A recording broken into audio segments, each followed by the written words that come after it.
Chapter 6:11. The congratulatory gift Li Wangyu mentioned was naturally the fireworks he made. Pai Lupi and the others were certainly not the first audience of the fireworks in the Tang dynasty. After Li Wangyu made the fireworks based on the black gunpowder firecrackers, he naturally wanted to show them to his beautiful superiors, Aphrodite and Perrin. Aphrodite and Perrin, who had never seen such gorgeous fireworks in the night sky, were so excited by the fireworks that they couldn't control themselves. Even their beautiful superior leaned her head on Li Wangyu's shoulder with unusual gentleness that night, silently watching the fireworks in the night sky. And Li Wangyu's reward was a gentle kiss from his beautiful superior. Of course, Li Wangyu still wanted to ask for a further reward, but his beautiful superior quickly fled the crime scene with a smile, making Li Wangyu, who was one step too slow, feel very regretful. At this time, the sun had already set in Chang'an city. Pai Lupi, with the help of Mituo, walked out of the brightly lit Taiji palace with the officials. Standing on the high platform in front of the palace, they looked around but didn't see any congratulatory gift to speak of. Zio, where is the congratulatory gift you mentioned? Pai Lupi was so drunk that he couldn't speak clearly. Jin was also drunk. Supported by the palace maid who was rewarded by Pai Lupi, he laughed with a big tongue and said, Your Majesty, perhaps this bastard is fooling us. Let me beat him, and he will be honest. Li Wangyu knew that he couldn't hold his liquor well, so he didn't drink too much today and was still sober. Hearing Jin's words, he immediately dodged to the side. Uncle Cheng, don't mess around. Look at the sky, the congratulatory gift I'm going to give to your majesty is coming soon.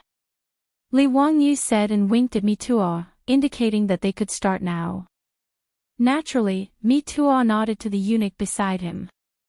Immediately, the eunuch trotted down the Dragon Tail Road. Hearing this, everyone looked up at the night sky.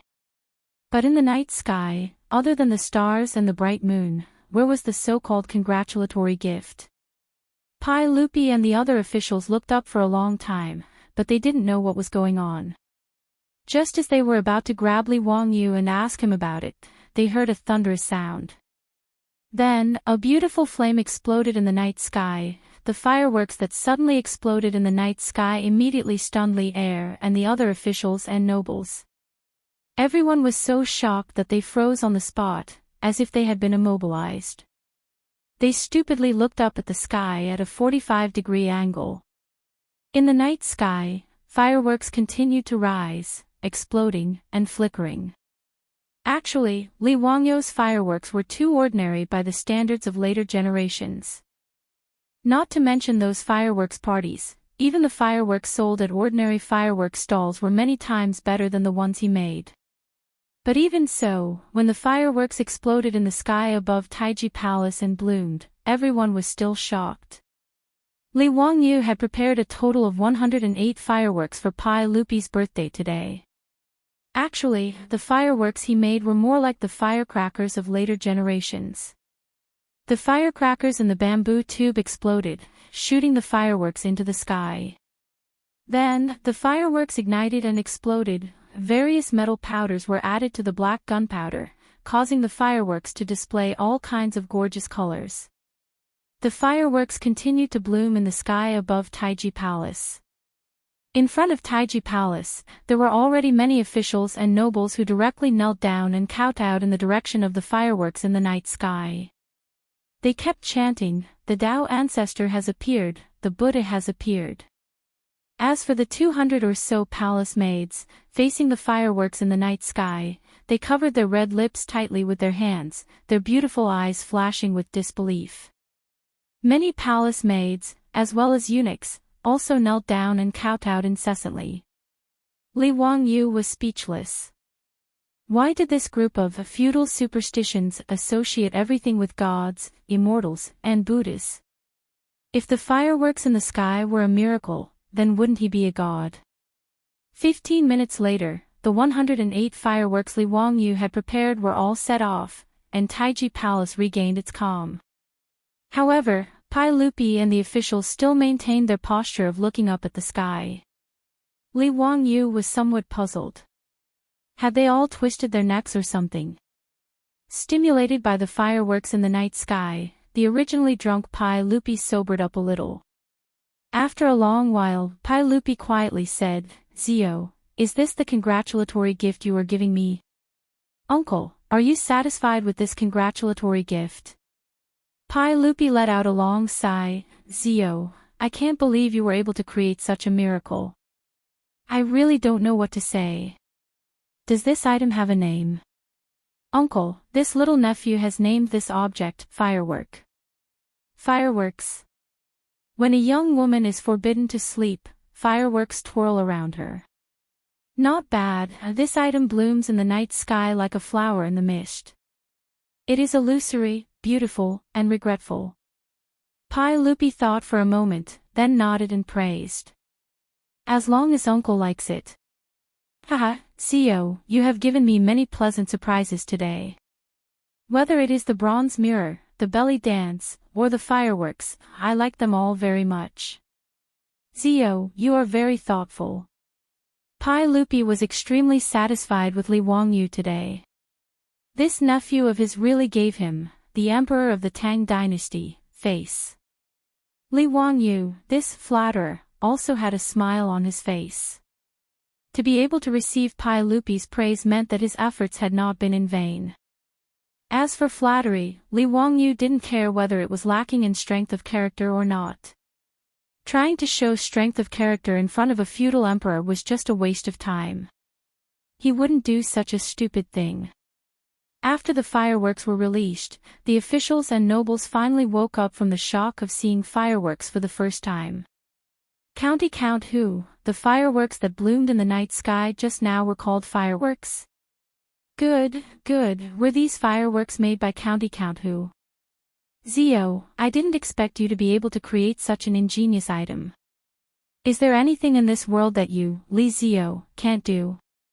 County Count Who, are these fireworks really not miraculous? How could someone create such a commotion in the night sky? This old man doesn't believe it. In response to everyone's shock, Li Wangyu could only explain over and over again what fireworks were. Hearing this, the officials and nobles repeatedly let out surprised cries. Looking at Li Wangyu, who was surrounded by everyone, Qing Yaojin heavily slapped Yuqi Jingda's shoulder. "Jing de Xiong, why do Laozi have the impulse to return to the Fu and slap those 3 disgraceful brats to death?" "Jijia, this old man also has the same idea. I really want to go back and beat up Daolong and Erlang to vent my anger." Yuqi Jingda looked at Li Wangyu and thought of his own twins, feeling very stifled. If Qing Chumo and the others knew that they would have such an unexpected calamity, who knows what they would think. This was probably the result of the terrifying Great Demon King, a kind of other people's children. Whether or not Qing Yaojin and Yuqi Jingda would beat up their sons to vent their anger when they went back, Li Wangyu didn't care that much.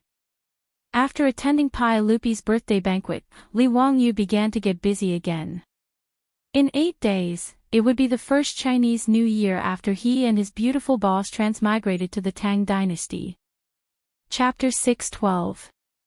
In fact, there was no such thing as the Spring Festival in the Tang dynasty.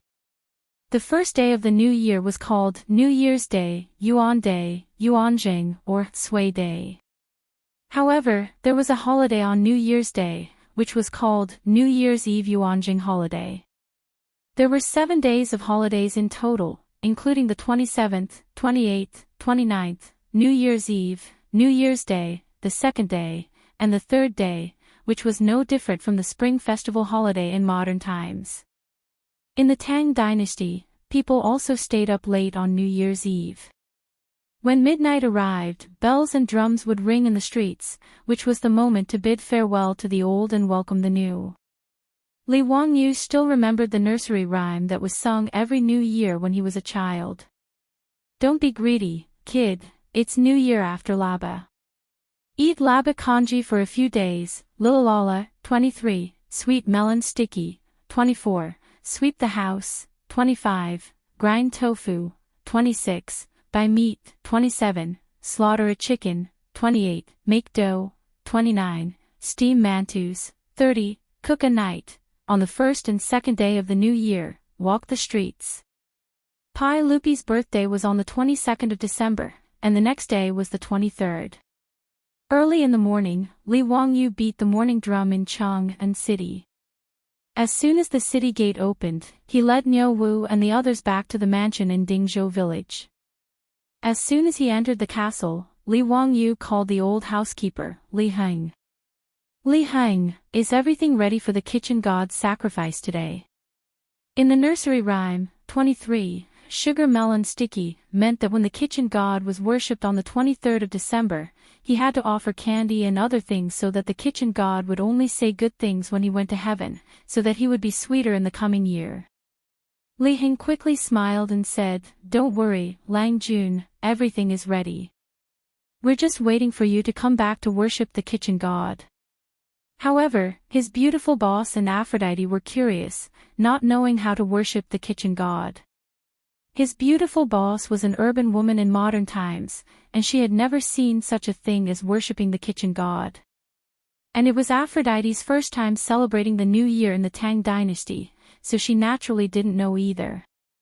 Worshipping the kitchen god in the Tang dynasty was not much different from that in modern times. After dusk turned into night, the enormous kitchen of the Li clan's castle was already filled with people from the Li clan. On both sides of the kitchen god's alcove on the east side of the kitchen, there was a couplet that read, "Heaven's words are good, the lower realm guarantees peace." In front of the shrine was an offering table, on which there were various tributes. Of course, Li Wangyu didn't believe in the kitchen god. He just missed the days when he was young and lived in the countryside with his grandfather. The older generation was not necessarily superstitious about these things. It was just a cultural custom. Of course, Li Wangyu would be the chief worshipper of the kitchen god shrine. However, when Li Wangyu knelt in front of the kitchen god shrine, he felt that something was wrong. He looked around and suddenly stood up, walked to his beautiful superior who was watching the fun with a smile, and grabbed her soft hand. "Hey, what are you doing?" Suddenly being pulled by Li Wangyu in front of everyone, the beautiful boss couldn't help but blush. Li Wangyu directly pulled her to the front of the kitchen god shrine and replied with a smile, "Hee, Changqing, you're the mistress of the house. You're going to worship the kitchen god with me." "Nonsense, who's the mistress of the house?" The beautiful boss, who was always shrewd and strong, couldn't help but panic. Li Wangyu whispered into his beautiful superior's ear, "Are you coming or not? If not, I'll call Aphrodite." He regretted it as soon as he finished speaking. There was no other reason other than the pain. This woman was really ruthless. She actually reached out and secretly pinched the soft spot on his waist, making Li Wangyu immediately shut up. The beautiful boss snorted proudly, which meant, "Don't you dare." Of course, Li Wangyu didn't dare. He chuckled and pulled his half-hearted beautiful boss to kneel beside him. He took the incense from the old butler, Li Heng, and prepared to worship the kitchen god. No one, including Li Heng, found it strange that their beautiful boss would worship the kitchen god together with Li Wangyu. Apart from the beautiful boss, who else in the county count's residence was qualified to be the mistress of the house? Even if his beautiful superior was 8 years older than the current Li Wangyu, there was no one in the residence who was unconvinced by her. Now, the words of the beautiful boss were even more effective than those of the head of the household, Li Wangyu. This was also normal. After all, the head of the household, Li Wangyu, didn't really care about the affairs of the household. He didn't have the time to manage the household affairs and left them all to the beautiful boss and the old butler, Li Heng. Li Heng, on the other hand, naturally had to listen to his beautiful boss.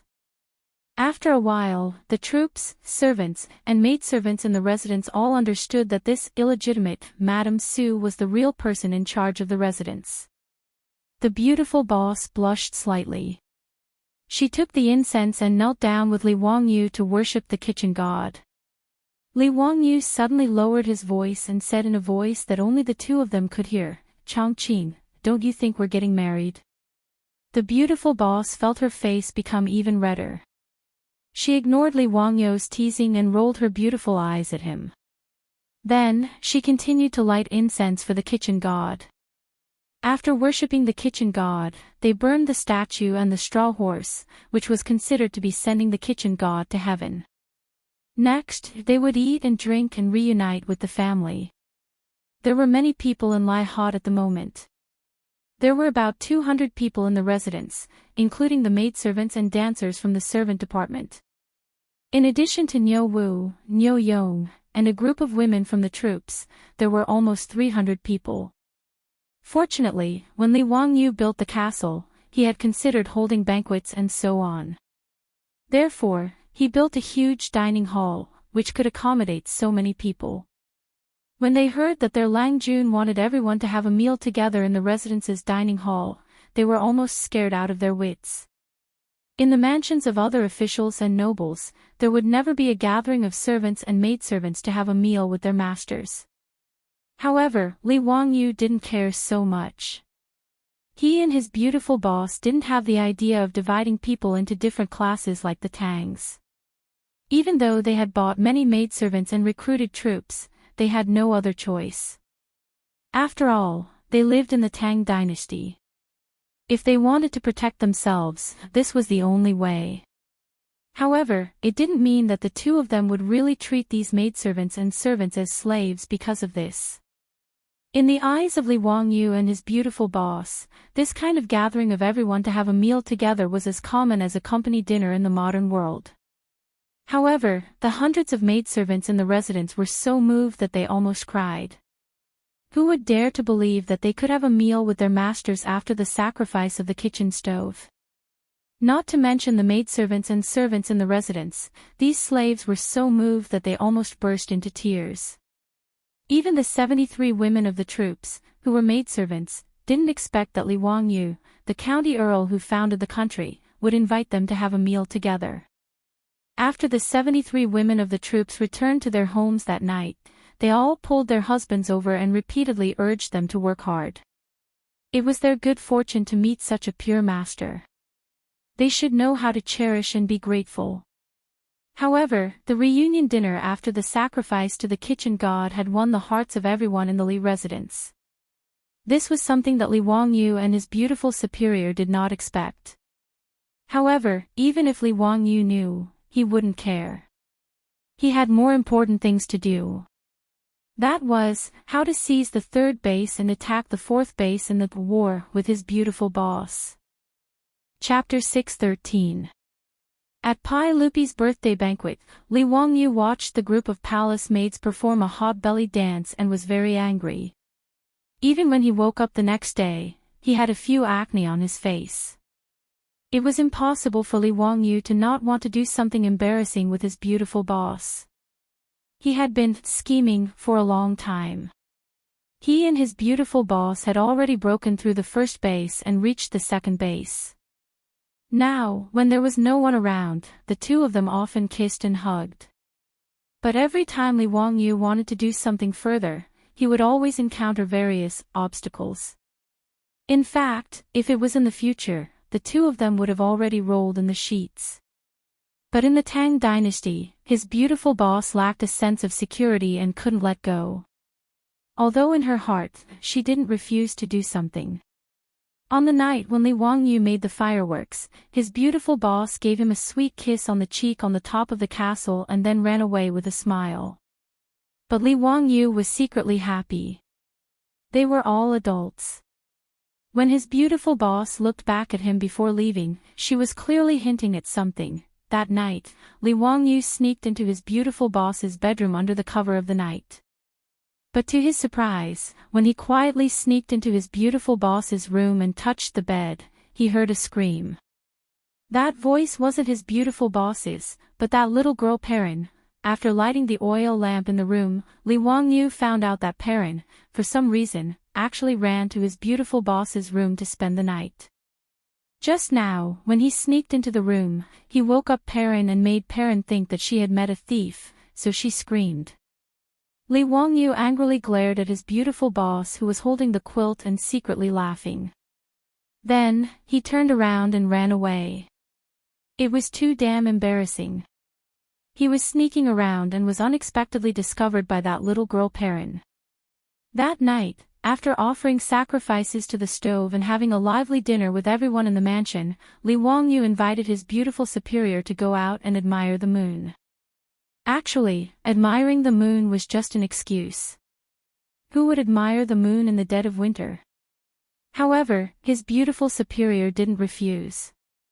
After the two avoided the gazes of the servants in the mansion, they walked hand in hand to the lakeside. Li Wangyu found a clean lawn under the shade of a tree and pulled his beautiful superior to sit down. Chang'an, I never thought that I would be able to hold your hand like this. You are the gift that I have been waiting for my entire life. I don't believe you. Tell me honestly, how many girlfriends have you had, and how many people have you slept with? The beautiful boss wrinkled her small nose and asked aloud. Li Wangyu was speechless. *CK, even a goddess like his beautiful boss was no exception. It turned out that she had learned to get to the bottom of things without a teacher. If he was a man, he couldn't be honest about this kind of thing. If you confess, you'll be lenient. If you resist, you'll have to go home for the new year. Li Wangyu coughed softly and prevaricated, those things are already gone with the wind. I swear that my life in the future will only be simple. I kiss you before I sleep, hug you in the middle of the night, and have you when I wake up. His words might be able to fool other girls, but it was far from fooling his beautiful superior. The beautiful superior glanced at him. Oh. Is that so? Then what about Afro? What about Perrin? Will you be so honest? If a man is reliable, even pigs can climb trees. In the middle of winter, Li Wangyu's back was almost soaked in sweat. Women shouldn't be too smart. Besides, it was fine if she was talking about Afro, but what was the meaning of talking about Perrin? He wasn't a lolicon. Why would he be interested in a 12-year-old girl who was only in junior high school?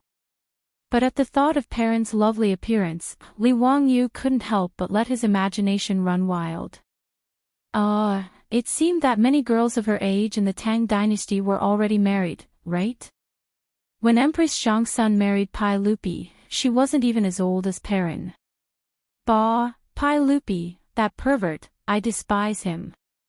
Li Wangyu didn't dare to casually respond to his beautiful superior's words. That was a question of death. The strong desire to live made Li Wangyu suddenly sing a song. You have a pair of eyes that can speak, you have a kind heart, I, who don't know the immensity of heaven and earth, am always fascinated by your smile. In the silent night, Wang Jiez, I'm really in love with you, drifted in the night sky. The beautiful superior didn't speak anymore. She gently leaned on Li Wangyu's shoulder and listened to the song with her eyes closed. I can only secretly think of you, I can only secretly look at you, I always have no courage, I always can't say that I'm really in love with you. After singing the song, Li Wangyu looked down at the beauty in his arms. Chang'an, I love you. The beautiful superior's eyelashes flickered a few times, but she didn't open her eyes. She just let out a faint sound of "n" from her nostrils. However, her fiery red lips slightly opened. Li Wangyu didn't understand. He immediately covered her lips with his and the two people tightly kissed. Soon, his hands began to move up and down, slowly climbing to the soft part of the beautiful superior's chest. The beautiful superior just snorted and didn't stop his further actions. She was already mentally prepared and didn't object to Li Wangyu's violation.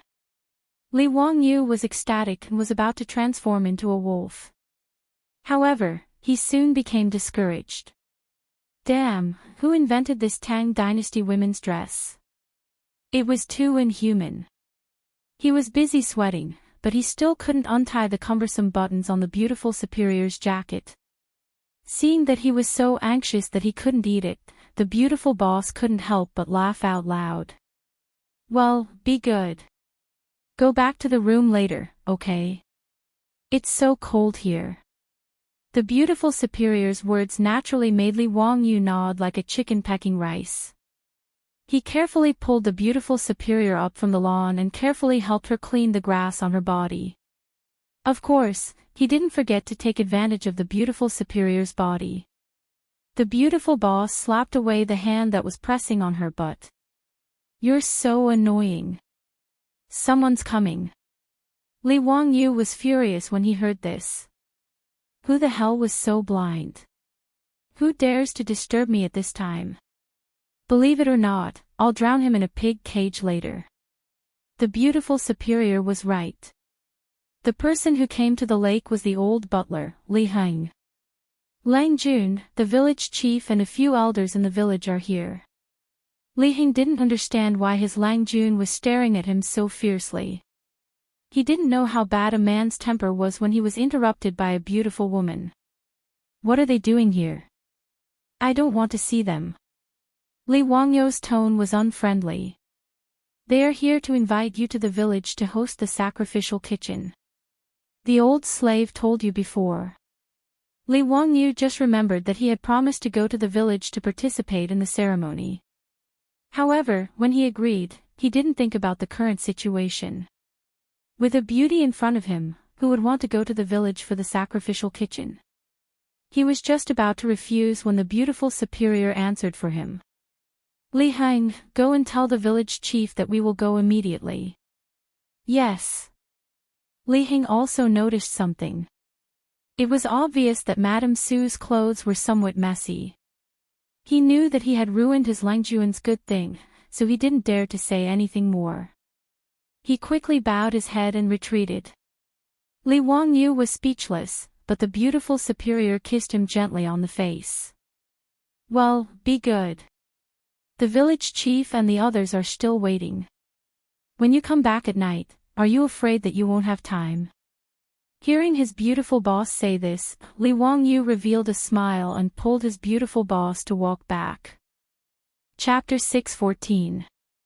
In Dingzhou village, every household had already paid their respects to the kitchen god in their own homes. The reason why the village chief and the elders came to invite Li Wangyu and his beautiful superior was that the village was preparing to hold a collective sacrifice in the name of the kitchen god tonight. Originally, Dingzhou village did not have such a custom, but it was different this year. The reason was simple: they had money. Whether it was the money from the four-wheeled carriage company or the profits from the public carriage, they were all still in the village's public account. After discussing with the elders, the village chief decided to distribute the money to each household tonight. Naturally, this matter required Li Wangyu, the head of the household, to preside over everyone. Li Wangyu was also well aware of this. Previously, he was only pretending to be coy and throwing a tantrum with his beautiful superior. He and his beautiful superior followed the village chief and a group of people to the village's ancestral hall. It was already crowded. The entire village, regardless of whether it was the elderly, women, children, were all gathered here. Dingzhou village still had 127 households, but the population had increased by a lot. There were already more than 600 people. Although the two brothers Niu Yong and Niu Wu and the 73 troops were also in Dingzhou village, they belonged to the Li family and were not included in Dingzhou village's household register. Li Heng was removed from his household register and settled in Dingzhou village. However, after he married Lady Zhao, they were considered a family. In the past 6 months, because of the existence of Xian Shao, no one in the village died of illness. Instead, there were many new babies born. There were also new wives and aunts, increasing the population of the village by a lot. Lady Qiansun was a newly married woman in Dingzhou village. At this time, she and her husband Qian Sailang were standing in the crowd in the ancestral hall. After seeing Li Wangyu and his beautiful superior appear, Lady Qiansun, who was only 16 or 17 years old, was very excited. She secretly pulled Qian Sailang's sleeve. Husband, it's Lang Jun and Lady Su. Qian Sailang was speechless. Why was his wife so excited to see Lang Jun? It was not like she had never seen him before. The villagers of Dingzhou village were all too familiar with Li Wangyu, the county count who founded the country. They had long lost their sense of mystery. How could he understand his wife's excitement when a fan saw her idol? Lady Qiansan was also from Hu County. Speaking of which, Li Wangyu had some connections with her. This was because Qian Sun's grandfather was none other than the shopkeeper of Sun's bookstore in Hu County, shopkeeper Sunday. The Qian Sun clan was born in a merchant family. Their conditions were not bad, and they looked like the pretty daughter of a humble family. Ever since Qian Sun turned 13, countless people had come to propose marriage, but Father Sun had never nodded his head in agreement. The reason was very simple. The Sun family only had this one daughter. Father Sun only wanted to recruit a son-in-law and did not wish for his daughter to marry outside. Qian Sunshire was also very intelligent. She could write and calculate. She had long started to help her grandfather manage the accounts in Sun's bookstore. When Li Wangyu asked shopkeeper's son to print the Three Kingdoms, for a long time, the Shun Feng Carriage Company had sent out carriages to transport the books from Hu County to Chang'an for sale. And Qian Sailang was the coachman in charge of transporting the books. Qian Sailang was the nephew of the old village chief. He was 18 years old and looked very energetic. Originally, his family was poor and he had never found a wife. For some reason, Qian Sailang fell in love with Lady Qian Sun, who helped with the accounts in Sun's bookstore. The two secretly had feelings for each other. At that time, Dingzhou village was not rich. Although Qian Sailang's income as a coachman at the Shun Feng Carriage Company was not low, he did not dare to propose marriage to the Sun family. It was not until a few months ago, when Dingzhou village was built, that Qian Sailang mustered up the courage to ask a matchmaker to propose marriage to Sun's bookstore.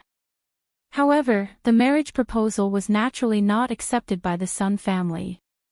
Many rich families came to propose marriage, but Father Sun did not agree, let alone marrying his daughter to a villager in his eyes. Knowing that her father had rejected Qian Sailang's proposal, Lady Qian Sun could only secretly cry. His granddaughter's sad tears could not be hidden from shopkeeper Sunday. When the old man found out, he was furious and called his son over to scold him. His son did not understand, but how could shopkeeper's son not understand? To be able to become in-laws with the villagers of Dingzhou village, didn't this mean that they had a closer relationship with Li Wangyu, the Huxian county count? Moreover, he knew that the current Dingzhou village's villagers were not necessarily inferior to the Sun family in terms of wealth. With Li Wangyu's care, perhaps in a few years, their Sun family would rely on this son-in-law to take care of them. After all, for a merchant family like theirs, even if they had some wealth, they did not have any status to speak of. As for the villagers of Dingzhou village, who could say for sure what would happen in the future? As the saying goes, when a man achieves the Tao, even his chickens and dogs will ascend to the heavens. That Huxian county count was only 16 years old. As the crown prince's teacher, shopkeeper's son did not dare to imagine how illustrious his future would be. It was even harder to predict what would happen to Dingzhou village under his protection. As a result, shopkeeper's son was a shrewd merchant and immediately saw Qian Sailang's potential. Without hesitation, he agreed to the marriage and married his granddaughter. Under her grandfather's decision, Lady Qiansun married her sweetheart and was naturally overjoyed. On the day of the wedding, she was shocked when she was brought to Dingzhou village by the carriages. She liked Qian Sailang and did not know much about Dingzhou village. She only knew that it was originally a very poor village and that Lady Qiansun was even prepared to endure hardships.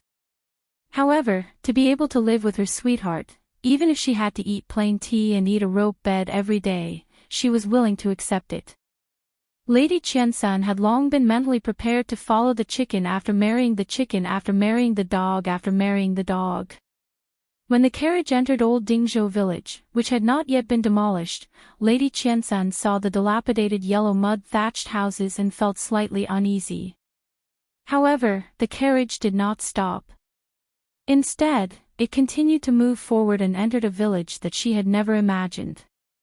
The courtyards with white walls and blue tiles hidden behind the trees, the roads with small bridges and flowing water, and the neat and orderly village made Lady Qiansan dazed. This was Dingzhou village. Not to mention Huxian County, even Chang'an city did not have such a scene. When the bridal carriage finally stopped in front of an equally exquisite courtyard, Lady Qiansan was still dizzy after being helped off the carriage by Qian Sailang. She did not understand the origins of the village family she had married into. After the wedding ceremony, Lady Qiansan became a curious child. Regardless of whether it was the bamboo pipe in the house that could release water once it was opened or the methane lamp that was lit at night, they all made her cry out in surprise. The hot shower and the ceramic toilet made Qiansan sure, the young woman, even more shocked. "Husband, what is this? Husband, what is this for?" These two sentences became the little woman's pet phrase and gave Qian Sailang a headache. However, he could only patiently answer his wife's questions. After learning that all of this was caused by the Count of Huxian, Lady Qiansan was even more certain that Li Wangyu was a deity who had descended from the heavens. Every time she saw Li Wangyu in the village, she would shout excitedly, leaving Qian Sailang speechless. There were many new daughters-in-law like Lady Qiansan in the village. Everyone felt that their current life was like a dream and was very unreal. Today was the 23rd day of the new year. The old village was gathering everyone in the ancestral hall to offer sacrifices to the kitchen. Everyone in the village knew that this was for profit, so naturally, everyone came. After Li Wangyu and his beautiful superior arrived, everyone respectfully greeted them. Li Wangyu laughed, "Don't be so polite. I know what you are all waiting for. Old village chief, don't talk nonsense. Let's start." Chapter 6:15. The villagers naturally understood what Li Wangyu meant. He was talking about the distribution of money, which made everyone in the ancestral hall burst into laughter. The village chief and the elders also laughed. It had been many years since the village was so lively. A villager who was close to Li Wangyu shouted, "Lang Jun, how much interest can we get today?"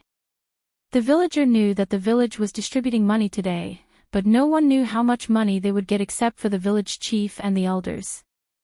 The village chief and the others didn't say because the amount was too big. Without Li Wangyu's approval, they didn't dare to make the decision to distribute the money. Li Wangyu also laughed and said, "Lu Sanlang, how much do you want?" "Hee, any amount is fine. In short, I know that Lang Jun will not treat us unfairly. This year's New Year, our village will have a rich New Year."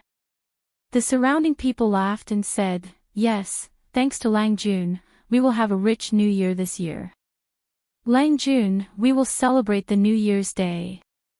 Lang Jun, you will be a noble for 10,000 generations." Li Wangyu laughed and scolded, "Get lost, get lost. Do you think that by saying a few good words, the money will become more? Dream on." Ha! Everyone burst into laughter again. The village chief respectfully handed the account book of the village to Li Wangyu and asked him to preside over the distribution of the copper coins. The copper coins in the village were all stored in the treasury in the ancestral hall. This was the treasury that Li Wangyu specially asked the Ministry of Works to help build when Dingzhou village was being built. It was built with heavy stones and cement. It could be said that even a fly couldn't fly in. However, the more money there was in the treasury, the more the old man felt his heart beat violently every time he opened the treasury to count the copper coins. It was too exciting. He had never seen so many copper coins and gold stacked together in his life. Now, the village chief and the elders in charge of the village's public accounts would not be able to sleep well if they didn't inspect the treasury 3 to 5 times a day. Li Wangyu smiled and took the account book. There were more than 10 strong villagers in the treasury who began to carry out the copper coins. Giving out money was a tough job. There was no other reason other than that the money was too heavy. Li Wangyu had seen the news in his previous life. A certain wealthy village was giving out bonuses to the villagers. Tens of millions of bright red $100 bills were neatly stacked on the table like a wall. But the copper coins of the Tang dynasty were not something that could be placed on a table. It weighed 5 kilograms. Today, almost every household was given more than 300 strings of copper coins, which was 1,500 kilograms, or 1.5 tons. Fortunately, Li Wangyu had already helped the village and converted half of the copper coins into gold in Chang'an. As for the remaining copper coins, the farmers would be able to move them back after making a few more trips. Whether it was the carriage company or the public carriage, there was a large amount of copper coins coming into the account. Otherwise, under normal circumstances, they would still need to use cloth and silk as currency, which would be even more troublesome. Lu Sanlang, you were the most anxious just now, so I'll let you off first. Come and get the money. This year, every household can get a total of 3,019 strings of copper coins from the carriage company and the public carriage. The 19 strings of copper coins will be put into the village account. This year, every household will be given 300 strings of copper coins. Hearing this number from Li Wangyu's mouth, all the villagers in the ancestral hall immediately gasped. The atmosphere in the ancestral hall seemed to have been sucked into a vacuum. Then, there was an uproar. Father, what did Lang Jun say just now? How many copper coins will be given to each household? Why do I seem to have misheard? I also seem to have misheard. Why did I hear that it was 300 strings of copper coins? I also heard that number, Lang Jun, you didn't say it wrong, did you? 300 strings of copper coins. How is this possible? Wouldn't that make every family rich? Oh my God, 300 strings of copper coins, how much money is that? Qian Sun, who was in the crowd, was also shocked by the number that Li Wangyu reported. She covered her mouth with her hand. Her family's bookstore only made 200 to 300 strings of copper coins a year. This year, thanks to Li Wangyu, they made a lot of money by selling Romance of the Three Kingdoms, earning a few thousand strings of copper coins. Now that Romance of the Three Kingdoms was still being printed and sold, this money could be earned for a few more years. This was also the reason why owner's son was so grateful to Li Wangyu. And every household in Dingzhou village had more than 300 strings of copper coins at the end of the year. Moreover, her husband, Qian Sailang, said that this was only half a year's income. How could Qian Sun not be shocked? Were they still villagers? Qian Sun was a little dizzy. She originally thought that she would have to suffer after marrying her sweetheart. She didn't expect that after marrying, not only was her life much better than her own family's, her husband was not a poor commoner, but a local tyrant. When she got married, her mother was afraid that she would suffer, so she secretly gave her 10 taels of gold. She didn't expect that she wouldn't have to use it. Lu Sanlang, who was called by Li Wangyu, was even more stunned. After a while, he asked foolishly, so many copper coins, how am I going to carry them back? There's no place to put them at home. His words made the villagers burst into laughter again. They never dreamed that they would have a headache because they had too much money. Someone joked, Lu Sanlang, I'll help you carry them. Just give me some money for my hard work. Lu Sanlang scolded with a smile, Scram, you want money? In your dreams. How many people can I hire in Hu County with the money I spent? Besides, did you see what the money looked like half a year ago? Ha! Everyone roared with laughter again.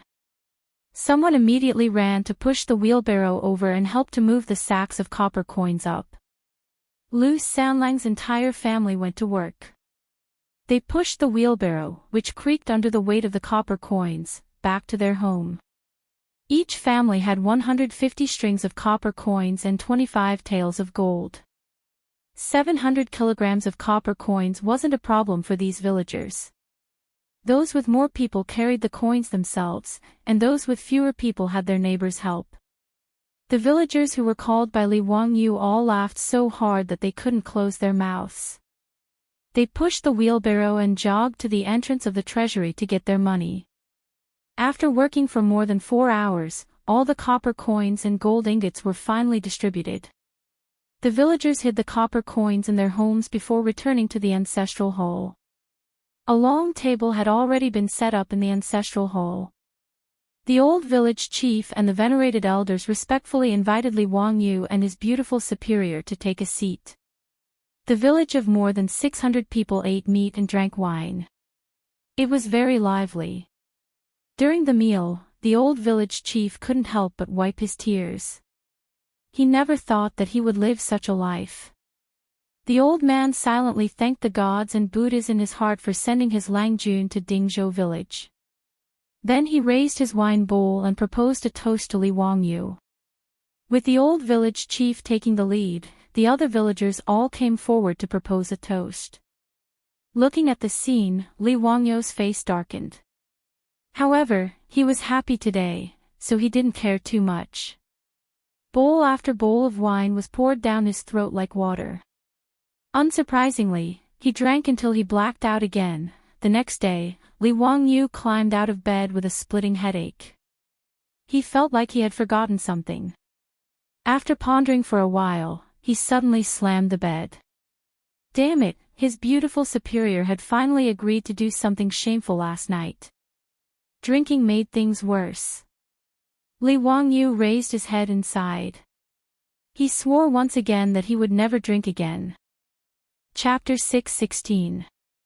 Having missed the opportunity to do something bad, on the night of the kitchen sacrifice, Li Wangyu felt very melancholy. What made him even more melancholy was that on the 24th, his beautiful boss's relative came to visit. This made Li Wangyu so angry that a few more pimples appeared on his face. His beautiful boss covered her mouth and chuckled when she saw how impatient he was. She ignored the sullen Li Wangyu and pulled Afro and Perrin to instruct the servants in the residence to start preparing for the new year. On the 24th, the foppish sons also swarmed over to Dingzhou village's Lai Hot. On the night of Pai Lupi's birthday banquet, Li Wangyu's fireworks had already alarmed half of Chang'an. Many people in the streets near the imperial city and Taiji Palace saw the sudden explosion of thunder in the night sky and the gorgeous fireworks in the sky. This caused a lot of discussion in Chang'an that night. They didn't know what had happened to cause such a strange phenomenon. It wasn't until the next day that the officials at the birthday banquet spoke a few words that everyone understood that the fireworks that had bloomed in the night sky last night had been the work of the Count of Huxian, Li Wangyu. At the birthday banquet, the mirror that Li Wangyu had presented as a gift was the subject of much discussion. The rumors became more and more exaggerated. There were even rumors that County Count who had stolen the treasured mirror from the immortal palace and presented it to the saint. That treasured mirror could emit lightning and thunder, and it could also emit a strong light that competed with the sun. There were even rumors that County Count who had presented the first emperor's treasured mirror, the heart-reflecting mirror.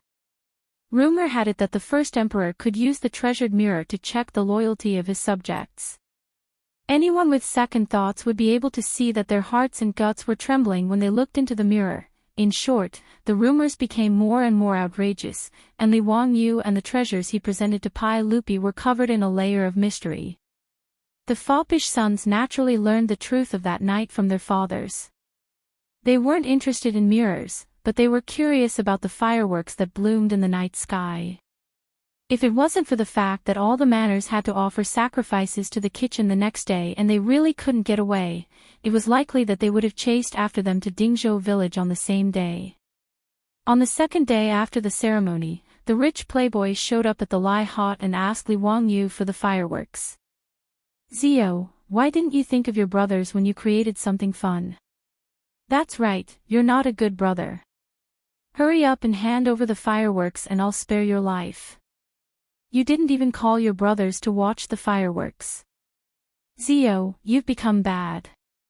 Li Wangyu rolled his eyes speechlessly. These bastards, you're not girls. Only a ghost would want to watch the fireworks with you.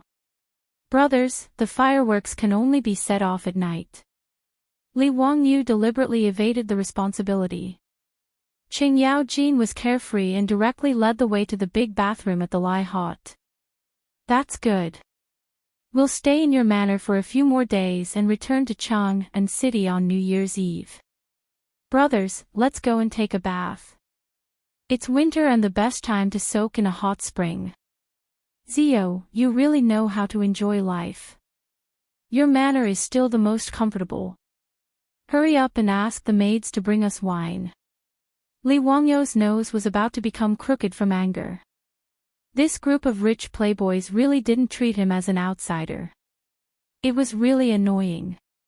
He jokingly scolded and waved his hand to signal the old housekeeper, Li Heng, to prepare food and rooms for the rich playboys. Fortunately, when he made the fireworks for Pai Lupi, he also remembered that the spring festival was coming. In addition to the 108 fireworks, he made many more and planned to set them off on New Year's Eve. Of course, it was okay to take some out to satisfy the rich playboy's curiosity. Since he couldn't have sex with his beautiful boss, Li Wangyu could only play with the rich playboys in the manor. Setting off fireworks, firecrackers, barbecue, fishing, mahjong, poker, board games. Li Wangyu led the rich playboys to play everything they could think of. On the 27th day, Ma Zhou and Yan Liben also came to visit. That day was the beginning of the New Year's Eve holiday, in the imperial court in Yamen. Ma Zhou and Yan Liben had already agreed to celebrate the new year at their own manor. Li Wangyu naturally welcomed them. It was the new year, so the more lively it was, the better. On New Year's Eve, the rich playboys finally reluctantly returned to Chang'an City. Li Wangyu made arrangements for the New Year's Eve banquet while silently calculating the time. It had already been 7 days. The relatives of his beautiful boss should have left by now, right? Thinking of this, Li Wangyu felt that his mouth and tongue were dry and his heart was beating faster. He pretended as if nothing had happened and walked left and right in front of his beautiful boss. His beautiful boss couldn't help but glare at him. Wangyu, if you have nothing to do, go to the kitchen and see how the New Year's Eve banquet is going. Why do you keep walking around in front of me? Nothing. I'm just looking at you. Li Wangyu smiled embarrassedly. Why are you looking at me? Well, what do you have planned for tonight? Is it convenient? The beautiful boss instantly understood what this guy meant. Her pretty face immediately turned red, but she didn't say anything. She just nodded slightly and walked away quickly. Receiving a hint from his beautiful boss, Li Wangyu was so excited that he clenched his fists and jumped 3 feet high. He turned and ran to his bedroom to prepare incense, candles, and flower petals. He then charged his phone and Bluetooth speaker, chose romantic music, and waited for night to fall. Throughout the day, Li Wangyu deeply understood what it meant to have a day pass like a year. Why did time pass so slowly? Why hadn't the sun set yet? Why wasn't the sky dark yet? Ma Zhou and the others felt that their master had become strange today.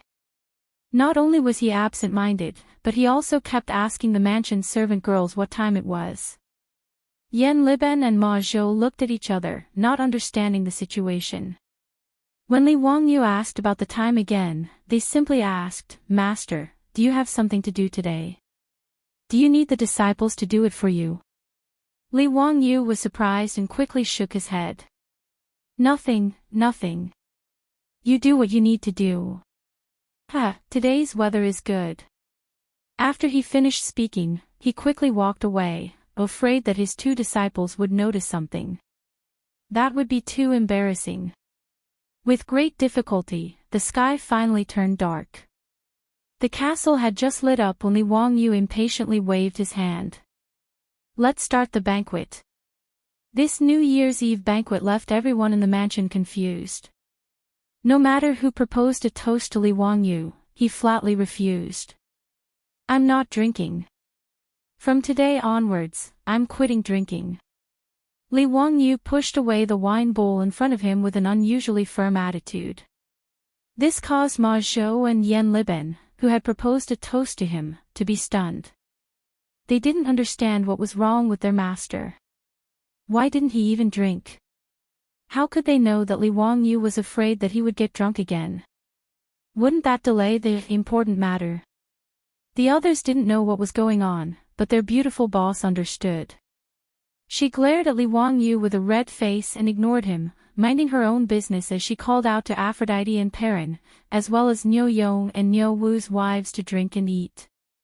After the New Year's Eve banquet, Li Wangyu desperately winked at his beautiful boss, signaling that it was getting late and that it was time to rest. Unfortunately, his beautiful boss completely ignored him and dragged Aphrodite, Perrin, as well as Niu Yong and Niu Wu's wives out to set off firecrackers and fireworks. This made Li Wangyu so angry that the roots of his teeth itched, but there was nothing he could do. He could only thicken his face and follow them out to set off firecrackers. Chapter 6:17. After setting off the firecrackers and fireworks with great difficulty, everyone sat back down in the castle to drink and chat. Li Wangyu, however, couldn't sit still anymore. From time to time, he would pretend to yawn and stretch, looking very sleepy. Li Heng, the old butler, felt sorry for him and couldn't help but say, "Are you sleepy, Lang Jun? Why don't you go get some rest?" Li Wangyu immediately got off the donkey and stretched as he stood up. "Okay, you guys can have your fun. Don't worry about me, I'll go back to my room first." With that, he turned around and left, not forgetting to secretly give his beautiful boss a look, indicating that she should go with him. But his beautiful boss turned her head away as if she didn't see it and continued talking to Aphrodite and the other daughters-in-law of the Niu family. Li Wangyu was so angry that the roots of his teeth itched, but there was nothing he could do. He could only look back every few steps and dawdle back to his room. His room was naturally the largest in the castle. Not only was there a living room outside the bedroom for receiving guests, but there was also a huge cloakroom and washroom inside the bedroom, just like the mansions in the future. There was also a thick carpet on the solid wooden floor. The bed in the bedroom was even bigger, which Li Wangyu had the craftsman build for him. Not to mention 2 or 3 people, it wouldn't even be crowded even if 5 or 6 people were to lie down. After returning to his room, Li Wangyu sat on the sofa in the living room, scratching his ears and cheeks anxiously. He grabbed the Book of the Three Kingdoms, flipped through a couple of pages and threw it aside. He walked around the room several times but still didn't see his beautiful boss. Feeling that he had been tricked by this woman again, he stomped his feet in anger. Feeling really uneasy, he simply ran to the bathroom to take a shower and extinguish the anger in his heart. He planned to go to bed and find trouble with his beautiful boss tomorrow. But when Li Wangyu finished his shower and walked out of the bathroom in a bathrobe and wiping his wet hair with a towel, he was stunned when he looked up. Who else could it be but Su Changqing, who was looking at him with a sweet smile under the dim light of the room. "Changqing, you." As soon as he opened his mouth, his beautiful boss gently pressed a finger to his lips, indicating that he should not speak. Su Changqing gently leaned her head on his shoulder, her slender fingers drawing circles on his chest. "Wangyu, will we never be able to go back?" Li Wangyu opened his mouth, but he didn't know how to answer. There was no answer to this question, and he felt that the possibility of returning to the future was almost zero. "Listen, I don't care how many women you marry in the future, but if you dare to treat me badly, I'll kill you." After the beautiful boss finished speaking, she proudly raised her snow-white slender neck, stretched out her right index finger and middle finger, and made a peace sign. Su Changqing's mentality had changed a lot since he had been in the Tang dynasty for almost a year. Originally, she had thought that she would at most allow Li Wangyu to cheat on her once, and accepting Afro was already her bottom line. But as time passed, Su Changqing had already become a little numb to the Tang dynasty's multiple wives and concubines. She was not afraid of how many women Li Wangyu would have in the future, but she was afraid that he would forget about her. After all, she knew that she could no longer leave this little man. Now, Su Changqing's only request was that this man who came from the same era as her not let her down. That was all. Li Wangyu immediately felt a chill down his lower body in the face of his beautiful boss's threat, and his strong desire to live immediately made him reply without hesitation, "How is that possible? I swear that I will always treat you well, dote on you, and love you." "Humph, big pig trotter, I don't believe you." The beautiful boss began to pound Li Wangyu's chest with her small fists.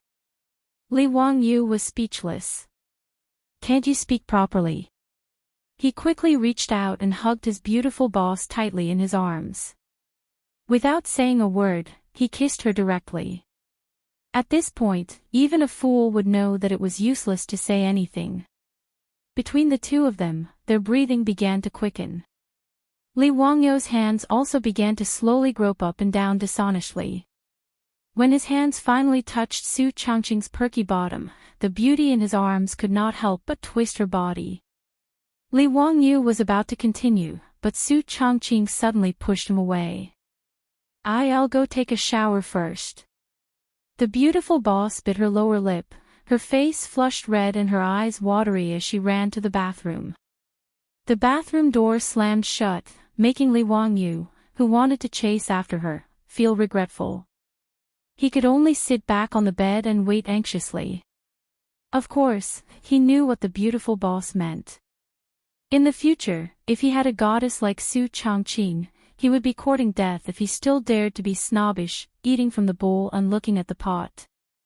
But Li Wangyu felt that he was deceiving himself if he had to pat his chest and promise his beautiful boss that he would only marry her in the future without any second thoughts. Let's not talk about the distant future, just take Avro in the residence. Could he bear to send her out of the residence and marry someone else? Even the little lowly Perrin, Li Wangyu's heart twitched at the thought of this lovely girl being pleasured by someone else. Bah, scumbag. Li Wangyu despised himself deeply in his heart. Sure enough, the beautiful boss was right. Men were all bad. But Li Wangyu dared to swear to his heart that Su Changqing was the love of his life, and he would never let her down no matter what. His words just now were definitely not perfunctory to the beautiful boss, but his heartfelt words. Just as Li Wangyu was letting his imagination run wild, the bathroom door finally opened. Su Changqing's beautiful black hair was still dripping with water. She had casually tied it into a bun and secured it with a hairpin. Her creamy skin was fair and flawless, with a faint pinkish hue. What a picture of a beauty coming out of the bath. Li Wangyu's heart began to beat violently again. Changqing. Li Wangyu only felt his mouth go dry and wanted to say something. But before he could say anything, he saw Su Changqing slowly undoing the belt around her waist. The beautiful boss's clothes fell to the ground piece by piece. Li Wangyu stared blankly at the naked beauty in front of him. The beautiful boss stretched out her two jade arms and wrapped them around Li Wangyu's stiff neck. She whispered in his ear and whispered, "Fool, why are you in a daze?" Li Wangyu was an idiot. At this moment, he knew what he should do. He lowered his head abruptly and kissed his beautiful superior's red lips fiercely. Her fragrance was thick and smooth, and his hands couldn't help but start to move up and down. When his hands climbed to the soft part of the beautiful boss's chest, Su Changqing only felt her ears burning and her heart beating wildly. There was even a moment when she had the thought of running away. The two people were entangled and slowly fell to the spacious bed. In the bedroom, waves of stirring moans continuously came out, and the air was filled with the smell of hormones. Midnight came. In the castle and in the nearby Dingzhou village, bells and drums sounded together. Chang'an had come for 3 years, end of Book 1, blossoming countless gold coins. Chapter 6:18. The panting in the bedroom quickly subsided. Li Wangyu stared blankly at the ceiling, his face ashen. His beautiful boss covered her mouth and chuckled. She drew circles on his chest with her finger. Hey, didn't someone say that he was in good health? Li Wangyu covered his face with both hands. He was speechless. What was going on with this damned body? He wasn't like this in his previous life. Although he didn't dare to brag that he could do it 7 times in one night, he still thought that his ability was pretty good. But before he could even get to the point, he had been killed in an instant. This made Li Wangyu want to die. Was there a problem with this body, or was there something else? No, I was too nervous just now. Yes, that's right. Let me rest for a while. Today, I must let you know what a man's dignity is. Li Wangyu cried in his heart, but he refused to admit defeat. In fact, Li Wangyu was already on the verge of tears. He was wondering if he should make a trip to the world manifestation realm after daybreak and find old immortal Sun to take a look at him. Could it be that he had some hidden illness? If he really had that kind of illness, he might as well slit his throat and try to transmigrate again. Okay, don't cry. Good boy, I don't dislike you, he. Su Changqing looked at the little man beside him who had a deathly pale face. His eyes were smiling like crescent moons. Why don't I try again? Maybe I wasn't used to it just now. Li Wangyu made a last-ditch effort. His beautiful boss bit her sexy red lips. Can you do it? Li Wangyu hurriedly stuck his head out and whispered a few words into his beautiful superior's ear, but the beautiful superior's beautiful face was dyed with a layer of blush. She rolled her eyes at Li Wangyu flirtatiously, but didn't object. Her body slowly slid down and disappeared under the brocade quilt. The room was filled with the scent of hormones once again. After everything returned to normal, Li Wangyu finally heaved a sigh of relief. It seemed that he didn't need to look for Sun Simiao. There was nothing wrong with this body. He couldn't help but chuckle. Darling, I'm not bragging, right? He. Su Changqing was too lazy to talk to him. She just lost her virginity, so she felt very tired and didn't want to talk. She just curled up in Li Wangyu's arms and hugged the little man who took her virginity. With a sweet face, she soon fell asleep. Li Wangyu stretched out his hand and gently stroked his beautiful boss's silky smooth back. Looking at the beauty sleeping in his arms, he secretly vowed to protect this woman's happiness and slowly fell asleep. However, the two newlyweds didn't linger on the bed for long. Before dawn, just after 3:00 in the morning, Li Wangyu's door was gently knocked. Perrin's voice came from outside the door. Lang Jun, it's time to get up. It's already 5 in the morning. We have to set off. Perrin knocked on the door for a long time before waking up Li Wangyu and his beautiful boss. Wangyu, what time is it? What's Perrin's name? The beautiful boss asked in a daze. Li Wangyu also woke up after a long time. He was speechless and held his forehead with his hand. Damn Pai Lupi. On the morning of the first day of the new year, the reason why Perrin woke him up so early was that she wanted to go to Chang'an City to attend the New Year's court meeting. Every year on the first day of the new year, the emperor sat in the morning court meeting and was congratulated by the officials. In the capital, the ministers, civil and military officials, and the envoys of various countries all had to attend. The New Year's court meeting was the grandest of the year. Li Wangyu, as the county earl who founded the country, naturally had to attend. He cursed in his heart and was about to get up to open the door for Perrin and let the maidservant come in to help him change. It had to be said that it was easy to go from frugality to extravagance. Li Wangyu was now very used to having maidservants to help him change clothes and wash up. However, after the beautiful boss woke up, she pulled him and anxiously whispered, Don't let them in. Li Wangyu was stunned and then realized that the beautiful boss was embarrassed to let others know what happened between them last night. Hey, Changqing, the ugly daughter-in-law has to meet her parents-in-law. Perrin and the others will know about this sooner or later. No, I don't care. Anyway, you are not allowed to tell anyone. You go out and don't let them in. The beautiful boss pulled the brocade quilt and hid herself in it like an ostrich. Li Wangyu could not help but smile that the mature and steady beautiful boss also had such a side. Since the beautiful boss wanted to keep it a secret for the time being, he naturally would not meddle. Li Wangyu got up and put on his clothes casually and kissed the beautiful boss's red lips. Then he got up and opened the bedroom door, but did not let Perrin and the maidservants in. He turned around and closed the door. Okay, you can change clothes here. Li Wangyu stood in the living room and ordered. The maidservants naturally did not dare to say anything. They busily brought a copper basin and helped Li Wangyu wash his face and comb his hair. They tied his hair into a bun and helped him put on the court robes that represented the founding of the country. On the other hand, the little girl, Pei Lan, seemed to have realized something when she realized that her Lang Jun did not allow her to enter the bedroom. However, she did not say anything. She just ordered the maidservants to do their work and help Li Wangyu tidy up the wrinkles on his court robes. In fact, Perrin did not need to do these things.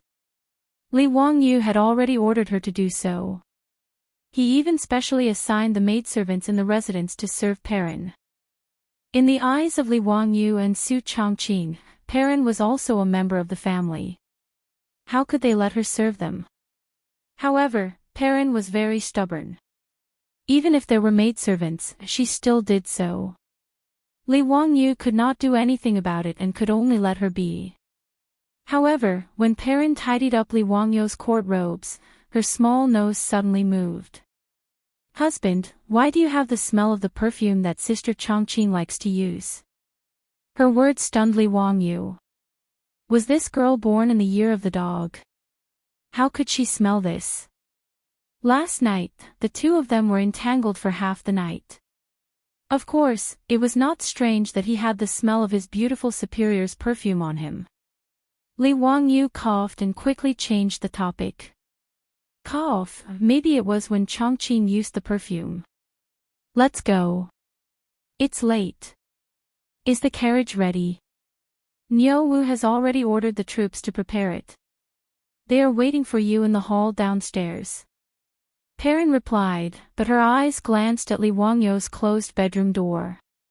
Her face revealed a mischievous smile. Li Wangyu did not notice Perrin's expression. He just nodded and got up to walk out of the door. Perrin and the maidservants also followed out. After everyone left, Li Wangyu's bedroom door was gently pushed open again. Su Changqing's hair was messy and her clothes were untidy. She was also holding a bedsheet in her arms. The bedsheet had the little plum blossom marks that she left last night. She was too embarrassed to continue leaving this thing in Li Wangyu's bedroom. When the maidservants who were cleaning up the room saw it, they would be ashamed to death. Sister Changqing. Perrin's voice suddenly sounded in the castle corridor, startling Su Changqing. She hurriedly hid the bedsheet behind her back and looked at Perrin. Perrin, has Wangyu left? Didn't you go with him? Yes, Lang Jun has left. He said that he would stay in Kaihua Square for a few days. He asked me to wait for Sister Changqing and Sister Aphrodite. We will set off for Kaihua Square together later. Perrin smiled and made a funny face at Su Changqing. Sister Changqing, last night before she could finish, Su Changqing covered her mouth. Shoo, don't talk nonsense. Nothing happened last night. Be good, it's still early. Go back and sleep for a while. We will set off after daybreak. The beautiful superior blushed and ran back to her room, leaving Perrin behind to snicker. Chapter 6:19. Because the weather was getting colder, Li Wangyu was too lazy to continue riding a horse. Therefore, he now took a four-wheeled carriage to Chang'an city. Ma Zhou and Yan Liben also needed to attend the court meeting on New Year's Day. They had already gotten up and changed into their court clothes, waiting for him in the hall. Li Wangyu yawned and nodded to the two disciples, asking them to get on the carriage and set off. Sitting in the carriage, Li Wangyu recalled the incredible scene last night and couldn't help but smile. He didn't expect that after transmigrating to the Tang dynasty more than 1,400 years ago, he could have such a wonderful relationship with his beautiful boss. This was something he never dreamed of in his previous life. Ma Zhou and Yan Liben looked at each other and guessed something from Li Wangyu's expression. Combined with the abnormal behavior of their teacher last night, the two of them showed a smile that all men understood. In the slight undulation of the carriage, the exhausted Li Wangyu fell asleep again with a happy smile on his face. When he woke up, the carriage had already stopped in front of the Vermilion Bird Gate of the Imperial City. At this time, the sky was still bright, but the Vermilion Bird Avenue and the Imperial City were illuminated by torches. Today's Chang'an city could be called Fire City. Every 100 meters, there were burning torches illuminating the wide streets. With birch candles and hundreds of torches surrounding the horses, the city was decorated. This was the grand occasion of today. For the court meeting on New Year's Day, the poem Early Court Meeting on the Day of the Lantern Festival, by the Tang Dynasty poet Wang Jian was the most detailed and vivid. The great country's rites and music are prepared, all the people are paying respect to the Lantern Festival. The eastern color has not moved, but the crowned sword gate is full. The emperor lives in Penglai, solemn and clear. The general leads the Yulin forest, holding a halberd and patrolling the palace. The grandeur of a great country was fully displayed. Although Li Wangyu complained about Pai Lupi, after getting off the carriage, he was also shocked by the formation that he had never seen before. He couldn't help but become more serious. The court meeting on New Year's Day was the largest and most solemn court meeting of the year. The ceremony process was also quite complicated. In layman's terms, the court assembly was divided into the entrance ceremony, the New Year's greeting, the tribute, the year-end examination, the reading of the Edict of the Lantern Festival, and the celebration. Naturally, there was no need to mention the entrance ceremony. During the New Year's greetings, the officials would send a congratulatory letter to Pai Lupi, and the high-ranking officials would represent the officials to congratulate him and read the congratulatory letter. The tributes were mainly for the envoys of the various states and countries. They couldn't possibly come empty-handed to Pai Lupi to pay their New Year's greetings. Since it was the year-end assessment, they naturally had to see how the various places were doing and whether there were any political achievements. Finally, after the ceremony, Pai Lupi invited all the officials to a banquet. After everyone ate and drank, they could go home. However, this had nothing to do with Li Wangyu. He was here to make up the number of people, and the process of the ceremony had nothing to do with him. After taking a nap in the carriage, he still felt very sleepy. He just wanted to end the court session as soon as possible so that he could go back and sleep again. In the imperial city, hundreds of officials in luxurious clothes had already begun to gather and line up, preparing to enter the palace to pay their respects. Li Wangyu hurriedly led Ma Zhou and Yan Liben forward to greet all the officials he was familiar with and pay their New Year's greetings. They kept repeating auspicious words such as, Happy New Year, Longevity Extended, Happy New Year, Longevity Unlimited, and so on. It was very lively. While everyone was merrily greeting each other, Li Wangyu smelled a strong mutton smell, which almost made him suffocate. Although the Tangs also liked to eat mutton, Li Wangyu had been in the Tang dynasty for almost a year, but he had never smelled such a strong mutton smell on anyone. Moreover, today was the New Year's Day court session. Those attending the court session were all officials and nobles. Even if they didn't have incense on them, they shouldn't have such a smell. He couldn't help but turn his head and look. There were several envoys wearing thick leather jackets, who looked like nomads from the north. Li Wangyu couldn't help but ask Qing Yaojin in a low voice, Uncle Ching, where did these envoys come from? They smell really bad. Hee hee, you brat, don't talk nonsense. They are the envoys of the barbarian Chang'an. They are here to pay tribute to the sage during the court session today. Ching Yaojin's words made Li Wangyu ponder for a long time. Who was this barbarian Chang'an? After a long time, he remembered that this barbarian Chang'an was also an Eastern Turk. After the Eastern Turk Shili Chang'an rebelled, the barbarian Chang'an allied with the Huehe, Baegu, and other tribes to defeat Shili Chang'an and built his own tent, which was Shui Intuo. Uncle Ching, that barbarian Chang'an submitted to the sage? Li Wangyu asked curiously. He didn't know about this history. Ching Yaoji nodded with a smile. The sage sent Yuji General Qiao Shiwang to confer the title of Shui Intuo Zhenju Pija Chang'an. He also gave him a war drum and flag. That barbarian Chang'an was also a tactful fellow. After accepting the title, he sent an envoy to pay tribute. Li Wangyu suddenly understood. When he was studying the history of the Tang dynasty, he seemed to have read about this matter. However, he didn't remember much about it until Ching Yaojin explained. However, he remembered that this barbarian Chang'an wasn't a good person. As the saying goes, those who are not of the same race will have different intentions. In the 13th year of Chang'an, the barbarian Chang'an started to become enemies with the Tang dynasty. In the 19th year of Chang'an, after the death of the barbarian Chang'an, his son actually led an army to attack Hunan Shuo Prefecture. This caused the Tang dynasty to be furious and send out an army. In the end, in the 20th year of Chang'an, the Shui Intuo Khanate was completely destroyed by the Tang army. After recalling the history, Li Wangyu couldn't help but secretly curl his lips.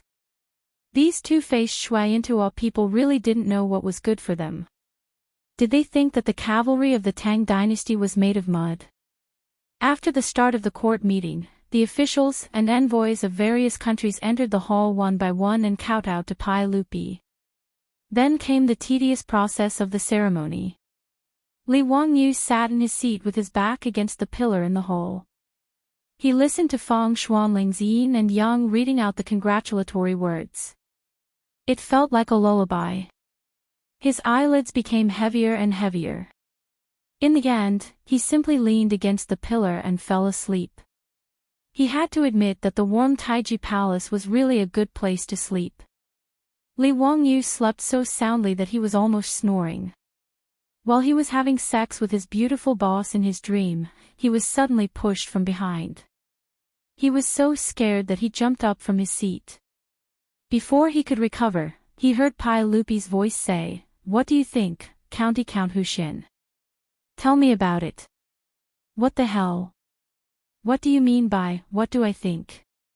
"Pai Lupi, what are you talking about?" Li Wangyu blankly wiped the saliva from the corner of his mouth. He was in a daze and didn't know what had happened. Just like in the future, when he was suddenly called to stand up and answer a question while sleeping in class, he looked around blankly and asked the three questions in his soul: who am I? Where am I? What am I doing? Why didn't anyone tell me what had happened? He couldn't help but turn his head and look behind him.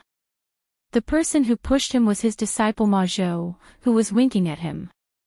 Ah, this question, yes, this is a question. Li Wangyu didn't know what he was talking about. God, who could save him? He was about to cry. The court meeting was going well. Did it have anything to do with him?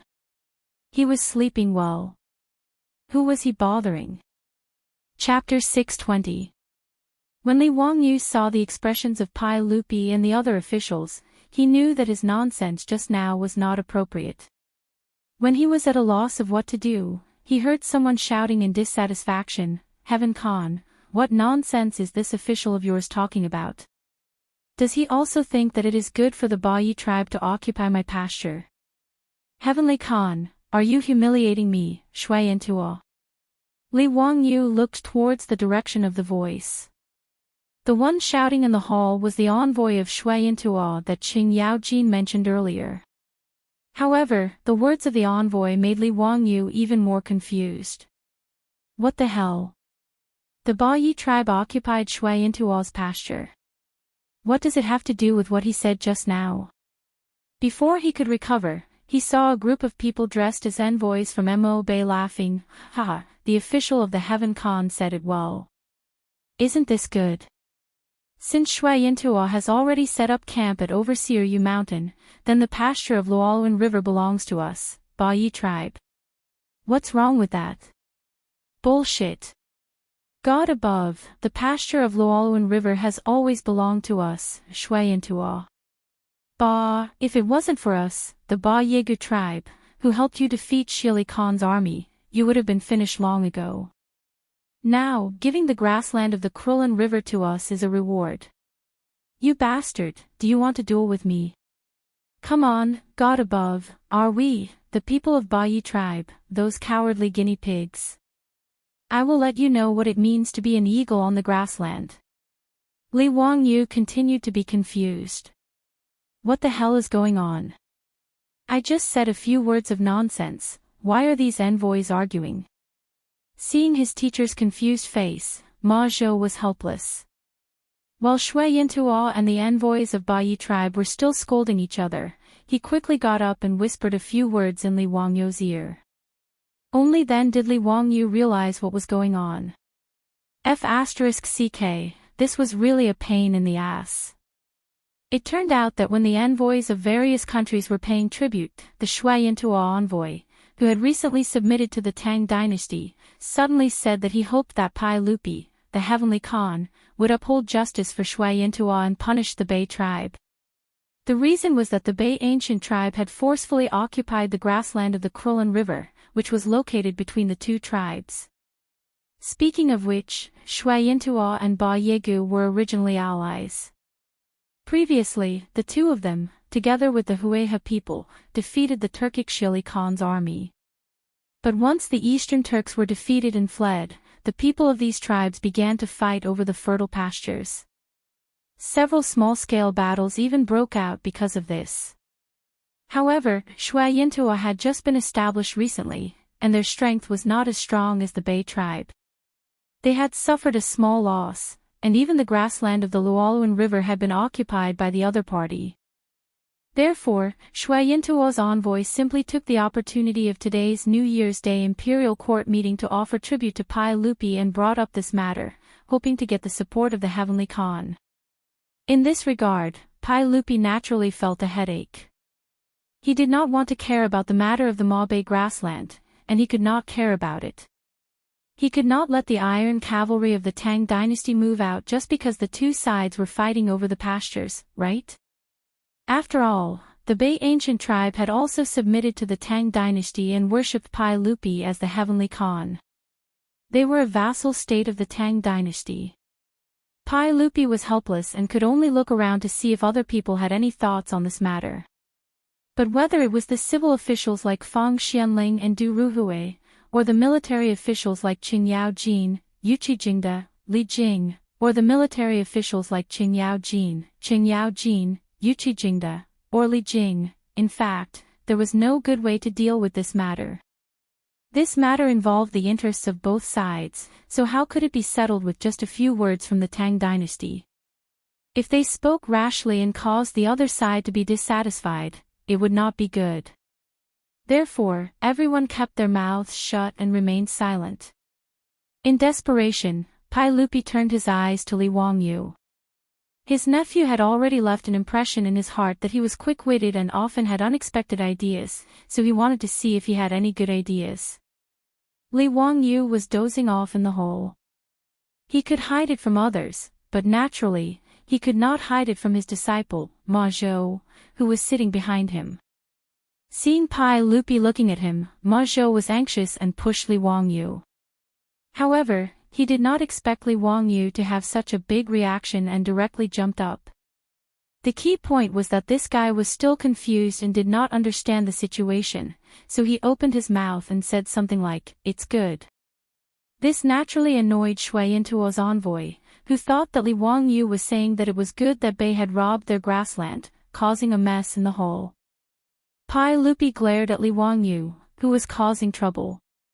Seeing that Shui Yintuo and Bei Gu's envoys were getting more and more agitated, and it seemed that they were going to fight on the spot, he could not help but slap the armrest of the throne and scolded angrily, "Enough."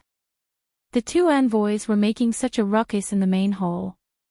What was going on? "Shut up, all of you." Seeing that the Heavenly Khan was angry, Shui Yintuo and Bei Gu's envoys looked at each other angrily and temporarily shut up. Pai Lupi rubbed his temples and felt a headache. He felt that these barbarians were indeed barbarians. Didn't they know that today was the New Year's Day Imperial Court? On the first day of the new year, they were already restless and caused so much trouble. They were really uncivilized. He glared at Li Wangyu and asked angrily, "County Count Hu, what did you mean by what you said just now? Tell me clearly." At this time, Li Wangyu knew the cause and effect of the matter, and he also had a headache. How did he know how to solve this matter? "Why don't we split the grassland in half? Or I'll take 1, 3, 5, and you'll take 2, 4, 6. Or should we just use scissors, stone, paper, and whoever wins gets the grassland?" These were all his own thoughts. It was obvious that neither Shui Yintuo nor Bei Gu would accept these proposals. He was also a little embarrassed and did not know how to answer Pai Lupi's question. Should he tell Pai Lupi that he was just taking a nap and that what he said just now was just sleep talking? Then it would be strange if Pai Lupi did not beat him. Li Wangyu did not want to be punished by Pai Lupi on the first day of the new year. That would not be a good sign. Seeing Li Wangyu at a loss for words, Ho Junji's triangular eyes flashed with disdain, and he stepped forward to add insult to injury. "Your Majesty, this subject believes that County Count who was speaking nonsense just now and has truly lost his dignity. Your Majesty, please punish him as a warning to others." Wang Rinyu, Xing Yuanshou, and the other clan heads naturally stood up and agreed. Duke Lu's words are reasonable. Your Majesty, for County Count who to speak so carelessly in the hall, he has truly lost his place as a subject. This subject requests that your Majesty severely punish County Count who for his conduct. Hearing this, Li Wangyu could not help but raise his middle finger under his robe. These bastards were really willing to use their knives. But after being forced by them, Li Wangyu suddenly had an idea, and he couldn't help but heartily laugh. Duke Lu, Duke Wang, and Duke Sheng's words are truly baffling. When did I speak carelessly? Everyone, please do not slander me. Ho Junji scornfully pursed his lips. County Count Hu, weren't you the one who said that this matter was rather good? Ba Yegu occupying Shui Yintuo's grassland is rather good. Why don't you explain this to His Majesty and Shui Yintuo's envoy? Li Wangyu slowly walked forward and bowed to Pai Lupi. Reporting to your Majesty, what this subject said just now was rather good. It was not what Duke Lu understood. Chapter 621. Pai Lupi glanced at his nephew and asked, "Oh. County Count Hu, what did you mean by what you said just now?" "Yes, your Majesty. When I said, quite good, I meant that Shui Yintuo's envoy was willing to ask your Majesty for help. This matter is quite good. As the Khan of Heaven, your Majesty naturally has the responsibility of arbitrating vassal states. This is your Majesty's right and obligation. This is also the reason why the Tang dynasty is respected by all states and the four seas." Li Wangyu's words touched Pai Lupi's heart. The proud Pai Lupi could not help but feel proud. He nodded slightly and the anger on his face disappeared. However, Pai Lupi did not let Li Wangyu go. He continued to ask, "In your opinion, how should this matter be solved?" The key was to solve the conflict between Shui Yintuo and Ba Yegu. Otherwise, no matter how good Li Wangyu's flattery was, it would not help. Li Wangyu was not in a hurry. He smiled and said, "Your Majesty, this matter is very easy to solve." "What good plan?" Not only was Pai Lupi curious, but the officials and the envoys of Shui Yintua and Ba Yegu were also staring at Li Wangyu. They wanted to see what this young man would come up with. Hee, it's simple. If there is a conflict, can't we just compete? The winner will take the grassland, and the loser will admit defeat. It's fair and reasonable. Isn't this a happy ending? Li Wangyu's words were said casually, but it caused an uproar among the officials and the envoys of Shui Yintua and Ba Yegu in the hall. Fang Xianling, Du Ruhui, and the other big shots looked at each other. They did not understand why Li Wangyu would say this. Ma Zhou and Yan Liben were even more anxious. They wished they could go up and cover their teacher's mouth. County Earl Hu, be careful with your words. What kind of idea is this? Do you think that national affairs are child's play? Absurd, this is absurd. County Earl Hu, how can you come up with such an idea to make the two clans fight over the grassland? What are your intentions? Since the Shui Yintua and Ba Yegu clans are vassals of the Tang dynasty, how can you come up with such a bad idea? If the two clans fight each other, what good will it be for the Tang dynasty and the two clans? Absurd, truly absurd. Your Majesty, I want to impeach County Earl Hu for his evil intentions. He should be punished. Your Majesty. County magistrate whose words were filled with evil intentions and could not be forgiven. County Earl Hu, Your Majesty, please punish him. The Shui Yintua, and Ba Yegus, and the officials of Yegu and Baz didn't say anything for the time being. The other officials, were. This was especially true for the officials from the aristocratic families. They were all filled with righteous indignation, looking as if they were sworn enemies with Li Wangyu. A large group of people who wanted to impeach him came out on their knees. Yuqi Jingde and the other generals didn't know what to say. They looked at each other and didn't say anything. It was Qing Yaojin who stood out and laughed. Wahahaha, Your Majesty, I think County Earl Hu's words are reasonable. Since neither side can convince the other, then let's fight. We'll listen to the one with the bigger fist. Pai Lupi stared at Qing Yaojin with a headache. He didn't find it strange that this old man would be so unreasonable.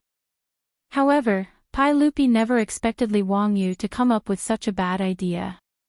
He was caught unprepared. County Earl Hu, what do you mean by this? Explain it clearly. Li Wangyu wasn't worried at all in the face of the official's accusations. He chuckled and replied, Your Majesty, this is what I meant just now. Since the vassal states are in conflict and can't agree, then a fair competition to determine the winner is naturally an appropriate method. His words made the ministers who wanted to impeach him explode again. Without waiting for Li Er to speak, they couldn't wait to refute. Nonsense. Are the lives of the vassal state not lives? County Earl Hu, how dare you treat human lives like grass? If Shui Yintua and Ba Yegu fight to the death, wouldn't that benefit the Eastern Turks and that old thief Shili? County Earl Hu, what are you thinking? Wang Renyu stood out and reprimanded. Li Wangyu spread out his hands. When did I say that I want Shui Yintua and the Ba Yegu to fight to the death? County Earl Hu, you just finished speaking and you want to deny it. Do you really think His Majesty and I are deaf? Li Wangyu said with a sneaky smile, Everyone, did you hear me clearly? I said to let the two sides compete, but I didn't say to let them fight to the death. Wang Renyu sneered, ridiculous, swords have no eyes. Could it be that County Earl Hu is thinking of wrapping swords and spears in cotton and playing with them? No.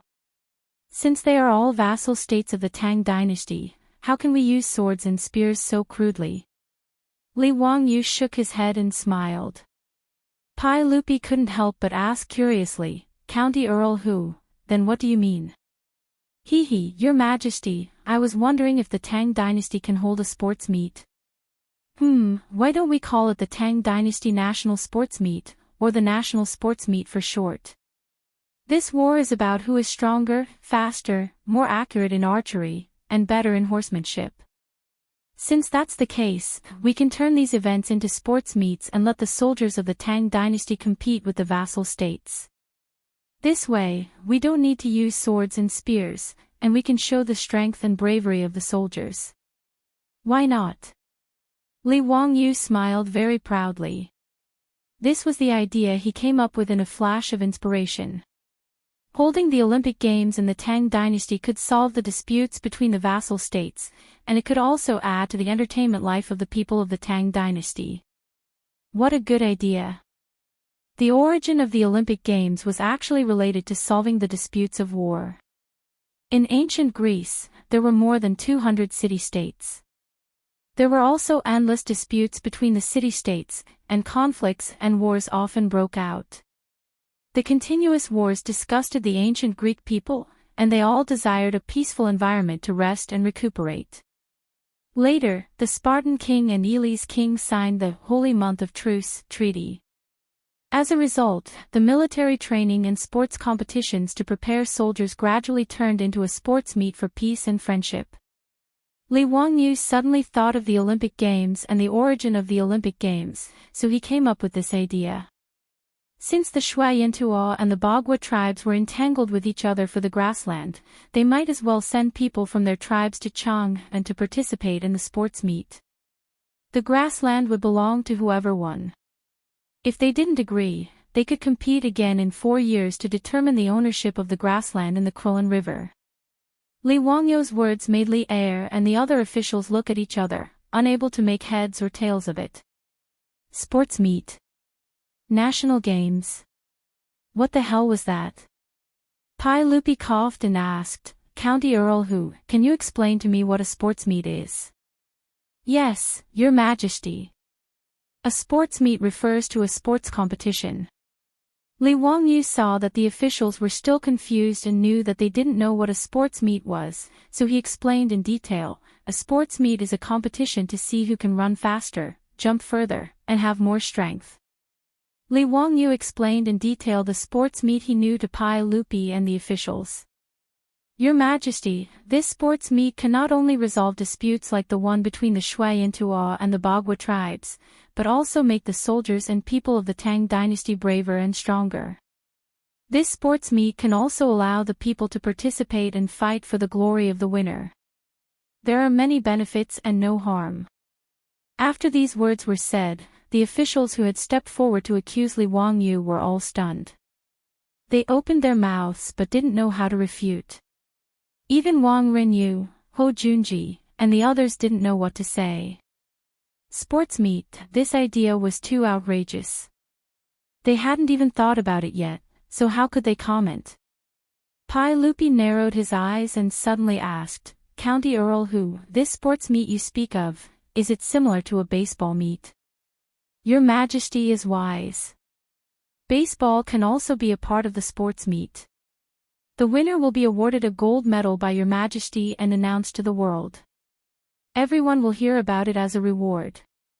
Pai Lupi nodded and looked at the officials. Everyone, what do you think of what County Earl Hu has said? For a moment, no one spoke in the vast Taiji Palace. Chapter 622. When Li Wangyu proposed the Tang Dynasty National Games, that no one had ever heard of, Pai Lupi and the other officials didn't know how to evaluate it. It sounded interesting, but even if Li Wangyu explained it for a long time, no one had any idea what the games were. The one who broke the silence in the Taiji Palace was Shui Yintuo's envoy. After listening to Li Wangyu's words, he thought for a long time before saying, Your Majesty, if the people of Bayigu also agree, I am willing to accept the games on behalf of Bayigu. But I would like to ask Hu Xianbo, what are the events of the Tang Dynasty National Games that you mentioned? Li Wangyu pondered for a while and replied, 5 events, batting, long-distance running, archery, horse racing, and weightlifting. What do you think? Shui Yintuo's envoy nodded, I can accept this on behalf of Bayigu, but I don't know if the cowards of Bayigu dare to participate. Let's compete. Do you think Bayigu is afraid of you? Bayigu's envoy naturally didn't want to be outdone. Pai Lupi saw that the two envoys nodded in agreement before he said anything, so he was helpless. Li Wangyu saw that Shui Yintuo and Ba Yigu's envoy were arguing again, so he smiled even more happily.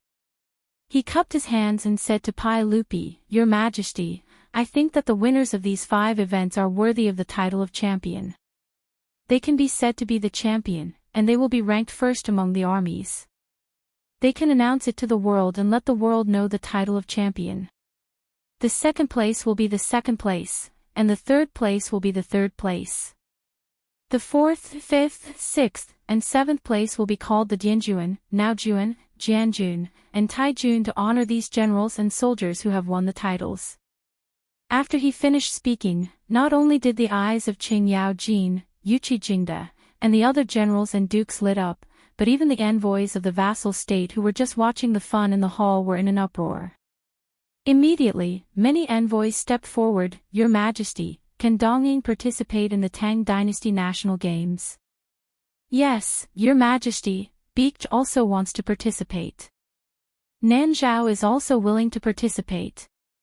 Even Nipponese is willing."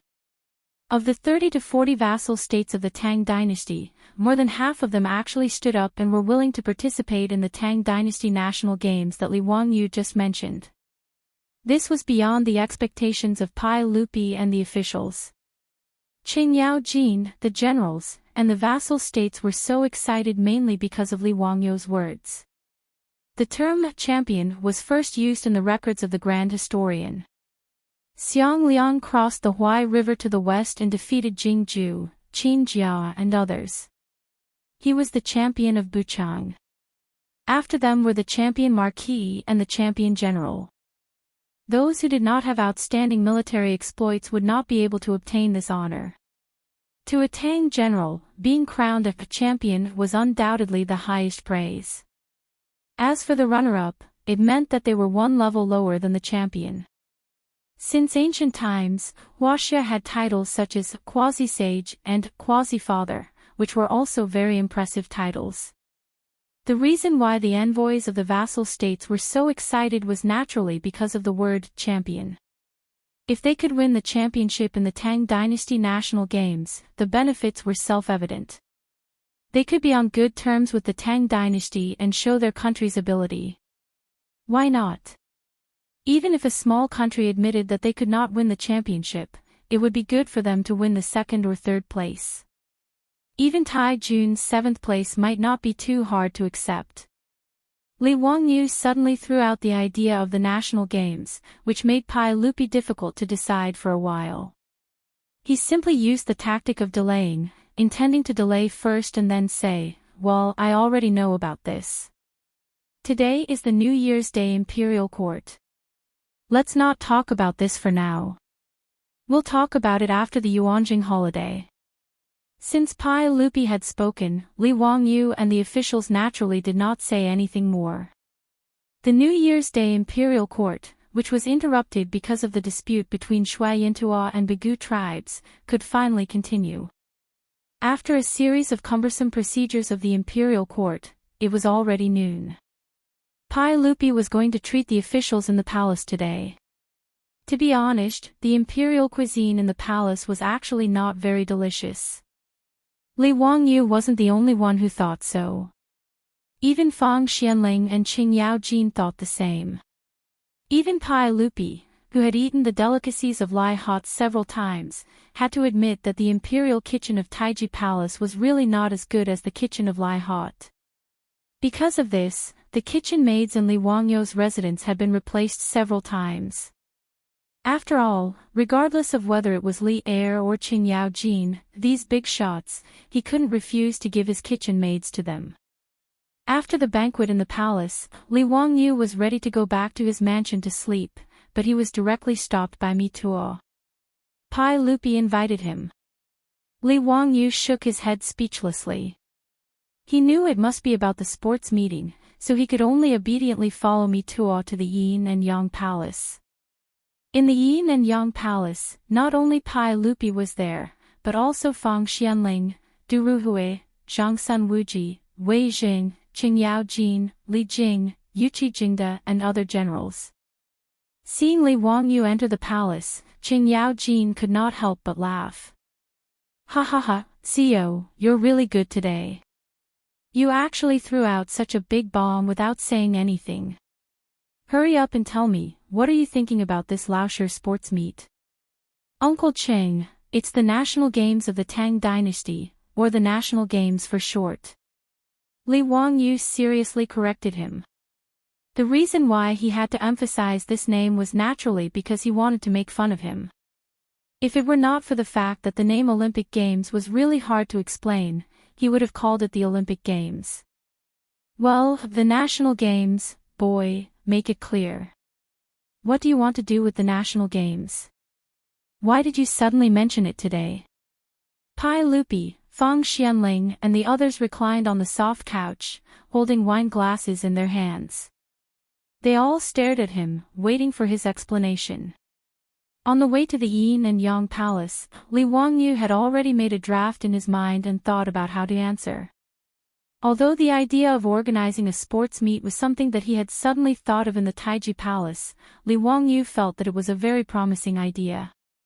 He cleared his throat and bowed to Li Er and the other big shots. Then he said loudly, "Uncle, gentlemen, I didn't propose to hold the national games on a whim. It's because it's beneficial to the Tang Empire. It's actually beneficial." Oh. Specifically, what are the benefits? Pai Lupi asked. Yes, uncle. First of all, the national games can promote the national prestige of the Tang dynasty, promote political exchanges between the vassal states and the Tang dynasty, promote caravan trade, and bring the vassal states closer to the Tang dynasty. Of course, more importantly, uncle, the sports meeting can make money. His words immediately aroused the interest of Pai Lupi and the other generals. Zio, be more specific. How can these benefits be realized? Seeing that Pai Lupi and the others were interested, Li Wangyu was not in a hurry. He first asked the chamberlain to bring him a cup of tea, and then he took a sip. He was so anxious that he wanted to beat him. Then he replied slowly, "Actually, uncle and gentlemen, you should be able to imagine the benefits." Chapter 623. Li Wangyu said unhurriedly, "Actually, uncle and all of you should be able to imagine the benefits of this. First of all, no matter what ranking the vassal states get in the national games, it will cause a lot of discussion in their countries. The champion of the national games of the Tang dynasty is sought after by the vassal states. Of course, the people of the vassal states will yearn for the Tang dynasty." Fang Xianling nodded. "That's right. Zio is right. Go on. What are the other benefits?" Secondly, these vassal states are very far away from Chang'an. It's not easy to travel there. Uncle, I think the national games can be held 1 year later. It will make it easier for the envoys of the vassal states to send the news back and give them enough time to select soldiers and come to Chang'an. With so many people coming and going, the trade between the vassal states and the Tang dynasty will be stimulated. After all, businessmen are after profits. They will see the business opportunities and will not let go of the opportunity. Pai Lupi and the other bigwigs looked at each other and nodded in agreement with Li Wangyu. "Zio, tell me, how can we make money from the national games?" Pai Lupi already had a plan in mind, but he still asked. "Uncle, it's even simpler. Collect tickets and sell advertisements." Tickets. Advertisements. Yes. The national games should be open to the public. Everyone can enter and watch the games after buying tickets, Li Wangyu answered matter-of-factly. Everyone looked at each other in dismay. It was beyond everyone's expectations that tickets could be sold for this competition. Li Wangyu said with a sneaky smile, "Uncle, my Dazhao batting field was completed a few days ago. The national games of the Tang dynasty can be held in the batting field." The Dazhao batting field can accommodate 100,000 people. 10 coins per person is not a lot, right? That's 1,000 strings of coins per day. 100,000 people will watch the games in the field. They have to eat and drink, right? At that time, we can authorize some businessmen in Chang'an to sell food in the field. We can charge them 100 strings of coins per day, right? They could also allow the merchants to bid. If the price was high enough, they would be allowed to hang the banner of their business in the stadium to advertise. We only need to hold the national games for a month. Do you think we won't make enough money?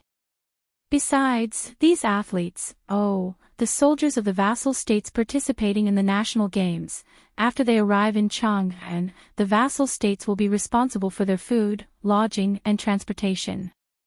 This is also a big income. In my opinion, if you don't earn 100,000 strings of cash, it's considered a failure. This time, Pai Lupi and Feng Xianling were even more moved. Your Majesty, I think Zio is right. The national games of the Tang dynasty can indeed be held. This subject agrees.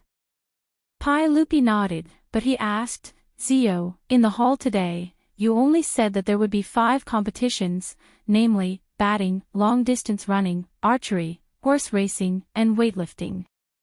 How did you manage to delay the sports day for more than a month? Uncle, isn't this simple? So many more projects. In addition to batting, there can be different distances in long-distance running. 1,000 steps, 2,000 steps, 5,000 steps, or even more.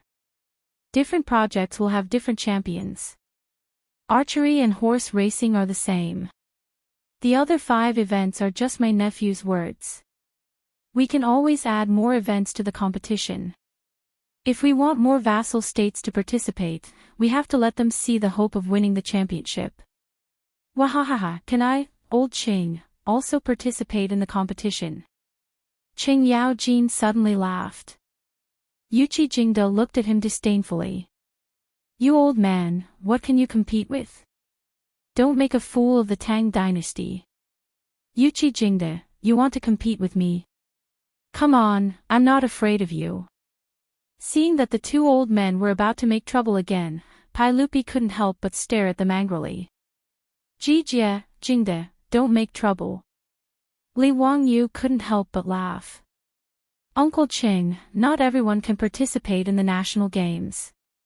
Of course, you have to be qualified. Bastard, you better tell me clearly. What conditions do you have that I'm not qualified for? Ching Yao Jin said angrily. It's not up to me to decide. Li Wangyu hurriedly waved his hand. He didn't want to provoke this old hooligan. Uncle Ching, there are hundreds of thousands of soldiers and horses in the Tang dynasty. Even if we only select soldiers from the imperial guards to participate in the sports day, we still have to go through many rounds of selection. How will they be selected? Li Wangyu said, I think that each of the 16 guards of the imperial guards will select 1 athlete to participate in the national games. As for how each guard will be selected, it will depend on Uncle Ching and the rest of the officials. In addition to the athletes from the vassal states, there will probably be dozens of people participating in each event. When the official competition starts, they will go through the preliminaries, preliminary rounds, semi-finals, and finals, and finally the champion will be decided. Li Wangyu then explained the participation methods and competition methods of the Olympic Games to Pai Lupi and the other big shots in detail. They all nodded. Good, Zio, you are really thoughtful. It's really amazing that you can come up with such a detailed and feasible plan in such a short time. Pai Lupi thought that Li Wangyu had come up with the rules and organization of the competition himself, so he praised him generously. Li Wangyu couldn't help but blush. This was just his experience from watching the Olympic Games and the National Games on TV in his later life. Any sports fan in his later life could tell him 1, 2, 3, 4, and so there was nothing special about it. Pai Lupi, Feng Xianling, and the others discussed for a while and roughly decided to hold the national games of the Tang dynasty. The time of the games was set to be 1 year later, between March and April of the 4th year of Chang'an. If the national games were held well, they could be held every 2 years. As for the specific events, content, and rules of the games, Pai Lupi waved his hand and let Li Wangyu take full charge. After writing a detailed memorial and submitting it to him, he discussed it with Fang Xianling, Du Ruhui, and the others. Finally, he issued an edict and spread it to the whole world. Li Wangyu had no choice but to nod and take the job.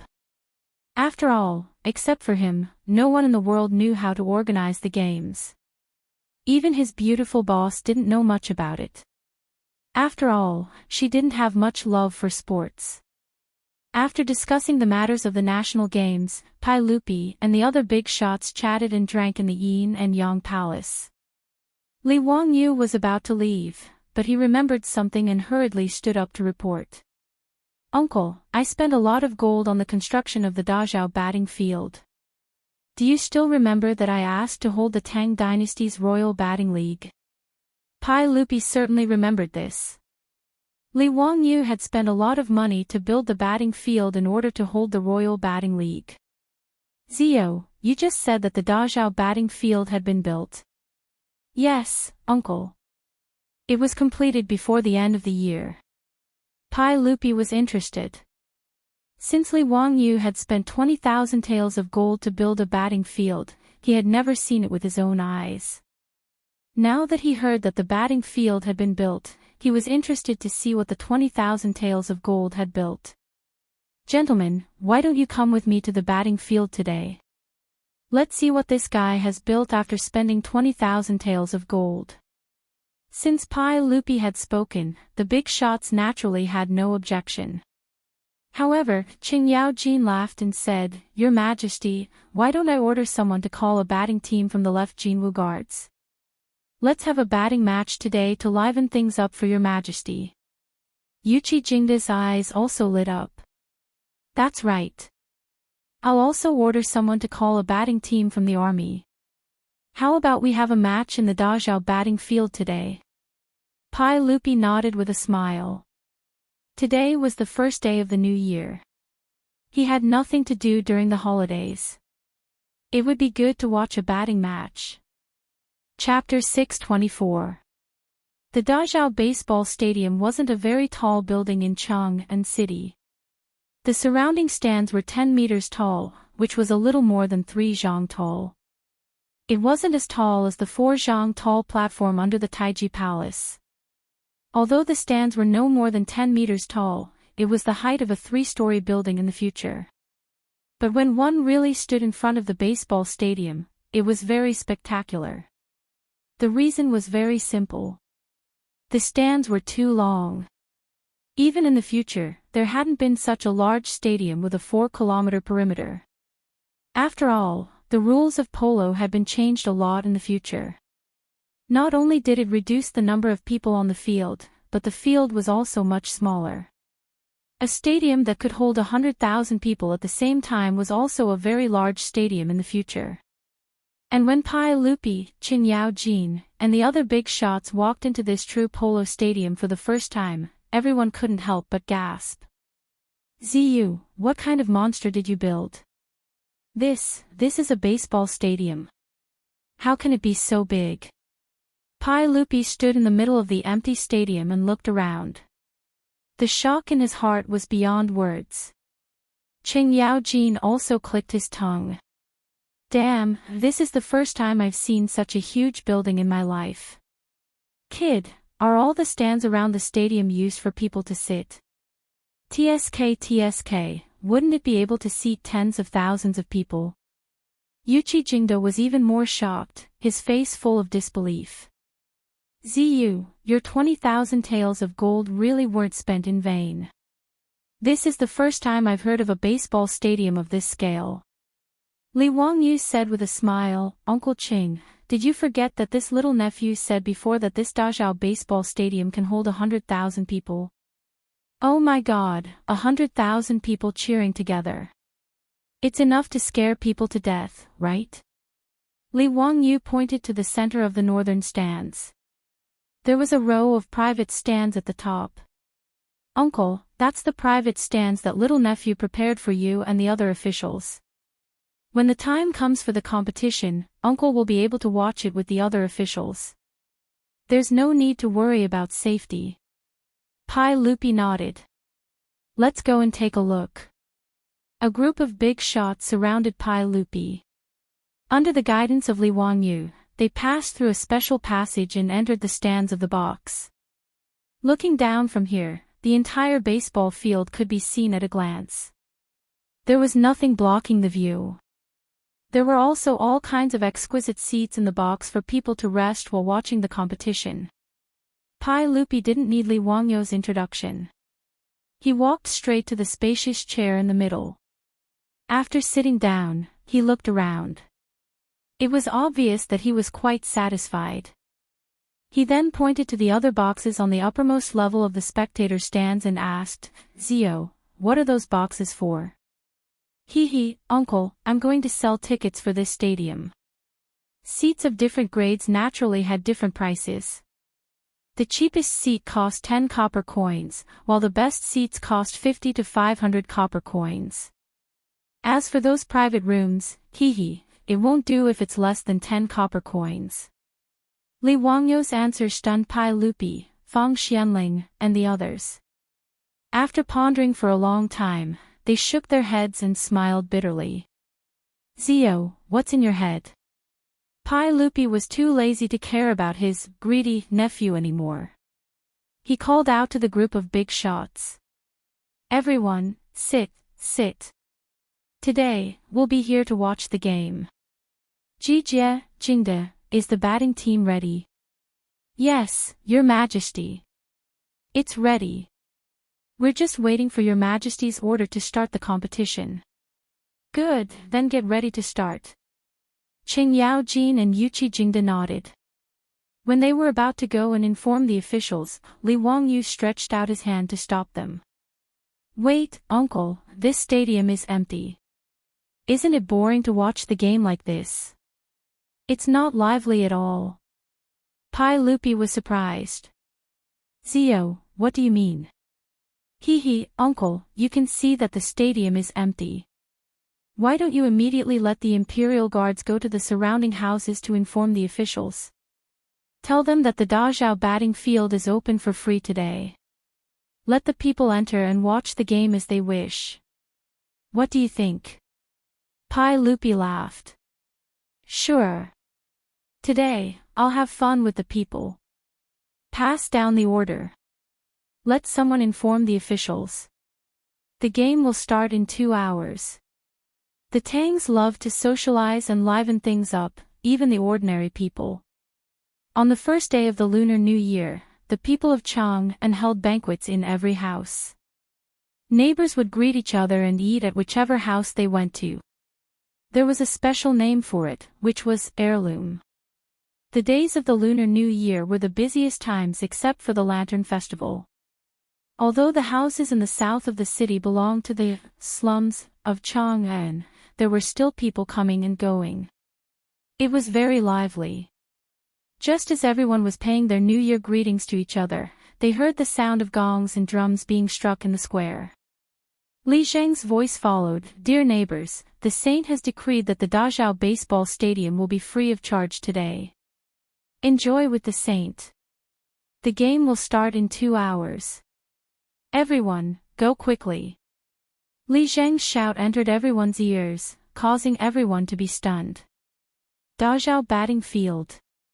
Enjoy with the sage. Watch the game for free. The crowd immediately rushed out from every house and surrounded Li Zheng, who was still beating the gongs. Li Zheng, is what you said true? Where is the Dazhao batting field? Why does it sound so familiar?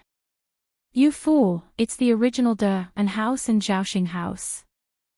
Wasn't it changed into a batting field by County Earl Hu? Oh, right. Is it that prodigal County Earl who spent 20,000 taels of gold to renovate the batting field? I forgot about it. TSK, I have to go take a look. 20,000 taels of gold. What prodigal? Don't talk nonsense. Be careful that the officials don't catch you and beat you with a plank. County Earl who is the god of fortune. What do you know? Li Jing scolded jokingly. Hee, don't care what it is. Li Zheng, you can enter the batting field as you wish today. The sage is there too. We can even watch the game. Nonsense. The sage ordered the imperial army to inform us. How could it be fake? Everyone, go quickly. Be careful that there won't be any seats left if you're late. After I inform everyone, I have to hurry over to watch the game. After Li Jing finished speaking, the crowd immediately dispersed. Some ran directly toward the batting field. Some ran back home to call their aunts and children. There were also some who called their friends. For a moment, the houses were in chaos. This scene was happening in dozens of houses in the south of Chang'an city. Not long after, countless people ran out of the houses and headed toward the Dazhao batting field. The news quickly spread to the east and north of the city. Many merchants and wealthy merchants immediately rode their horses and carriages toward the south of the city. Those without horses or carriages naturally chose to take public carriages. Even the officials and nobles immediately ordered their servants to prepare carriages and horses and hurried to the south of the city when they heard about this. After all, even Pai Lupi was there. The officials naturally couldn't pretend that they didn't know. Moreover, even the officials were extremely curious about the batting field that County Earl Hu, Li Wangyu, had built. Everyone wanted to see with their own eyes what the County Earl Hu had built after spending 20,000 taels of gold. Because of Li Wangyu's suggestion, Chang'an city was in an uproar. Chapter 625.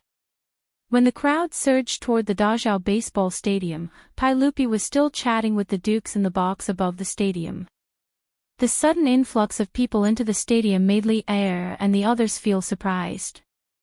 Originally, Li Er and the group of big shots had thought that it would already be amazing if they could fill half of the seats in this huge stadium by notifying the people at the last minute to watch the game. One must know that this was a baseball stadium that could hold 100,000 people. Half of it would be 40,000 to 50,000 people.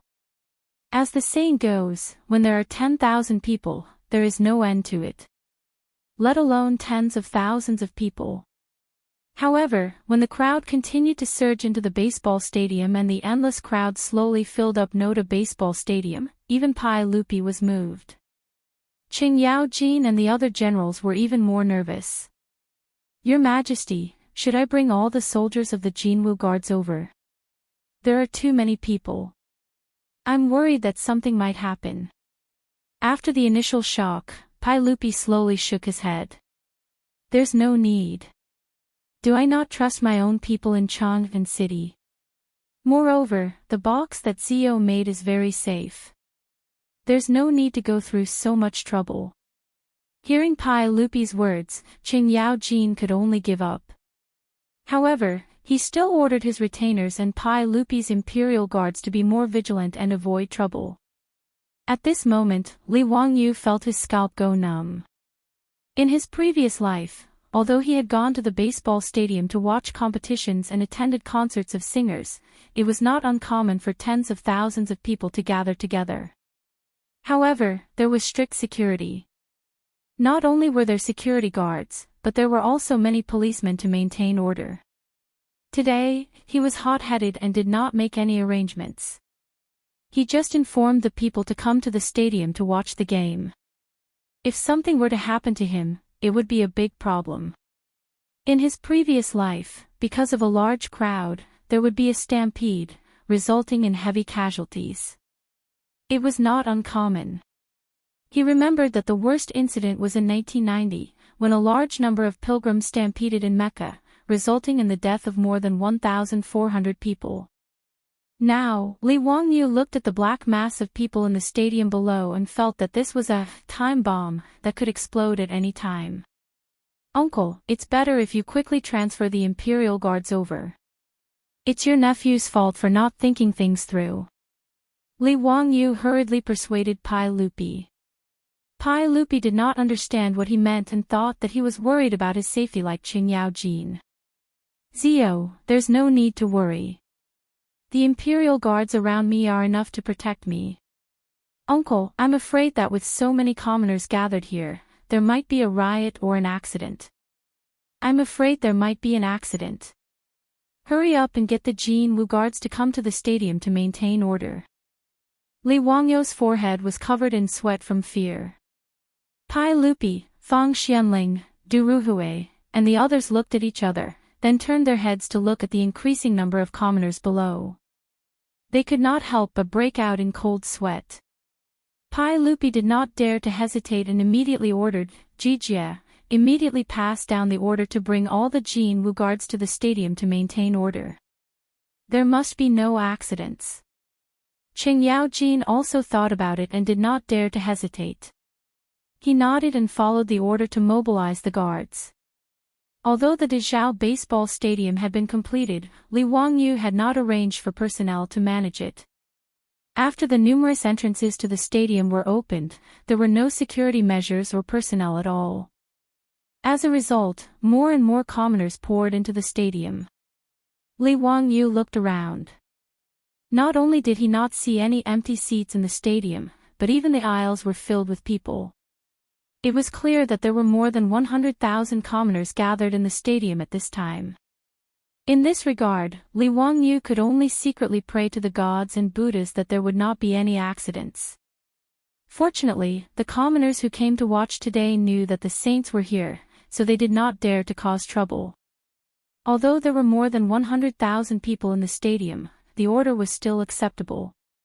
At the very least, Li Wangyu did not see any signs of unrest. Not long after, a large group of imperial army soldiers dressed in shining armor and wielding gleaming sabers and swords entered the field and began patrolling the area to maintain order. Only then did Li Wangyou's tense heart finally relax. After a series of twists and turns, it was finally time for the baseball match to begin. When the batters of the two teams entered the field on horseback, the drums on the side of the field sounded. The originally noisy field suddenly exploded like a pot of boiling oil. Long live! Hua, hua, hua. Barely. Victory. Today, Pai Lupi had called for the two teams of the Jinwu guards to compete on a whim. It was a civil war of the Jinwu guards.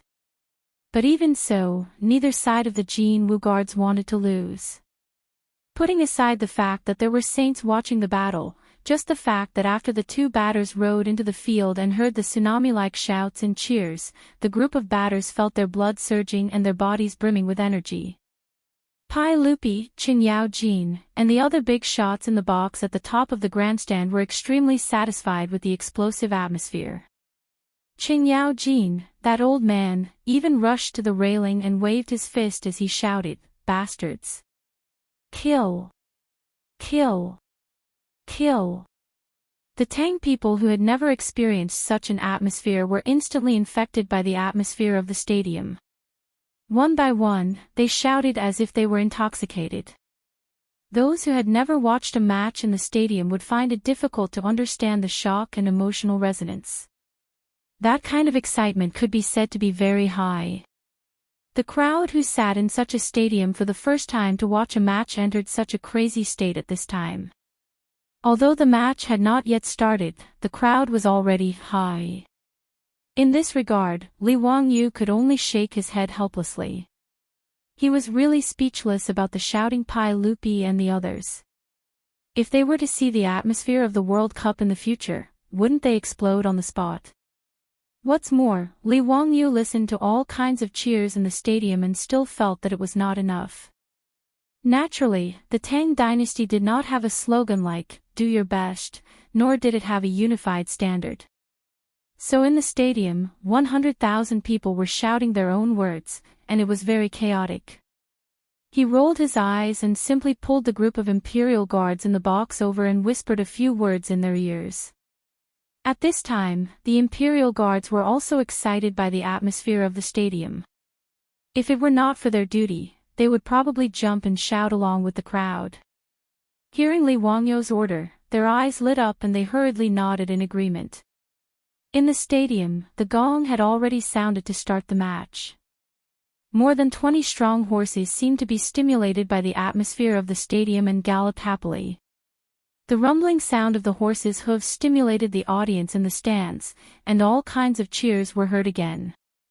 Today, the batters of the Jinwu Guards were also greatly stimulated and played their strength beyond their usual standards. On the field, there was an endless stream of wonderful performances, and the crowd was fascinated by them. The momentum of the applause and the stomping of the feet was very vast. Li Wangyu even suspected that if the spectator stands around the stadium were not made of solid soil, with so many people stamping their feet and shouting together, the spectator stands would have collapsed. Pai Lupi, Fang Xianling, Qing Yao Jin, and the other big shots also stood up and applauded the wonderful performances on the field. While the crowd was watching happily, suddenly there was a uniform cheer behind them. Rise! Rise! Rise! Chapter 626. Pai Lupi and the group of big shots turned around in shock. It was the guards in the box. Under the leadership of Li Wangyu, they were shouting slogans rhythmically to encourage the batters below. As a person from Sichuan, Li Wangyu naturally felt that the slogans like, "Come on," in the future were not as powerful as the Sichuan people's "Rise." So when he found that the 100,000 people in the field were shouting their own slogans, he thought of this matter. He called the guards over and let them shout "Rise" with him. Although the phrase "Rise" could be said to be the patent of the Sichuan fans in the future, it actually appeared as early as the Han Dynasty. There was a record in the Book of Ancient Microcosm, "Some people rise," Dai Yueying, Lu Qi Chang. Rise was the meaning of rise. In the ancient Chinese language, rise also had the meaning of yang. Rise! Rise! Rise! Therefore, when the soldiers shouted "Rise," Pai Lupi and the group of big shots were stunned at first. Then, they all pointed at Li Wangyu and laughed, nodding their heads in agreement. The phrase "Rise" was sonorous and powerful, and it made Qing Yaojin's eyes light up. He immediately changed his words and began to shout "Rise" with the group of soldiers to encourage the batters below.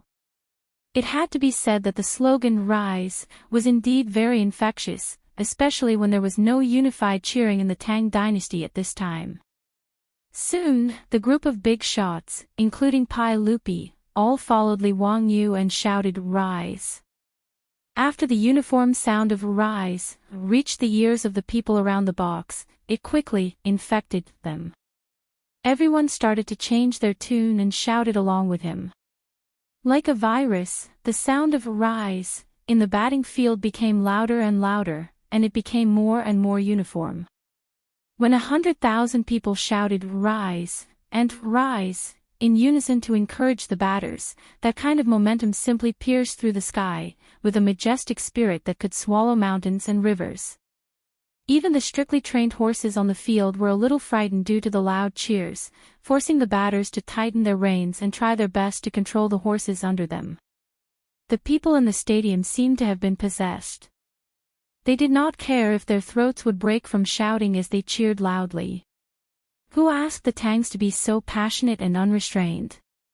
What's more, batting was the #1 sport in the Tang dynasty. Its status was far higher than that of football in the modern era, and its weight in people's hearts. However, due to the limitations of the venue and the horses, most of the people in Chang'an could only watch a few official cricket matches. But this did not affect the Tang's passion for cricket. Today, when the citizens entered this incomparably huge baseball field, they were already quite shocked and excited. What's more, he would be able to watch a high-level batting match with his own eyes. The huge excitement was self-evident. When the left Golden Guard's batter finally broke through the opponent's goal and scored a goal, Qing Yaojin was so excited that he directly tore open his robe, revealing a large amount of black hair covering his heart. He waved his fists wildly downwards. It was not until his voice was a little hoarse that he turned around, grabbed a jar of wine, and gulped it down. Qing Yaojin threw down the wine jar, wiped the wine stains from the corner of his mouth, and shouted at Pai Lupi, "Your Majesty, I've played cricket for so many years and watched it for so many years. Today, I finally know that batting is so exciting. Wahahaha, thinking about it now, it was really boring in the past." It was not Qing Yaojin's fault for being rude and shouting loudly. It was really too noisy on the field. If he did not raise his voice, he would not be able to hear what the other party was saying. Pai Lupi was also very excited. It was just that he cared about his image as an emperor, so he was not as wild as Qing Yaojin and Yuqi Jingde. After he heard Qing Yaojin's words, he also nodded repeatedly. He pointed at Li Wangyu and said, "Ha, it's all thanks to Zio that we know that watching cricket can be so refreshing. Zio, your 20,000 taels of gold were really not spent in vain. Hee, uncle is too kind. As long as uncle and the other officials like it, it's good." Li Wangyu struck while the iron was hot and asked, "Uncle, what do you think about the Tang Dynasty's Royal Cricket League that I mentioned before? Is it possible to hold it?" Pai Lupi did not hesitate at all this time and directly nodded, "It's possible. Write a memorial to us as soon as possible and clearly state your plans. We will definitely support this matter." With Pai Lupi's approval, Li Wangyu was naturally overjoyed and hurriedly bowed to Pai Lupi. He had invested 20,000 taels of gold in this cricket field. If the Polo League could not be held, then he would suffer a huge loss. Although he was not lacking in money now, the landlord did not have any extra food, right? If he could earn money, then he naturally had to earn it. As long as the Polo League was held, even if it was only held once every 10 days, he would be able to make a lot of money. Li Wangyu was very confident about this. On the first day of the third year of Chang'an, this cricket match that was enough to be recorded in the annals of history finally ended amidst the screams of 100,000 spectators. The final result of the match was not important. What was important was that this matter instantly caused an uproar in the entire Chang'an city and the surrounding provinces. As for cricket, most of the people knew about it but did not know why. Although they were fanatical fans, they had not seen many cricket matches at all. Today's sudden football match had opened the eyes of many people and made them addicted. And the Dazhao cricket field that Li Wangyu had spent 20,000 taels of gold to build became the center of the topic. All the people who entered the stadium to watch the game that day used their poor vocabulary to desperately praise the incredible stadium to the people around them, causing the people who missed the game to cry out in surprise. Those who missed the match beat their chests and stamped their feet in frustration. However, their frustration did not last long. On the fourth day of the new year, the people in Chang'an city were surprised to find that someone had posted a notice on the gate of the inner square. "Lang Jun, may I ask what is written on the notice?" Most of the people were illiterate, so they could only ask the neighbor who dressed like a scholar.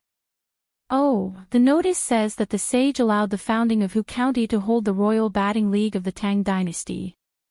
In the future, every 10 days off, the game will be held in the Dazhao cricket field." His words made the people even more confused. Of course, everyone knew about cricket. But what the hell was a league? "Lang Jun, may I ask what is the Royal Batting League of the Tang Dynasty?" It says that there are 22 teams in the Royal Batting League, which are the 6 armies of the Northern Yamen and the 16 guards of the Southern Yamen. Every 10 days off is the day of the match, and 11 cricket matches will be held on that day. The 22 batting teams will fight against each other. The winner will get 3 points, the draw will get 1 point each, and the loser will get no points. Each batting team will play a total of 21 matches against the other 21 teams. The team with the highest score in the end will be the champion and will be rewarded by the sage. After he finished speaking, the people around him suddenly became lively. "This is very interesting, but I don't know if we can go to watch the match." "Yes, Lang Jun, look at the notice. Does it say what the league is? Can we go and watch it?" The man nodded and said, "Yes, it says here that the Royal Batting League will sell tickets. The cheapest ticket is 10 copper coins. You can watch the match in the Dazhao cricket field for a day."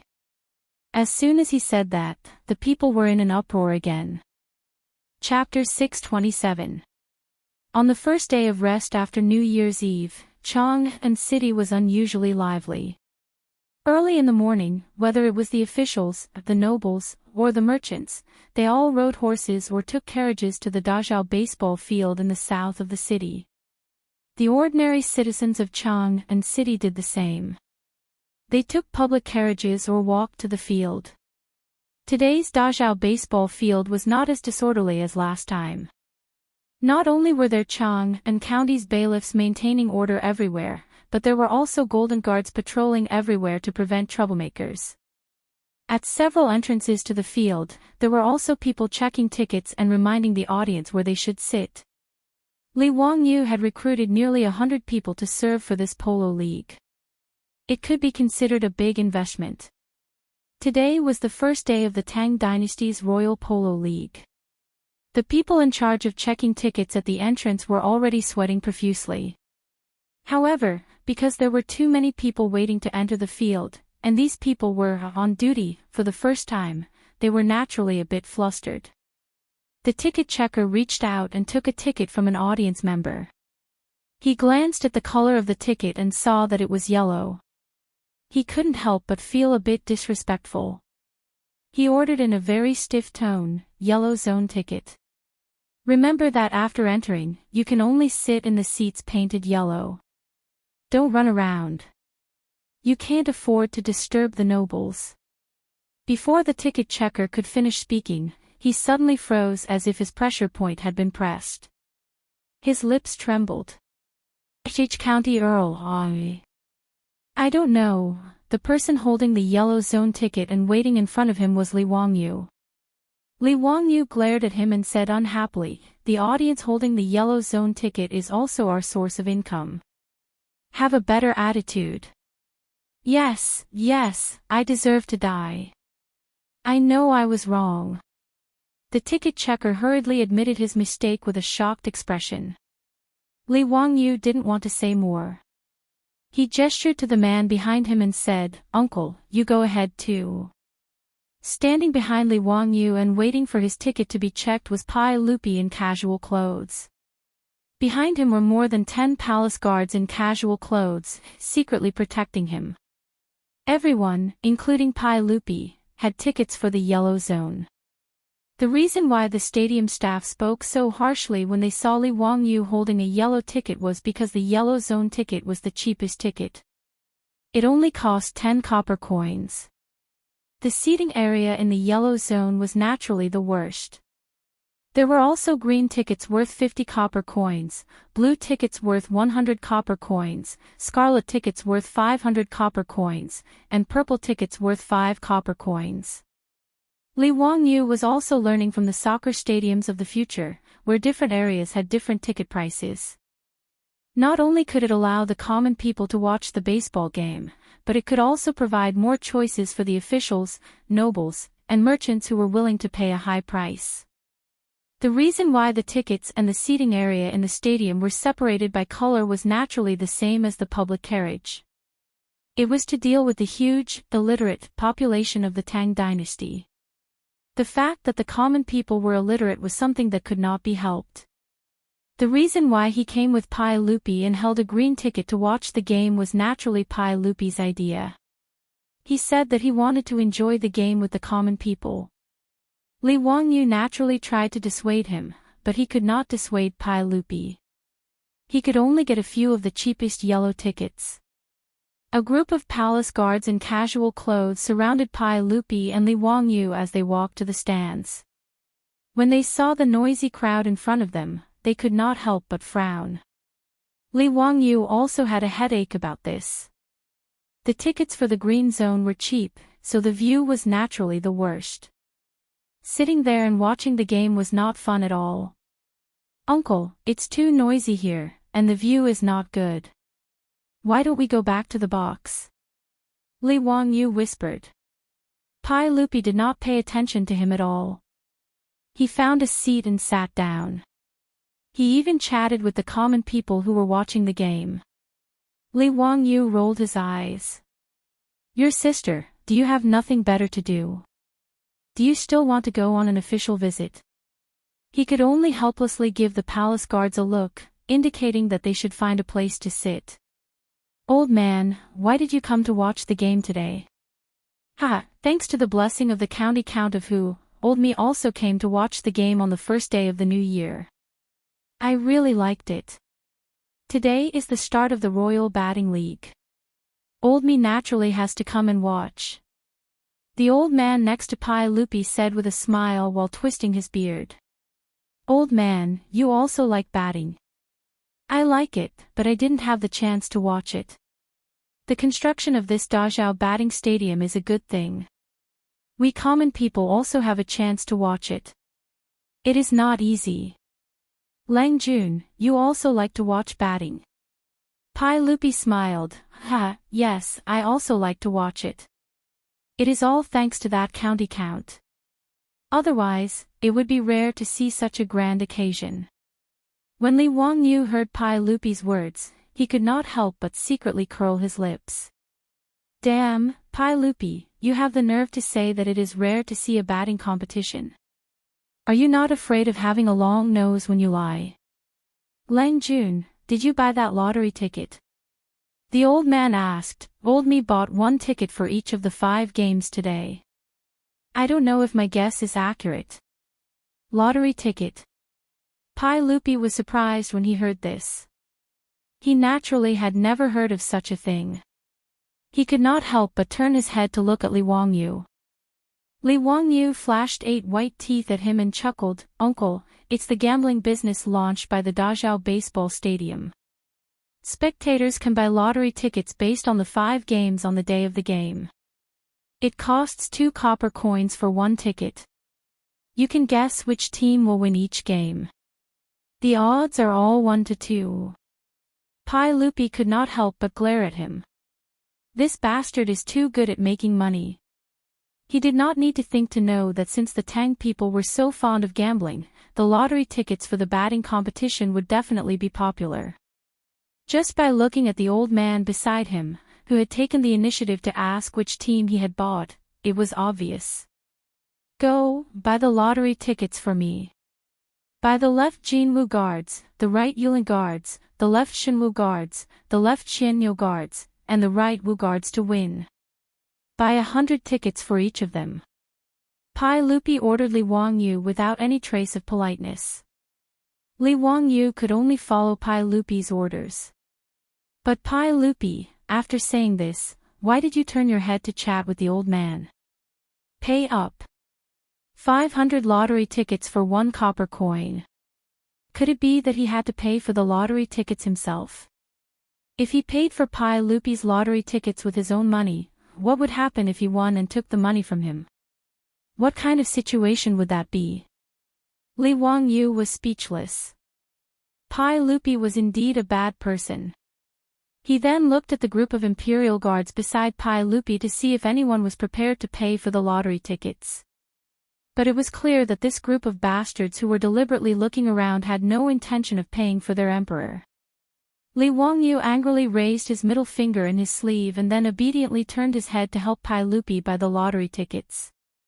Li Wangyu could only rejoice at Pai Lupi's shameless behavior.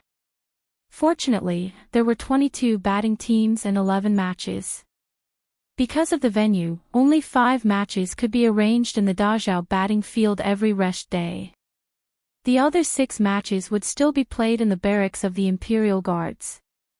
Otherwise, if there were 11 matches today, wouldn't he have to spend even more money?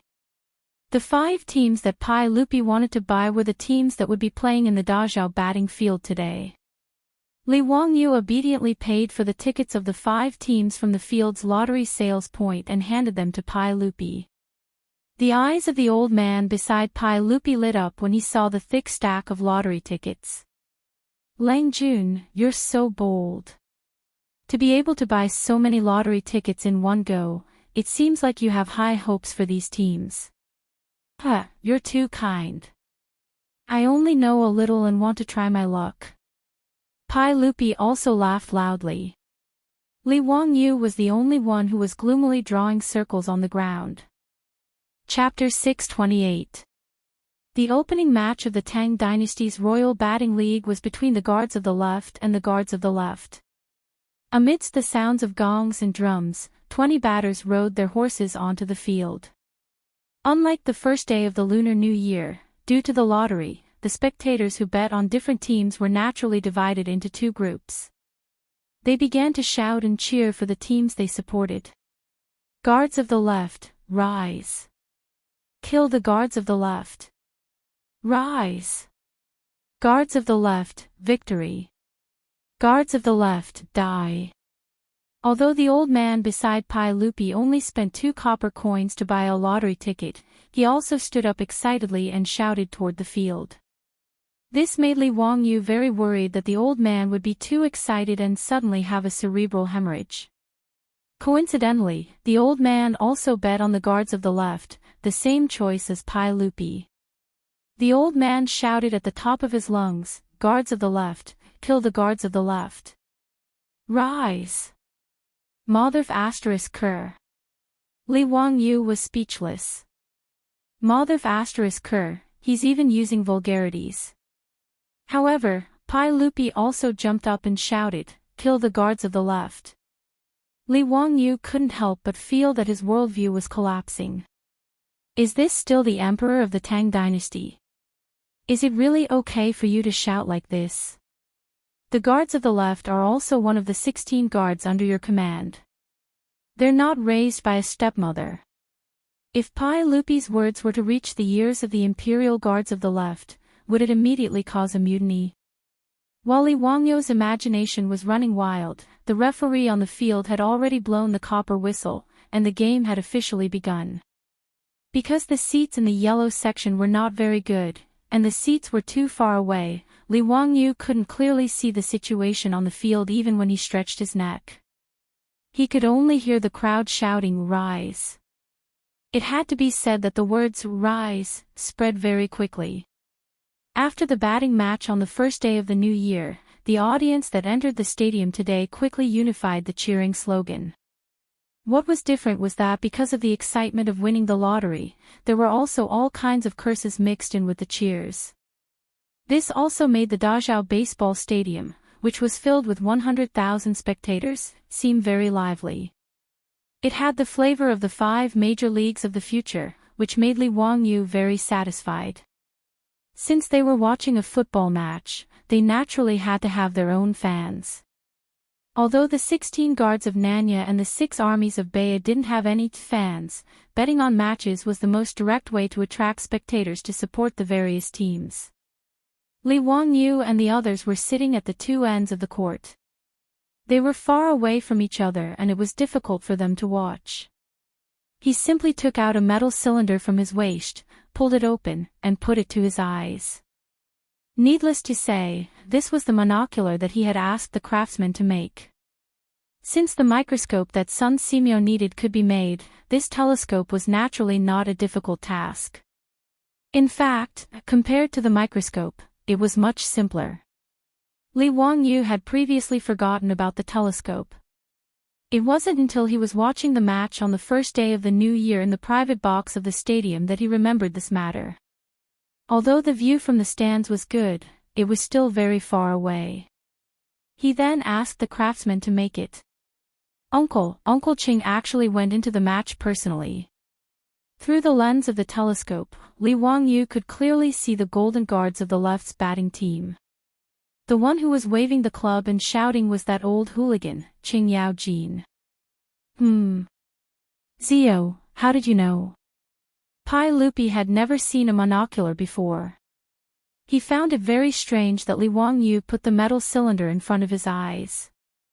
Li Wangyu handed the telescope in his hand to Pai Lupi and showed it off. Uncle, this is a new gadget that I made. It's called a telescope. Through it, you can clearly see the scene in the distance. Pai Lupi took the telescope suspiciously. He copied Li Wangyu's previous actions and put it in front of his eyes. In the next second, Pai Lupi looked as if he had seen a ghost. His hands trembled and he almost threw the monocular in his hand.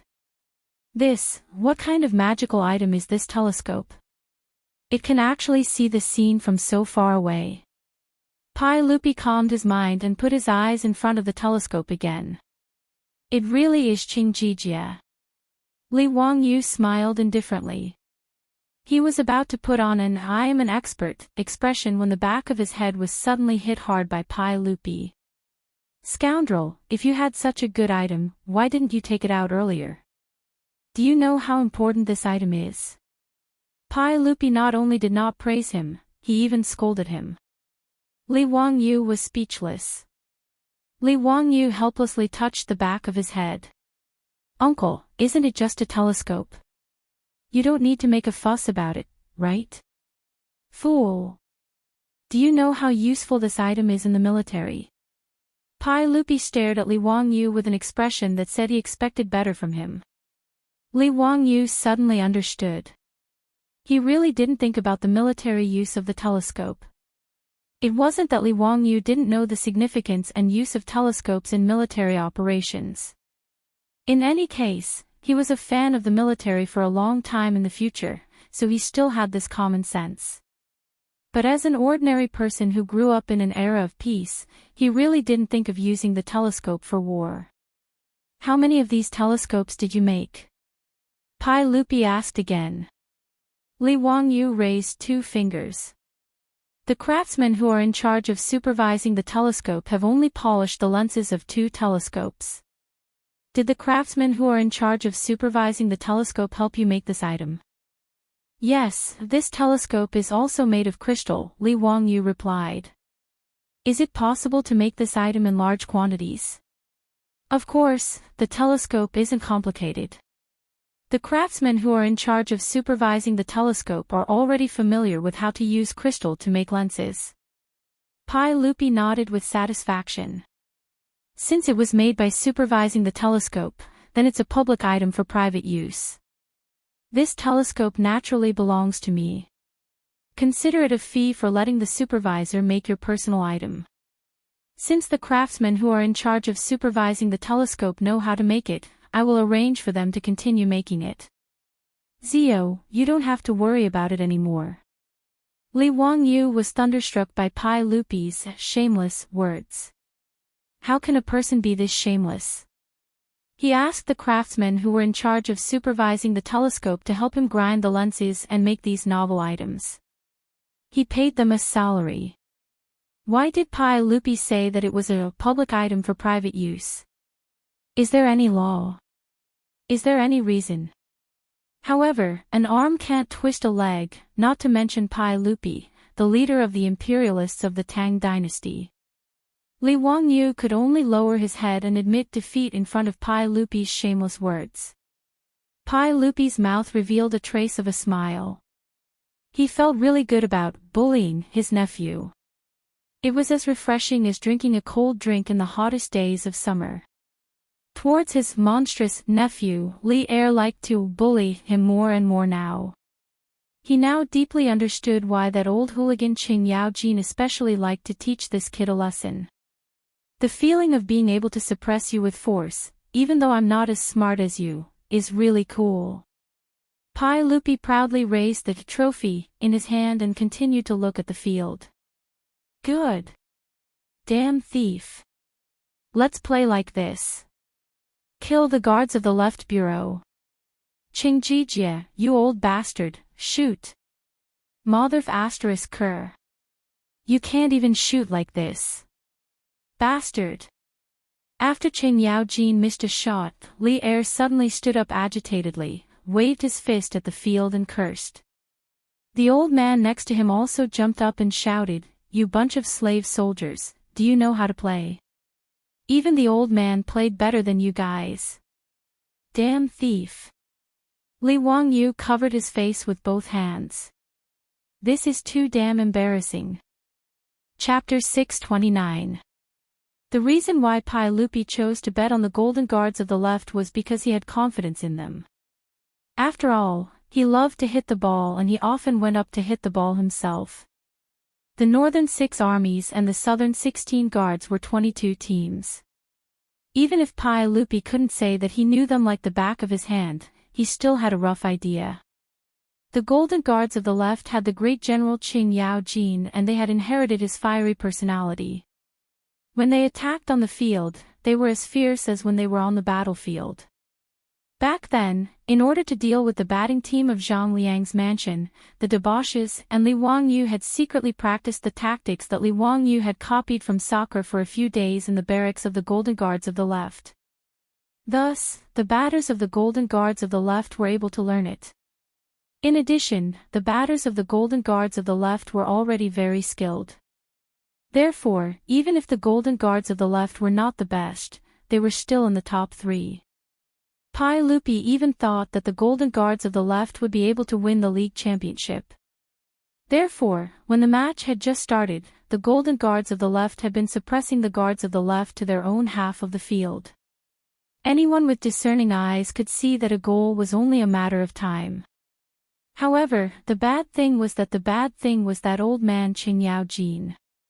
The batters of the Golden Guards of the left usually trained together and naturally had a tacit understanding with each other. Although Qing Yao Jin was skilled in archery and horsemanship, how could he compare to the others when it came to hitting the ball? The 3 great generals of the Tang dynasty, Yuqi Jingde, Qing Yao Jin, and Qin Qiong, were absolutely top-notch in terms of bravery in battle. However, although hitting the ball required skillful horsemanship, it was not only that. It was like the world's fastest flying man, Usain Bolt, had changed his profession to soccer, but he was still very ordinary. Qing Yaojin's hitting skills, compared to the other 19 people on the field, was like the difference between a professional athlete and an amateur expert. The difference was actually quite big. However, this old man did not realize it. Not only did he personally participate in the match, he also continuously shouted on the field and asked the others to pass the ball to him. Since their great general had given the order, the left Golden Guards did not dare to disobey. They could only desperately feed the ball to Qing Yao Jin. During the first attack, the Golden Guards of the left used their skillful cooperation and positioning advantage to easily tear apart the defense of the left supervisor's gate guards. They directly spurred their horses and rushed towards the opponent's goal with the ball. Qing Yaojin's reaction was not slow. He also urged his horse to rush out. Of course, he was riding a BMW. His speed was very fast, and he quickly shook off the pursuers of the guards. He rode straight to the opponent's goal, and at the same time, he did not forget to shout, "Wahahaha, UB*TCH, pass the ball to me." The batsman of the left Golden Guard did not dare to be negligent. He immediately sent the ball straight to Qing Yaojin's horse. Qing Yaojin was overjoyed. He turned sideways and raised the stick in his hand. Then, he slammed it towards the goal. The 100,000 spectators all had different reactions when they saw this scene. Those who supported the Golden Guards of the left and those who bet on the Golden Guards of the left naturally cheered excitedly. On the other hand, those who bet on the Guards of the left prison couldn't help but gasp. However, in the next second, Noda's Dazhao baseball stadium exploded. The fans of the Golden Guards of the left, who were ecstatic just a moment ago, opened their mouths wide in shock. Their faces were filled with disbelief. What followed was a tsunami of insults, all of which were directed at Qing Yao Jin, the one who had just shot the ball. On the other hand, the supporters of the left prison gate guards heaved a sigh of relief and laughed in schadenfreude. There was no doubt that the polo ball, which was close at hand, was hit by Qing Yaojin's stick. Then, he beautifully hit the ball with an anti-aircraft gun effect. The polo ball flew out from the top of the goal and landed in the spectators' seats at the back. This kind of ball was no different from the soccer field of the modern world, where the goalkeeper would be pushed past, and the goal would be empty. It was much more difficult to miss than to hit the goal. When Pai Lupi and the old man beside him saw this scene, they were so angry that they stomped their feet and cursed. On the field, the curses and insults were directed at Qing Yao Jin like a tsunami. This old man was indeed worthy of being called the #1 troublemaker in the Tang dynasty. Not only did he not feel ashamed, but he also shamelessly laughed. Li Wangyu was also speechless. Who the hell are these people? Pai Lupi angrily cursed for a while, then he turned his head to look at Li Wangyu. Why is this old man on the field? Who allowed him to play? I'm so angry. Li Wangyu shrugged his shoulders. How would he know about this kind of thing? Just when Pai Lupi was cursing Qing Jin, the situation on the field suddenly changed. The left prison gate guards, who had survived the disaster, took the opportunity to counterattack, and rushed towards the golden guards of the left prison gate guards' goal. After 3 passes and 2 falls, they actually succeeded in their sneak attack and broke through the goal. Pai Lupi and the other seats were behind the golden guards of the left prison gate guards' goal. When he saw this scene, Pai Lupi's face turned green. He stomped his feet and cursed, "Damn it! Kill them! Kill that bastard Qingjie!" In the field, the audience who bet on the golden guards of the left prison gate guards' victory were all cursing. Although they didn't know that the person they were cursing was the current founding duke, it didn't affect them in the slightest. Some people even had blue veins on their foreheads, and they almost had the impulse to grab their weapons and curse Qing Yaojin's ancestors. Li Wangyu, on the other hand, didn't care. After all, he was selling tickets and lottery tickets. Whoever won or lost had little to do with him. Who had ever heard of a banker who opened a casino losing money? However, Li Wangyu didn't expect that Pai Lupi would be so agitated. Who would have thought that the emperor of the Tang dynasty, who usually sat on the throne of the Taiji Palace, would curse Qing Jin because he missed a goal? Even the group of guards beside Pai Lupi couldn't help but turn their heads. They had a strange expression on their faces. Obviously, they were also shocked by Pai Lupi, who had turned into a fanatic fan.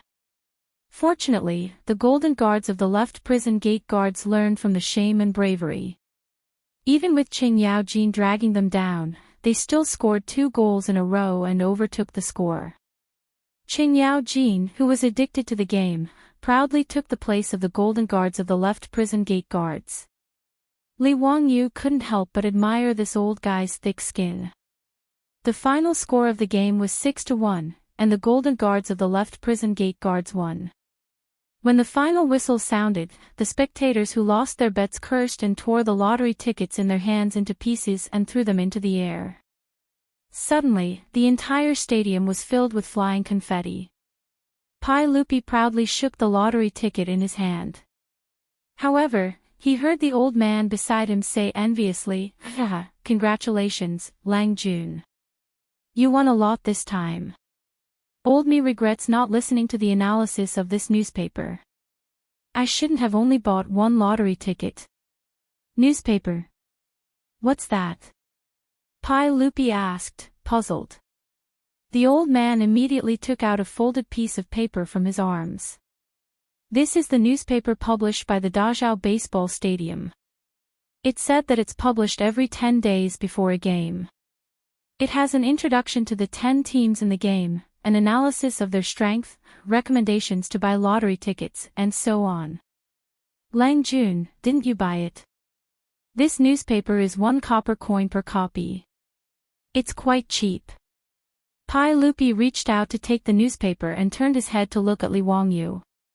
Needless to say, this must be a novelty that his nephew came up with. Chapter 630.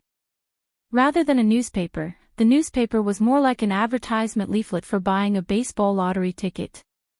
Because there was no movable type printing, Li Wangyu could only continue to choose the method of engraving printing to print the newspaper. In fact, Li Wangyu had also pondered whether to get the movable type printing out and make a real newspaper. It was actually not difficult. He just needed to find a craftsman to carve the type. However, after careful consideration, Li Wangyu shook his head with a wry smile and dismissed the idea of making a newspaper. With the terrible literacy rate of the Tang dynasty, even if he made a newspaper, it might not be able to sell much. Moreover, he did not have much influence in the scholarly circles now. Although he had copied some poems and articles and had gained some fame among the scholars, compared with the reputation of the aristocratic families that had been passed down for thousands of years, it was still too far away. Now that he wanted to make a real newspaper, he did not know who this weapon would be for. Perhaps the aristocratic families would be the ones who would be really ecstatic. After thinking for a long time, Li Wangyu temporarily dismissed the tempting idea of making a newspaper. The newspaper, in the hands of the old man beside Pai Lupi, contained the introduction of the 10 teams that played in the Dazhao baseball stadium every 10 days, as well as the analysis of the strength of the teams, the odds of the lottery, and so on. This was because the people of Chang'an City were unfamiliar with these 22 baseball teams. This was the only way to attract them to bet on the lottery ticket. After the launch of the newspaper, it naturally attracted many people to buy it. Due to the limited literacy rate, there were many people who spent a copper coin to buy the newspaper and then went around looking for people to help them read out the contents. There were also clever storytellers in brothels who bought the newspaper and relayed the contents of the newspaper to the people. The Tangs loved gambling, and gambling on baseball was a novelty, so it naturally attracted people. Almost 80% of the people who came to the Dazhao baseball stadium to watch the game today spent money to buy the lottery ticket. The analysis of the strength of each team in the newspaper was actually written by Li Wangyu. It might not be accurate and was just for the people's reference. The report had divided the 22 teams into 3 tiers. Of the 2 teams that had competed just now, the left Golden Guards were the first tier, while the left Prison Guards were the 3rd tier. The old man was literate. After reading the newspaper, he was skeptical. Following the analysis of the newspaper, he bought a lottery ticket for the Golden Guard of the left. Now that the Golden Guards of the left had won, he could use this lottery ticket to exchange for 4 copper coins. The lottery had just started, so the odds were 1 to 2 to attract people to place their bets. After everyone was familiar with it, Li Wangyu would then analyze the strength of each team and give different odds for each team. Pai Lupi took the report from the old man and read it carefully. He couldn't help but snort coldly. Ziyu, who wrote this analysis of your team? Why would the right Feathered Forest Army be classified as the 2nd grade? The next match would be the right Imperial Guard versus the left Imperial Guard, right? Wasn't this nonsense? How could the left Imperial Guard have a chance of winning? Li Wangyu rubbed his nose and laughed. Hee, uncle, this is what I asked Xing Chumo to write. Is it inappropriate? I'll scold them later. Pai Lupi shook his head. Nonsense. These guys are obviously biased towards the 16 guards of the Southern Yamen. Li Wangyu thought to himself. Wasn't this nonsense? Qing Chumo, Yuqi Baolin, Niu Xingping were all great generals of the 16 guards of the Southern Yamen. How could they not be biased towards their own people? The 6 guards of the Northern Yamen were, after all, the emperor's personal army. The old man beside Pai Lupi heard this and couldn't help but ask curiously. Lang Jun, is this report wrong? Old me even bet on the left Imperial Guard to win the next match. Pai Lupi smiled. Old man, if you trust me, why don't you go and buy 2 more lottery tickets for the right Feathered Forest Army? I feel that the right Feathered Forest Army will definitely win this match. Lang Jun, how do you know? I've seen the right Feathered Forest Army play before. Their level is not inferior to the left Imperial Guard. That's why I dare to bet. Pai Lupi naturally couldn't tell the truth and could only find an excuse. The old man looked at the thick stack of lottery tickets in Pai Lupi's hands and immediately stood up without any hesitation. He cupped his hands in thanks to Pai Lupi and turned to walk towards the lottery booth. After every match, there would be a quarter of an hour of rest. Before the match started, people could buy lottery tickets for the match on the spot. Not long after, the old man returned with a lot of lottery tickets in his hands. It was obvious that he had bought more than one. When the old man saw Pai Lupi looking at the lottery tickets in his hands, he couldn't help but stroke his beard and laugh. greedy, greedy. I've made a fool of myself.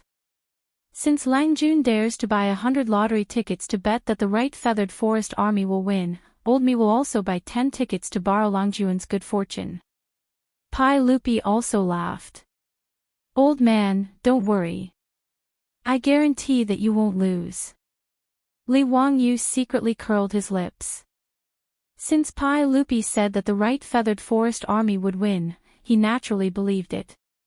But when he thought that the money that Pai Lupi won was actually taken from him without risking anything, Li Wangyu was very unhappy.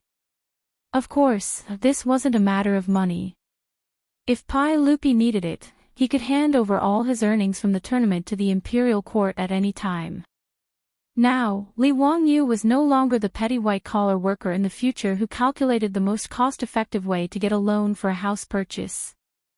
With the difference in wealth and status, Li Wangyu became more and more indifferent to money. After all, in the Tang dynasty, what use did he have for so much money? Did he want to learn from Shi Chong and Wang Kai in the West Jin dynasty and show off his wealth? Wouldn't that be a waste of time? But even if Li Wangyu didn't care about copper coins, he was still unhappy that Pai Lupi had extorted a small sum of money for no reason. It was the same for Li Er. To be able to extort a small sum of money from Li Wangyu, he would never tire of this kind of game. Unlike the football games in the future, in today's Chang'an city, only the Dazhao baseball stadium was open to the public. Naturally, he had to make good use of it. After a quarter of an hour, the drums in the stadium sounded again. The game between the right feathered forest army and the left guard army began. The result of the game was not different from Pai Lupi's prediction. In the end, the right feathered forest army won 5-2. This time, the old man next to Pai Lupi smiled even more brightly. He repeatedly cupped his hands and thanked Pai Lupi. As for the spectators who had lost their bets, there was naturally another round of white snow in the stadium. The torn lottery tickets danced in the air. At the same time, many people cursed loudly, thinking that the analysis of the newspaper was nonsense and misleading everyone. In this regard, Li Wangyu could only helplessly shrug his shoulders. Anyway, the newspaper had already stated that it was for reference only. Who could guarantee that what he said was all right? But Li Wangyu had to admit that Pai Lupi really knew a lot about batting. At the end of the first day of the game, Pai Lupi actually guessed the results of 4 out of the 5 games. Only one game was unexpectedly a draw, which made Pai Lupi's judgment wrong. This also made the old man next to Pai Lupi a small fortune today. Looking at Pai Lupi proudly taking the 400 lottery tickets to redeem the prize, Li Wangyu was so angry that the roots of his teeth were itching. 1,600 copper coins, how could Pai Lupi not feel embarrassed? Not to mention how Li Wangyu was cursing Pai Lupi in his heart. The next day, Pai Lupi gave him another surprise. Chapter 631. Li Wangyu looked at the manuscripts in front of him. He didn't know whether he should be happy or shocked. These were the manuscripts sent by Pai Lupi early this morning, asking him to publish them in the next issue of the newspaper. Pai Lupi even painfully gave himself a pen name, Li Tianshou. Li Wangyu really didn't have the strength to complain about this name. What the hell was this? Did he want to live as long as the heavens? He rubbed his temples with a headache and handed the manuscripts written by Pai Lupi to Cho Kun in front of him. Cho Kun, how do you want to arrange this? As a lazy person, Li Wangyu naturally wouldn't take care of those trivial matters himself. Whether it was running the Dazhao batting field or the Royal Batting League, it was very cumbersome. So he simply pulled in Cho Kun, the fatty, and handed over all the affairs to Cho Kun. After all, Cho Kun's ability was recognized by Li Wangyu, including the beautiful boss, who praised this seemingly stupid fatty. Previously, Li Wangyu gave the fatty the management of the automatic beverage vending machine industry that he started on a whim. As a result, the fatty actually made it very popular. Now, the beverage vending machines could be seen everywhere in Chang'an city. Even the surrounding counties had been opened to the fatties market. Now, no less than 200 beverage vending machines had been invested in Chang'an city and the surrounding counties. Although it was winter now and business was not as good as in summer, it still brought in no less than 100 strings of cash every day. In fact, the beautiful boss was also interested in taking over the batting league, but now how could Li Wangyu be willing to let his woman work so hard? So in the end, this pile of things was thrown to the fatty, Cho Kun, to take care of. In this regard, both Cho Yuanliang and Cho Kun were grateful for Li Wangyu's support. For a merchant family like them to manage the Tang Dynasty Royal Batting League, the benefits were self-evident. Just the fact that Cho Kun could have a good relationship with the 22 imperial guards was a great gain. Needless to say, running a baseball field meant having to deal with the powerful officials in Chang'an. Although it was only the first day of the batting league, it had already caused a stir in Chang'an. Now in Chang'an, the first thing people would say to each other upon meeting was, "Have you seen it?" It was similar to the greeting of, "Have you eaten?" in the capital of the modern world. As for the tickets for the next match, there were already people lining up to buy them. The private rooms that cost 5 strings of copper coins and a purple ticket also began to show signs of not being able to meet the demand. Regardless of whether they were officials, nobles, of aristocratic families, or merchants, they were all scrambling for this opportunity.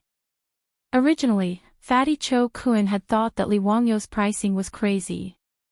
Spending 5 strings of copper coins to watch a baseball match for a whole day was too crazy. This was the monthly salary of a third-rank official in the imperial court.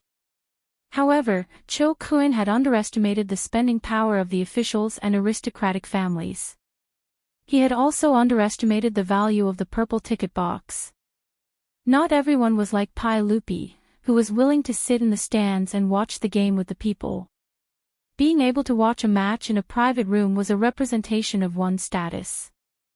The tickets for 5 strings of copper coins were not in the eyes of the people.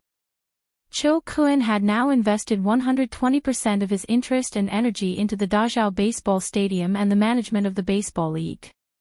Hearing Li Wangyu's inquiry, Cho Kun blinked the small eyes on his chubby face and smiled. "What's the problem? If a saint wants to publish an article, how can it not be published?" Li Wangyu asked, "But the analysis of the strength of the team written by Uncle is completely different from what he and the others wrote. Don't tell me that the newspaper will publish 2 different analyses with different views." Why not? Let the people choose for themselves who to believe." Fatty Cho spread his hands and smiled. "It's just for reference anyway." Li Wangyu was speechless.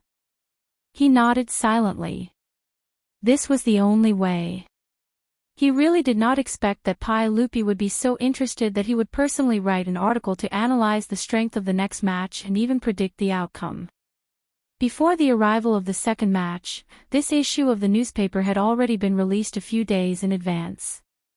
Everyone was quite fond of buying lottery tickets for the baseball match. Whether it was the ordinary people or the officials and nobles, they all opened their wallets and bought lottery tickets. The originally unfamiliar 22 Imperial Army batting teams had now become the most talked about topic among the people of Chang'an. The newspaper issued by the Dazhao Baseball Stadium became an important basis for the people to study the next match and how to buy lottery tickets. "Driver, give me a copy of the latest issue of the newspaper." "I want one too." Early in the morning, the public carriage in Chang'an was surrounded by the people who wanted to buy the newspaper. This was also because Li Wangyu wanted to save trouble and let the public carriage of Dingzhou village sell the newspaper. Anyway, these public carriages shuttled back and forth in Chang'an every day. They were the best mobile sales platform. 1 copper coin for 1 copy of the newspaper was cheap and the people could afford to buy it. But these people who had snatched the newspaper were not literate. They could only take the newspaper and look around for people to read it for them. For a time, anyone in Chang'an who could read was in high demand. Even the children who were reading elementary school were asked to help them read the newspaper. However, the content of the second issue of the newspaper stunned everyone. In the newspaper, there were 2 articles that analyzed the strength of the team and predicted the outcome of the match. They actually had different opinions. This caused everyone to discuss this matter animatedly. Hey, today's newspaper is interesting. There are actually 2 articles with different opinions. Who is this Li Tianqiu? I've never heard of him. Let's look at Mr. Du's article. Mr. Du is the son of Minister Du, the Duke of Kai. He naturally wouldn't talk nonsense. Yes, that's right. This Li Tianqiu is so bold. He actually wrote an article that analyzed the outcome of the team. Almost all of it was different from Mr. Du's. I don't believe that he knows the Imperial Army batting team better than Mr. Du. That's right. I've decided to listen to Mr. Du and buy lottery tickets according to his analysis. Haha, that's right. I think so too. Everyone, although I don't know who this Li Tianqiu is, he is well written. However, this article was written with reason and did not seem to be nonsense. Otherwise, why would the global newspaper print this article? I think Li Tianqiu's analysis should be taken as a reference. Bah, don't talk nonsense. If you don't believe Mr. Du, are you going to believe this nameless person? But in the last match, it seems that Mr. Du's prediction was not accurate. Nonsense. 5 matches. Mr. Du predicted at least 3 matches correctly. What else do you want? If he predicted all of them correctly, then Mr. Du would be an immortal in heaven. Ha, brother, you are right. Then I'll buy lottery tickets according to Mr. Du's analysis. After the newspaper was printed, it was naturally sent to Pai Lupi's desk. Pai Lupi picked up the newspaper and looked at it carefully. He was very proud. He stretched out his hand to summon Mi Tuo and asked, Mi Tuo, what's the response to my article? Is it because you admire me? Ha! Mi Tuo's face was a little ugly. He stammered for a long time before he nodded and said, of course. Everyone wrote the article. How can it be wrong? People are saying that they are going to buy lottery tickets according to everyone's prediction. Mi Tuo could not be blamed for lying. He really did not dare to tell the truth to Pai Lupi. He could only lie against his conscience. Pai Lupi did not notice the change in Mi Tuo's face. He was looking at the newspaper and was very proud. Chapter 632. Li Wangyu couldn't care less about the response to the article written by Pai Lupi under the alias of Li Tianqiu. At the moment, he was busy making lanterns in the house of Kaihua Square with a group of craftsmen invited from the general work supervisor. Since New Year's Eve, Li Wangyu had been staying in his house in Kaihua Square and didn't have time to go back to Dingzhou village. After all, during New Year's Day, he, as the county earl who founded the country, had to go to various big shots and Duke's mansion to pay his New Year's greetings. After that, he was busy preparing for the batting league. Besides, the Lantern Festival was coming soon. It was the first time for him and his beautiful boss to celebrate the Lantern Festival in the Tang dynasty. Naturally, they were very interested and stayed in Chang'an for a while. The Lantern Festival was the 15th day of the first lunar month. Since ancient times, Huaxia called the night Shao. Therefore, the Lantern Festival was also called the Lantern Festival. The Lantern Festival was also known as the Lantern Festival because of the custom of decorating with lanterns and colored banners. However, in the Tang dynasty, the Lantern Festival was more important than New Year's Eve. After the 7-day New Year's Eve holiday, the imperial court officially started on the 4th day of the first lunar month. A few days later, it would be the Lantern Festival and another 3 days of holiday. Li Wangyu felt great every time he thought about how many holidays there were during the Spring Festival in the Tang dynasty. Compared to the 7-day holiday in the modern era, Li Wangyu felt that the civil servants of the Tang dynasty were really lucky. The Lantern Festival was also the only day in Nota Chang, and that didn't have a curfew. In the Tang dynasty, the Sunset Square was closed and people were forbidden to go out. Only on the 15th day of the first lunar month and the 3 nights before and after the Lantern Festival, the square was not closed. The people were free to go out and light the lanterns. Even the palace maids in the Forbidden Palace could go out and admire the lanterns during these 3 days. On the 15th, 16th, and 17th day, the curfew was lifted in Chang'an. All the temples and Taoist temples and streets were brightly lit. On the spacious streets, hundreds of feet tall greenhouses were built and decorated with lanterns and colored banners for people to visit. The children of all the soldiers in the city came out of the empty alleys. Carriages and horses blocked the road, and it was extremely crowded. Sometimes, pedestrians could even be wrapped in the flow of people, and walk dozens of steps without their feet touching the ground. It could be said that it was extraordinarily lively. Palace maids, singers, and young ladies from Chang'an and Wanyan counties were dancing and singing under the colorful lanterns. For 3 days in a row, they were extremely happy. The Lantern Festival was not just for the common people to enjoy the lanterns. On this day, the officials and nobles had to send their meticulously crafted lanterns into the palace for Pai Lupi and the imperial family to enjoy. It would be fine if it was just for the royal family to see, but the key was that the lanterns placed on the Vermilion Bird Avenue were to be displayed for the appreciation of the entire city's citizens. Moreover, the most novel and beautiful lanterns would naturally be rewarded by the palace. The officials and nobles did not care about the gold and silver that Pai Lupi had bestowed upon them, but they still cared about their reputation. If the lanterns made by their own residents were uglier than those made by others, then it would be too shameful. Therefore, in order to be able to show their faces in the Lantern Festival, many officials and nobles began to recruit skilled craftsmen half a year ago to make those extremely complicated and exquisite lanterns in order to win the first prize of the Lantern Festival, or to win the praise of the common people who enjoyed the lanterns. Li Wangyu, this fellow, did not know that there was such a thing as the Lantern Festival, so naturally, he did not prepare any lanterns. It was not until a group of playboys came to visit that he was dumbfounded. "Zio, why haven't I seen the lanterns made by your residents? Is it in Dingzhou village in Hu County? You have to hurry up and bring the lanterns to Chang'an City, otherwise, if there is a bump, it will not be beautiful." Cheng Chumo's words made Li Wangyu stunned, and he asked, "What lanterns?" The group of playboys also looked at each other. After a long while, Fang Yai asked in disbelief, "The lanterns for the Lantern Festival? You didn't order people to make them, did you?" On the day of the Lantern Festival, the sage will give a banquet to all the officials in the palace.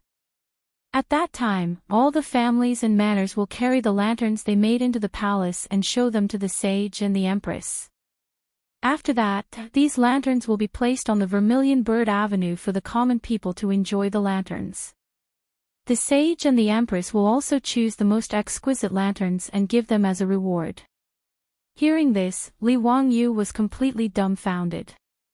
Damn it, how come he did not know anything about this at all? In his mind, there was no memory of it at all. He did not know that Li Zhou did not have a title at all, and had the responsibility of supervising Hu County. During the Lantern Festival, he could only stay in Hu County and did not have the opportunity to go to Taiji Palace to present the lanterns. Naturally, the original owner of this body did not know anything about this. Seeing Li Wangyu's expression, the group of playboys understood and all roared with laughter. "Ha ha ha, Zio, don't tell me you didn't make any lanterns at all." "Ha, I think so." TSK, it's rare that Zio has such a timid moment. Hee, it seems that after the Lantern Festival, Zio, your name will be spread all over the streets of Chang'an. Since the establishment of the Tang dynasty, you are the first noble who did not present a lantern to His Majesty during the Lantern Festival. Zio, it's okay. I'll go to Shi City later and buy you a lantern. You can take it and present it to the sage, haha. The playboys laughed heartily and Li Wangyu was so angry that he could only raise 2 middle fingers at them. However, He soon realized that he had miscalculated and immediately returned the gesture with 20 middle fingers. Li Wangyu very childishly crossed his arms in front of his chest and said, "Rebound." His beautiful superior sat in the corridor and did not know whether to laugh or cry as she watched her childish little man fooling around with the playboys. However, fooling around was just fooling around. After that, the silk pants began to come up with ideas for Li Wangyu. "Zio, I'm afraid that now we can only go to Shi City and see if we can buy a delicate lantern from the merchants. How could the goods sold by those merchants be any good? Zio, don't listen to that idiot Ching Chumo. If you ask me, you should go and ask your enemy. Their residents must also know how to make lanterns. Just ask them to give you the finished lanterns." Fong Yai suggested. As soon as he finished speaking, Chai Lingwu slapped him hard on the back of his head and said, "Yai, you have the nerve to call Ching Chumo an idiot? How good are you? The enemy is a merchant. Even if they make lanterns, do you think they can use the regulations? If CEO really uses that lantern, you will be laughed at by the officials." "Damn. Then what good ideas do you have?" Fong Yai said angrily. Needless to say, the word "damn" was a catchphrase that he learned from Li Wangyu. In this regard, the playboys really did not have any good ideas. After all, the lanterns offered by the officials and nobles were very complicated and could not be made in a short time. It would not be sold in the market either.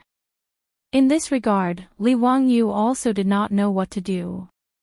He sat by the table and thought hard. However, his beautiful superior's eyes suddenly lit up and she waved at him. Li Wangyu quickly went over to see if his beautiful superior had any ideas. However, he saw Su Chongqing whisper a few words in Li Wangyu's ear. Hearing this, Li Wangyu's originally knitted brows could not help but relax. "Brilliant, really brilliant. Wahahaha, why didn't I think of this before?" Li Wangyu was overjoyed. He couldn't care less about the crowd of good-for-nothings watching from the side. He fiercely kissed his beautiful superior's cheek. However, the crowd of good-for-nothings was extremely shocked.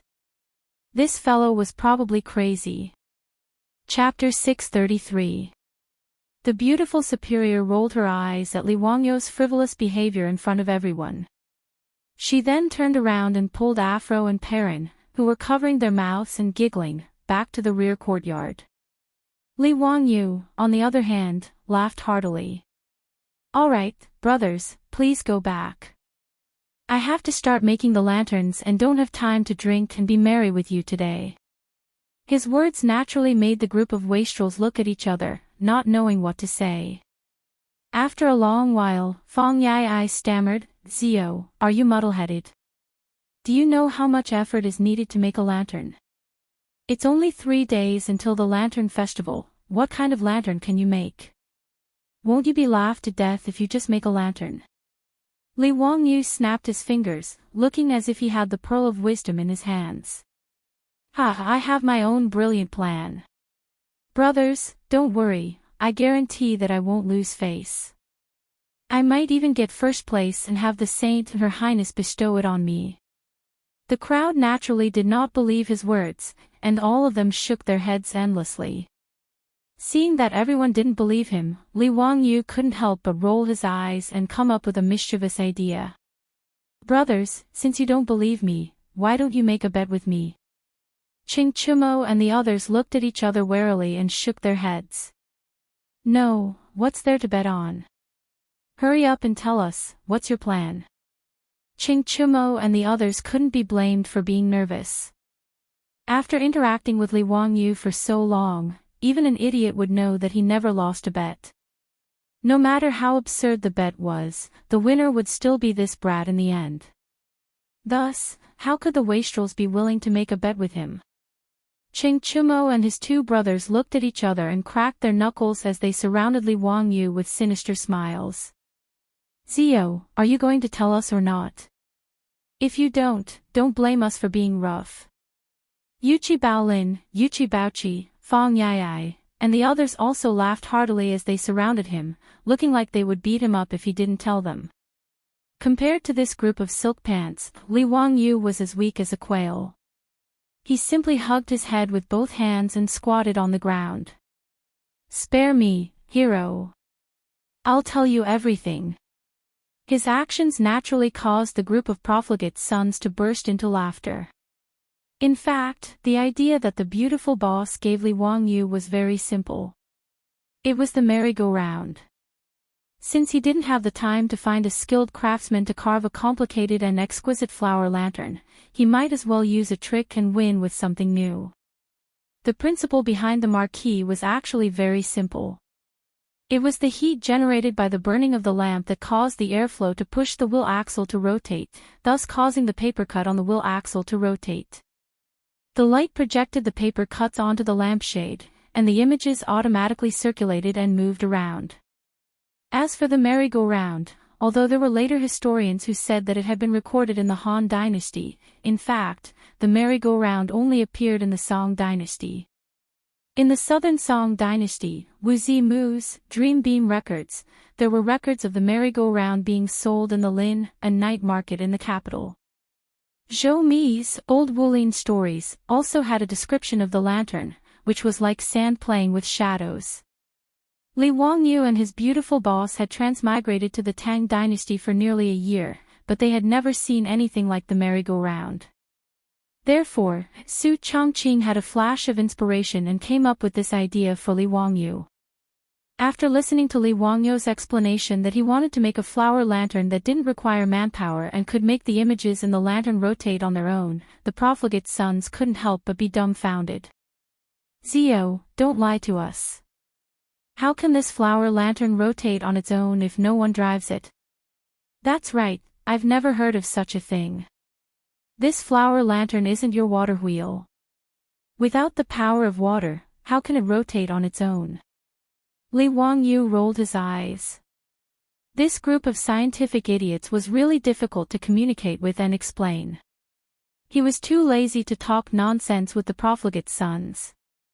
He just ordered Niu Wu to invite Yan Liben to his residence to help him make the flower lantern. Yan Liben was good at setting up mechanisms. If he wanted to make the merry-go-round, how could he do it without the help of this disciple? Moreover, he had to borrow the craftsman of the general supervisor, and he also needed Yan Liben, the general supervisor and junior supervisor, to coordinate. When the profligate sons saw that Li Wangyu didn't seem to be joking, they became even more interested. They all stayed in the Lai hut, waiting to see how the flower lantern that could rotate on its own was made. Since his master had summoned him, Yan Liben naturally didn't dare to neglect and hurried to Kaihua Square. When he heard that Li Wangyu hadn't made the flower lantern yet, he was also very anxious. "Master, this is all my fault. How could I forget to remind you? Please forgive me, Master. I have already made the flower lantern in my residence. I'll ask someone to send it over later." Li Wangyu naturally smiled and waved his hand to reject Yan Liben's words. Even if he didn't, he couldn't be so thick-skinned and shameless as to steal his own disciple's flower lantern. That would be too shameless. "Liben, there's no need to be anxious. There are still 3 days until the Lantern Festival. It's enough time for me to make an unprecedented flower lantern." After Li Wangyu finished speaking, he brought him to the study and began to draw the diagram of the merry-go-round on a piece of paper. The profligate sons also hurriedly rushed over and looked at the diagram that Li Wangyu drew. "Wonderful. Master. It's really wonderful. I understand now. As expected. When the oil lamp in the flower lantern burns, the heat it emits can move the axle. It's really simple. Why didn't I think of it before? Master is very talented. I understand now." Yan Liben was indeed good at mechanism construction. After Li Wangyu's explanation, he immediately understood the principle behind it. Yan Liben bowed deeply to his little master, indicating that he had learned a lot. To him, learning how to make mechanisms was one of the greatest joys in his life. And his master was always able to create something unexpected, which made him very happy. The profligate sons could only look at each other in dismay. They didn't understand what this master and disciple were talking about. What did they understand? Why didn't they understand anything? Li Wangyu disdainfully glanced at the profligate sons. He couldn't be bothered to talk nonsense with this group of semi-literate people. Master, I'll go to the construction supervisor and find a few skilled craftsmen. We definitely can't delay the Lantern Festival's flower lantern. Yan Liben quickly went to the construction supervisor and helped Li Wangyu find a few skilled craftsmen. They then started to make the flower lantern in the Lai Hot residence. 3 days passed quickly. With the help of Yan Liben and the craftsmen, the flower lantern was finally made. The profligate sons surrounded the completed flower lantern. They were like a group of grannies who had just entered the Grand View Garden. They were very curious. Tsk tisk, it's actually like this. Ziyu, how did your 7 orifices exquisite heart grow? Fong Yai exclaimed. If the officials of the imperial court saw this, wouldn't they be so shocked that their teeth would fall out? It's no wonder that my master always says that Ziyu is an unworldly talent and wants me to learn from you. Yai, don't mention it again. Just talking about it makes me angry.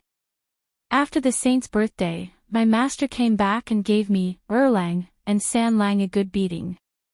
In the end, he even said that we should learn from Ziyu. Speaking of this matter, I have a belly full of anger.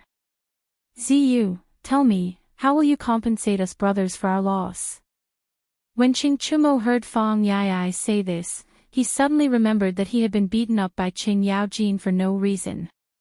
He was so angry that he stomped his feet. That's right. We brothers are the same. When the Yuchi twins brought up this matter, they were also angry. Li Wangyu was baffled by the words of these brothers.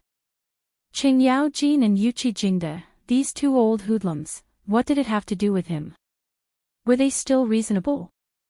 However, a wise man knows better than to fight when the odds are against him. When Li Wangyu saw that Qing Chumo and the others were angry, he turned and ran. Naturally, the profligate sons weren't willing to let him go. After a strange cry, they chased after him.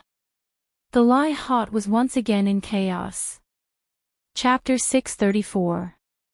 Li Wangyu actually didn't want to go to the palace to join in the fun during the Spring Lantern Festival. Shouldn't he be holding his beautiful superior's soft hand and leading Avro and Perrin around Chang'an city on such a joyous and lively festival? In comparison, going to the Taiji Palace to drink and have fun with Pai Lupi was simply too boring. However, he was in the pugilistic world and had no choice. The banquet in the Taiji Palace was for hundreds of officials and nobles. As the county earl who founded the country, it was impossible for him not to go. Fortunately, there was no curfew today and the festivities during the 3 days of the Spring Lantern Festival went on almost overnight. He could only make an appointment with his beautiful superior and return to the mansion to take the 3 girls out for a lantern tour after he finished dealing with those matters in the Taiji Palace. On the day of the Spring Lantern Festival, the evening drum was sounded as usual. However, unlike in the past, there were no people hurrying back home in the streets and alleys. The sound of the evening drum was like a signal that made hundreds of officials, nobles, and aristocratic families in Chang'an city open their doors one after another. Large groups of servants carried the meticulously crafted lanterns in their mansions and headed toward the Taiji Palace. Li Wangyu naturally led Niu Yong, Niu Wu, and a group of troops to carry the hurriedly crafted lanterns out of his mansion. These lanterns had to be sent to the imperial city and lit when night fell. Pai Lupi and Empress Zhangsun would then lead the people in the palace to admire and comment on them one by one. Finally, they would choose the most exquisite lantern of the day and bestow it as a reward. Hundreds of exquisitely crafted lanterns were lined up in order in the imperial city of Noda. It was a spectacular sight. However, compared to those lanterns in other mansions, which had dragons and phoenixes carved on them, the lantern in Li Wangyu's mansion looked rather shabby. This was naturally normal. After all, even with the help of skilled craftsmen, how could it compare to the meticulously crafted lanterns that took half a year to craft in 3 days? The lantern that was taller than a person looked very simple and crude. Compared to the exquisite lanterns around it, it was like an ugly duckling in a flock of swans. Not only was there no craftsmanship to speak of, but it was also extremely simple and elegant. The polyhedral prism flower lantern, in addition to the bright red lampshade holder painted with red paint, was separated by 7 or 8 plain white lampshades in the middle. It was extremely simple. It wasn't an exaggeration to say that even in the Eastern and Western markets, the folk lanterns sold by the merchants were much more exquisite than the lanterns brought from Li Wangyu's residence. The appearance of this lantern naturally attracted the attention of all the officials. "Wahahaha, kid, what kind of toy did you bring? How could this be called a lantern? Who are you trying to fool?" Chang'an did not avoid the topic and laughed mockingly. Chang'an didn't know about the merry-go-round because Li Wangyu had asked them to keep it a secret. Today, he was prepared to let the country bumpkins, including Pai Lupi, experience the magic of science. Therefore, the simple and elegant appearance of the lantern was not because the artisans did not have the time to decorate it, but because Li Wangyu did not allow them to. He purposely did not allow the artisans to decorate the lantern because of the strong shock brought by the contrast between the front and back. The effect of the merry-go-round lantern naturally had to be lit before it could be seen. The more people despised the simple lantern, the more they would be shocked by the merry-go-round lantern. As a result, his lantern had a higher chance of winning. It had to be said that Li Wangyu was very two-faced. In order to win the lantern, he even used psychological warfare. Hearing Chang'an's ridicule, Li Wangyu laughed even more happily. "Ha, what is Uncle Ching saying?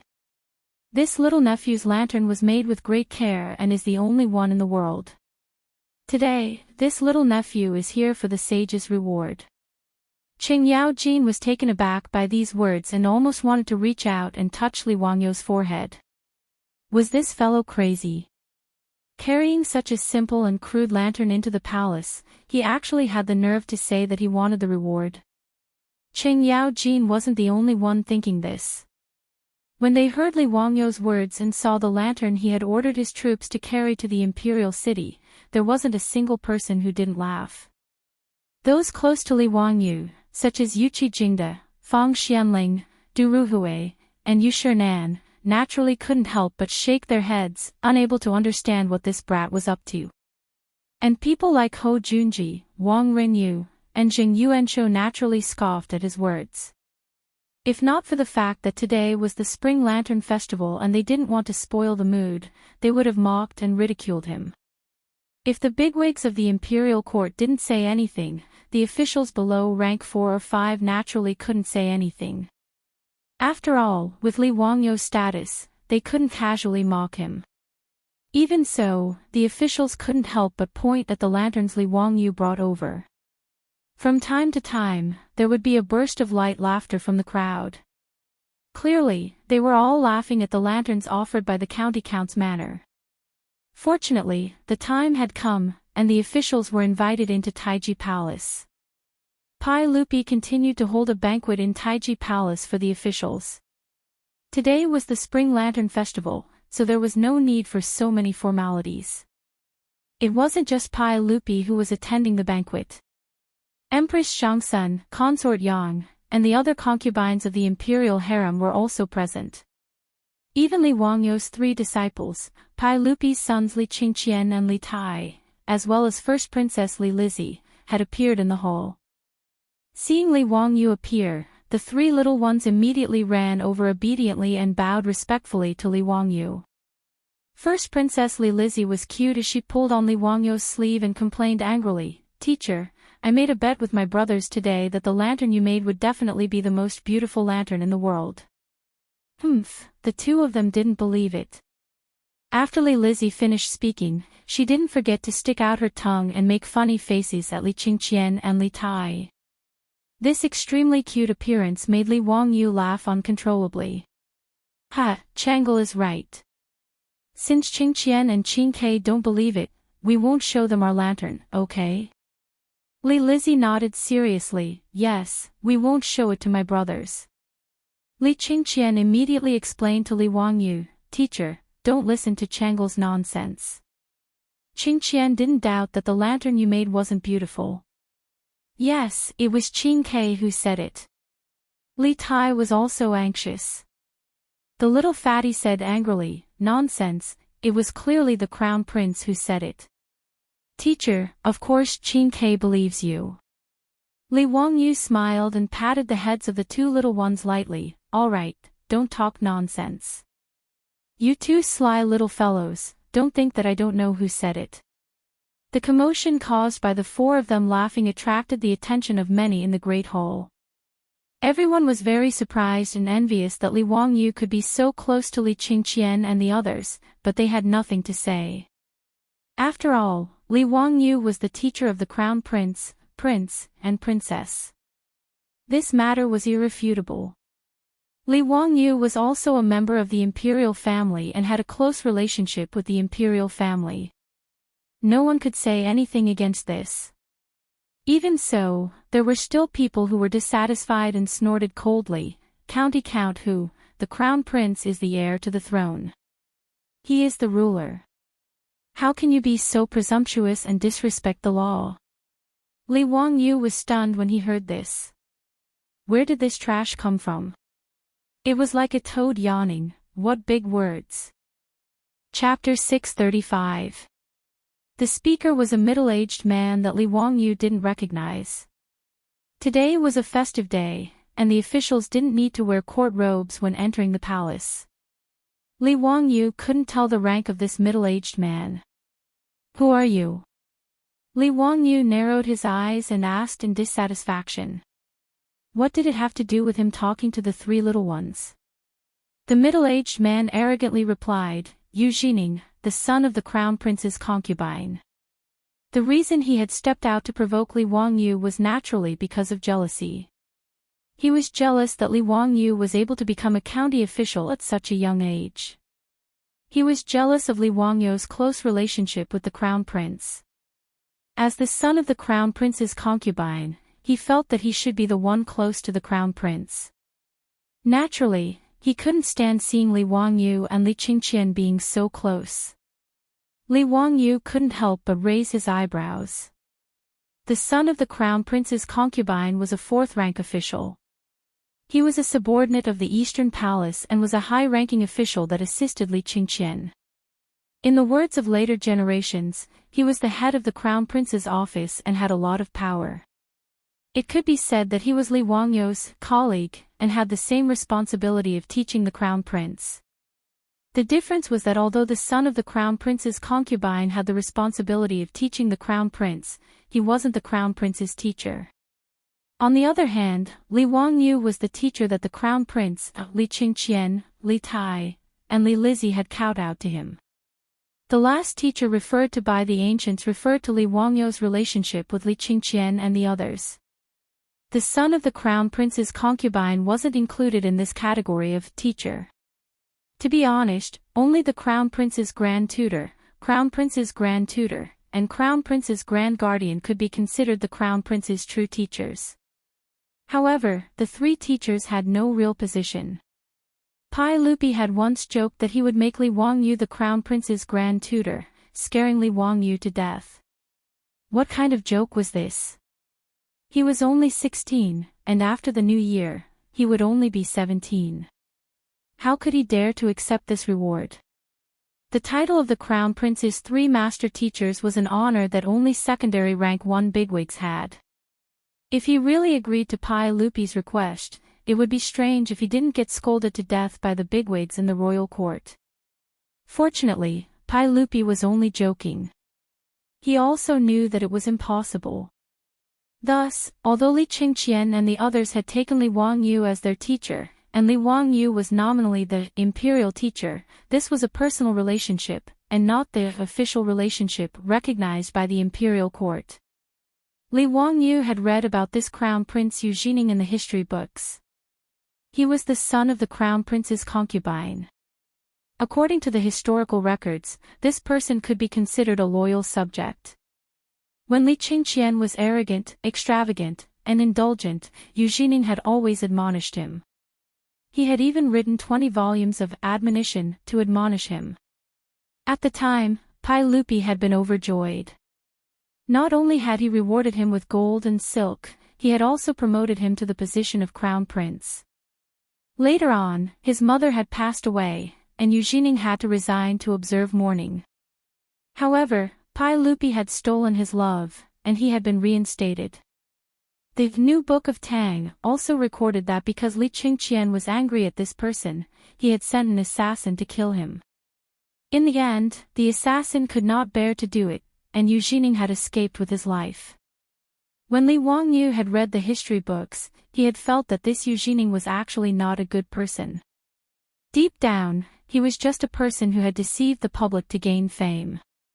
Otherwise, as the crown prince's left concubine, and as the crown prince's subordinate, not only did he not give advice to Li Qingqian, he even used the excuse of extravagance and indulgence to gain Pai Lupi's favor. He put on the appearance of a straightforward subject and did his best to persuade Li Qingqian. The 20 volumes of admonition were even more laughable. When Li Qingqian was the crown prince, he was only addicted to singing and dancing, and his life was a bit extravagant.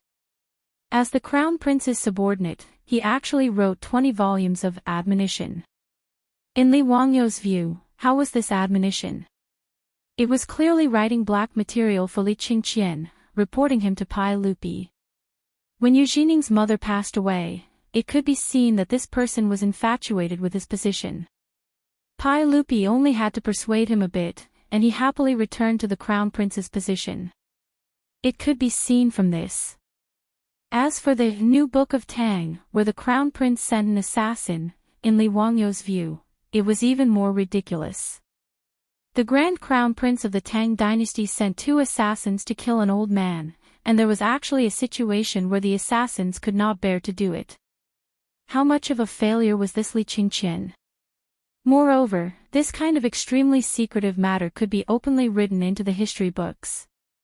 Wasn't this purely a joke? In Li Wangyu's view, this kind of thing was simply a scholar pouring dirty water on Li Qingqian.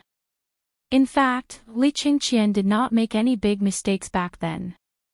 He just lived a bit extravagantly. With his status, was this even a problem? In Li Wangyu's view, Li Qingqian's tragedy was basically forced out by the crown prince's subordinates and Pai Lupi. Thinking about a rebellious youth who could not do anything he liked, and who kept saying that he was muddle-headed, licentious, and extravagant every day, no matter how good his temperament was, he probably could not take it, right? Moreover, after interacting with the 3 little ones, Li Wangyu felt that Li Qingqian and Li Tai's temperaments were actually very good, and he liked them very much. Otherwise, why would he be willing to take such a big risk and stubbornly perform an appendix operation on Li Qingqian to save his life?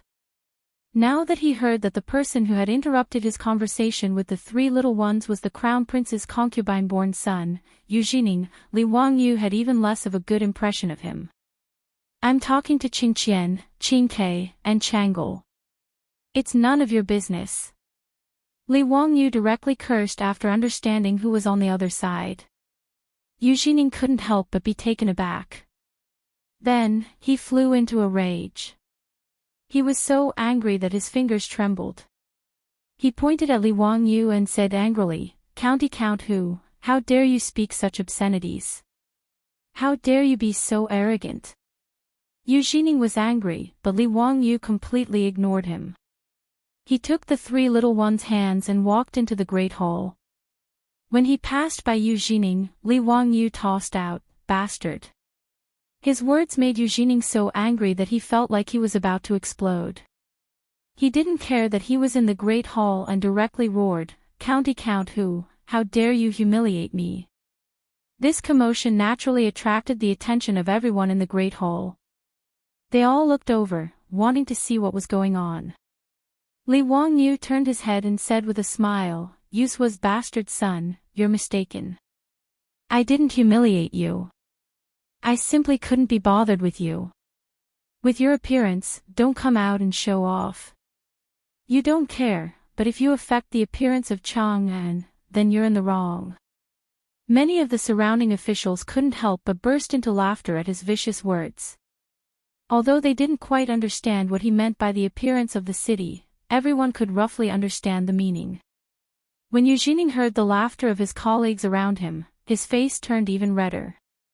He pointed at Li Wangyu and repeated, "Don't be a son of man, don't be a son of man." Pai Lupi and Empress Zhongsun were chatting on the royal steps. After noticing the commotion, he couldn't help but smile at his wife. "Guanyin maid, what do you think that bastard Zio is doing now?" Empress Zhongsun also smiled. "Zio doesn't have a bad temper. Perhaps someone provoked him again. Erlang, don't let him suffer." Pai Lupi couldn't help but roll his eyes. "He suffers. Guanyin maid, you underestimate him too much. Since I've known him, I've never seen him suffer." "Hee, Erlang, you're right. I don't know how Zio was born with such an exquisite mind. I feel that there's nothing in the world that he doesn't know. By the way, Erlang, is there any progress on the mirror workshop that Zio mentioned to you last time?" "I'm still waiting for the silver mirror." Empress Zhongsun covered her mouth and chuckled. She thought of the mirror again. Since Li Wangyu presented the mirror on Pai Lupi's birthday, it caused a stir in the harem. Whether it was Empress Zhongsun or concubine Yang, after seeing the silver mirror in the main hall, they couldn't move. Now, the concubines in the harem wanted to go to Pai Lupi's bedroom to pay their respects when they had nothing to do. On the surface, they wanted to pay their respects, but in fact, they wanted to look at the mirror. Hearing his wife's words, Pai Lupi could only give me Tuol look, indicating that he should summon Li Wangyu. Chapter 636. Seeing Mi Tuol come over to greet him, Li Wangyu was too lazy to continue paying attention to Yu Jining. He led the three little ones to the front of the steps. Pai Lupi was just about to walk down the steps with Empress Zhongsun when Yu Jining squeezed through the officials and fell to his knees with a plop. "Your Majesty, I want to accuse County Count Hu of disrespecting the law, disrespecting the ways of ruler and official, and disrespecting the Crown Prince. This is truly treason." Yu Jining had been scolded by Li Wangyu until he lost his head. He ran directly to Pai Lupi to complain. However, he didn't think about it. Crown Prince Li Qingqian, Li Tai, and Li Lizzie had kowtowed and offered tea in front of Pai Lupi and Princess Zhongsun. How could the relationship between the two sides be stirred up by his words? Pai Lupi didn't even raise his eyelids. His tone carried some impatience as he asked, "Yu Jining, what do you mean?" "Your Majesty, County Count Hu came to the Great Hall and saw His Highness the Crown Prince. He didn't salute and greet him. He even disgracefully slapped the Crown Prince's head. This is disrespect." At this moment, Pai Lupi was thinking the same thing as Li Wangyu. He didn't say anything. What does it have to do with you? However, as the ruler, he naturally couldn't be like Li Wangyu. He could only nod and say, "I understand." Yu Jining didn't realize Pai Lupi's impatience and continued to chatter. "Your Majesty, His Highness the Crown Prince is the heir apparent and the ruler of the officials. County Count Hu is like..." Before he finished speaking, Pai Lupi slapped the armrest of the throne heavily.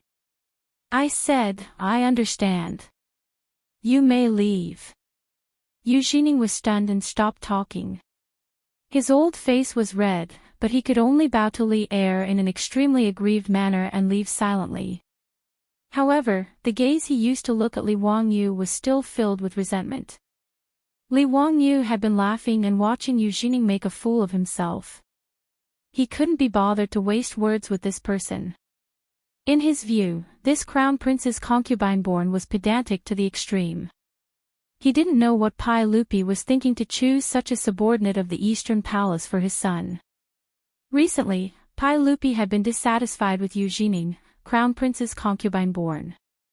The reason was that comparing goods would result in throwing them away, and comparing people would only infuriate them. They were both in charge of the Crown Prince's education, but the difference between the Crown Prince's concubine-born son and Li Wangyu was too great.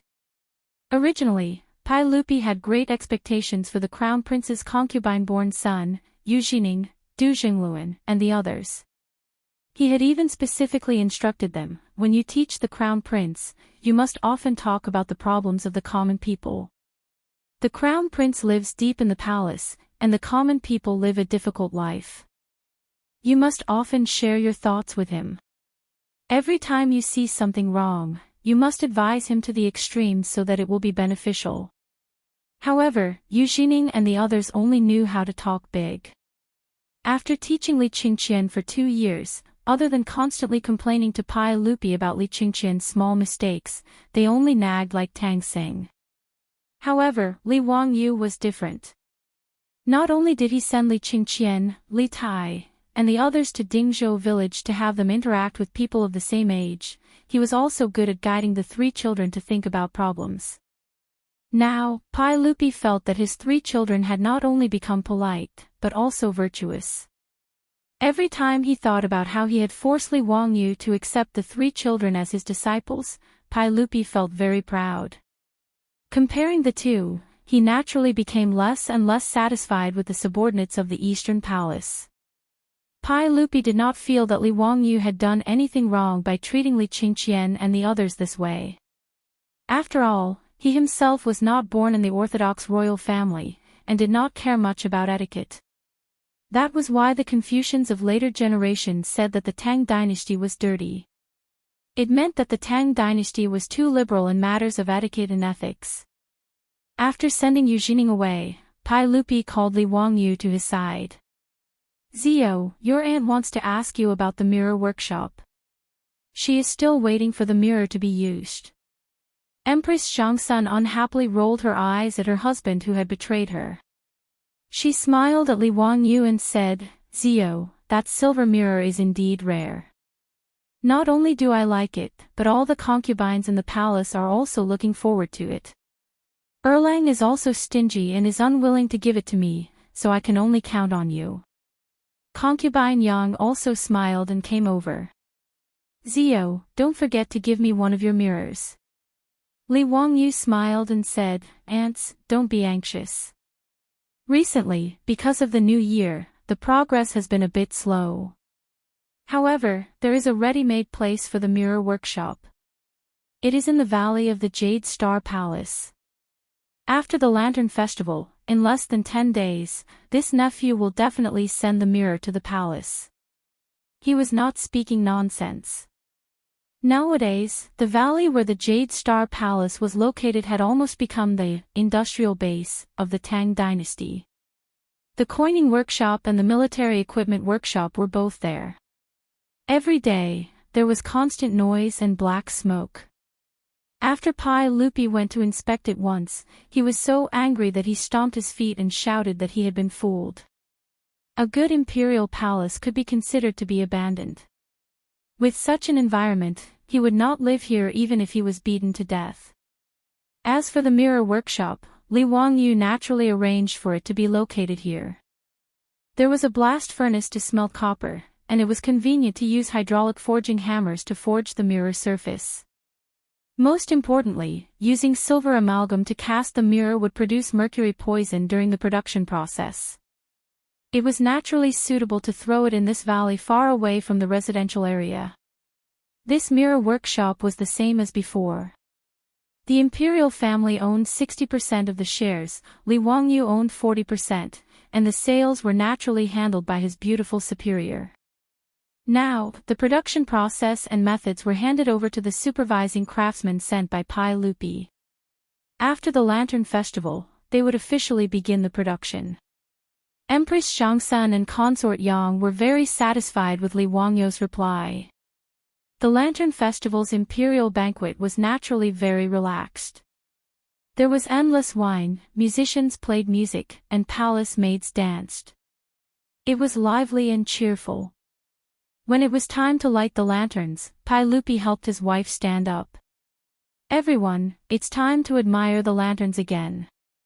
I wonder which one of my beloved officials thinks that their lanterns will win first place.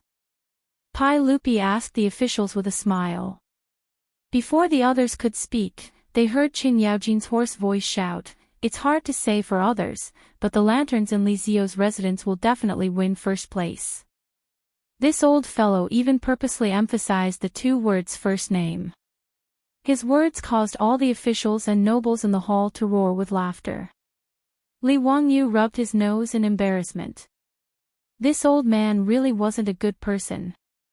Lupi, Empress Chang'an, Consort Yang, and the others were confused by the officials' laughter. What?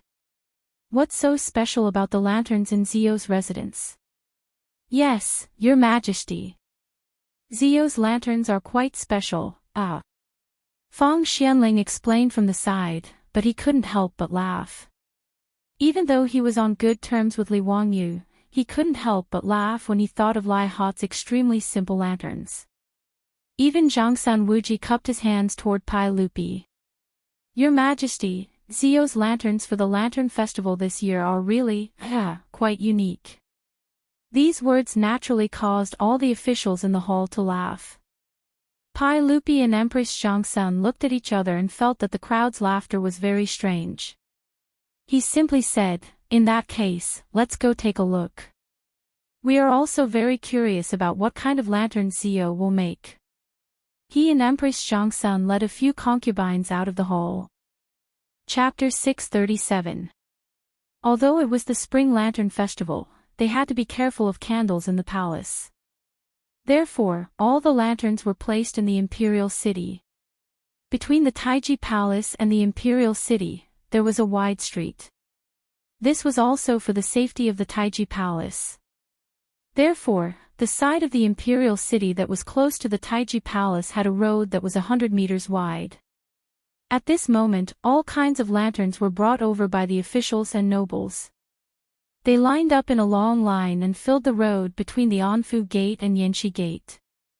Lupi led Empress Zhangsan, the imperial concubines, and the officials and nobles out of the Taiji Palace's Qingtian Gate and saw the lanterns sent over by the various residences.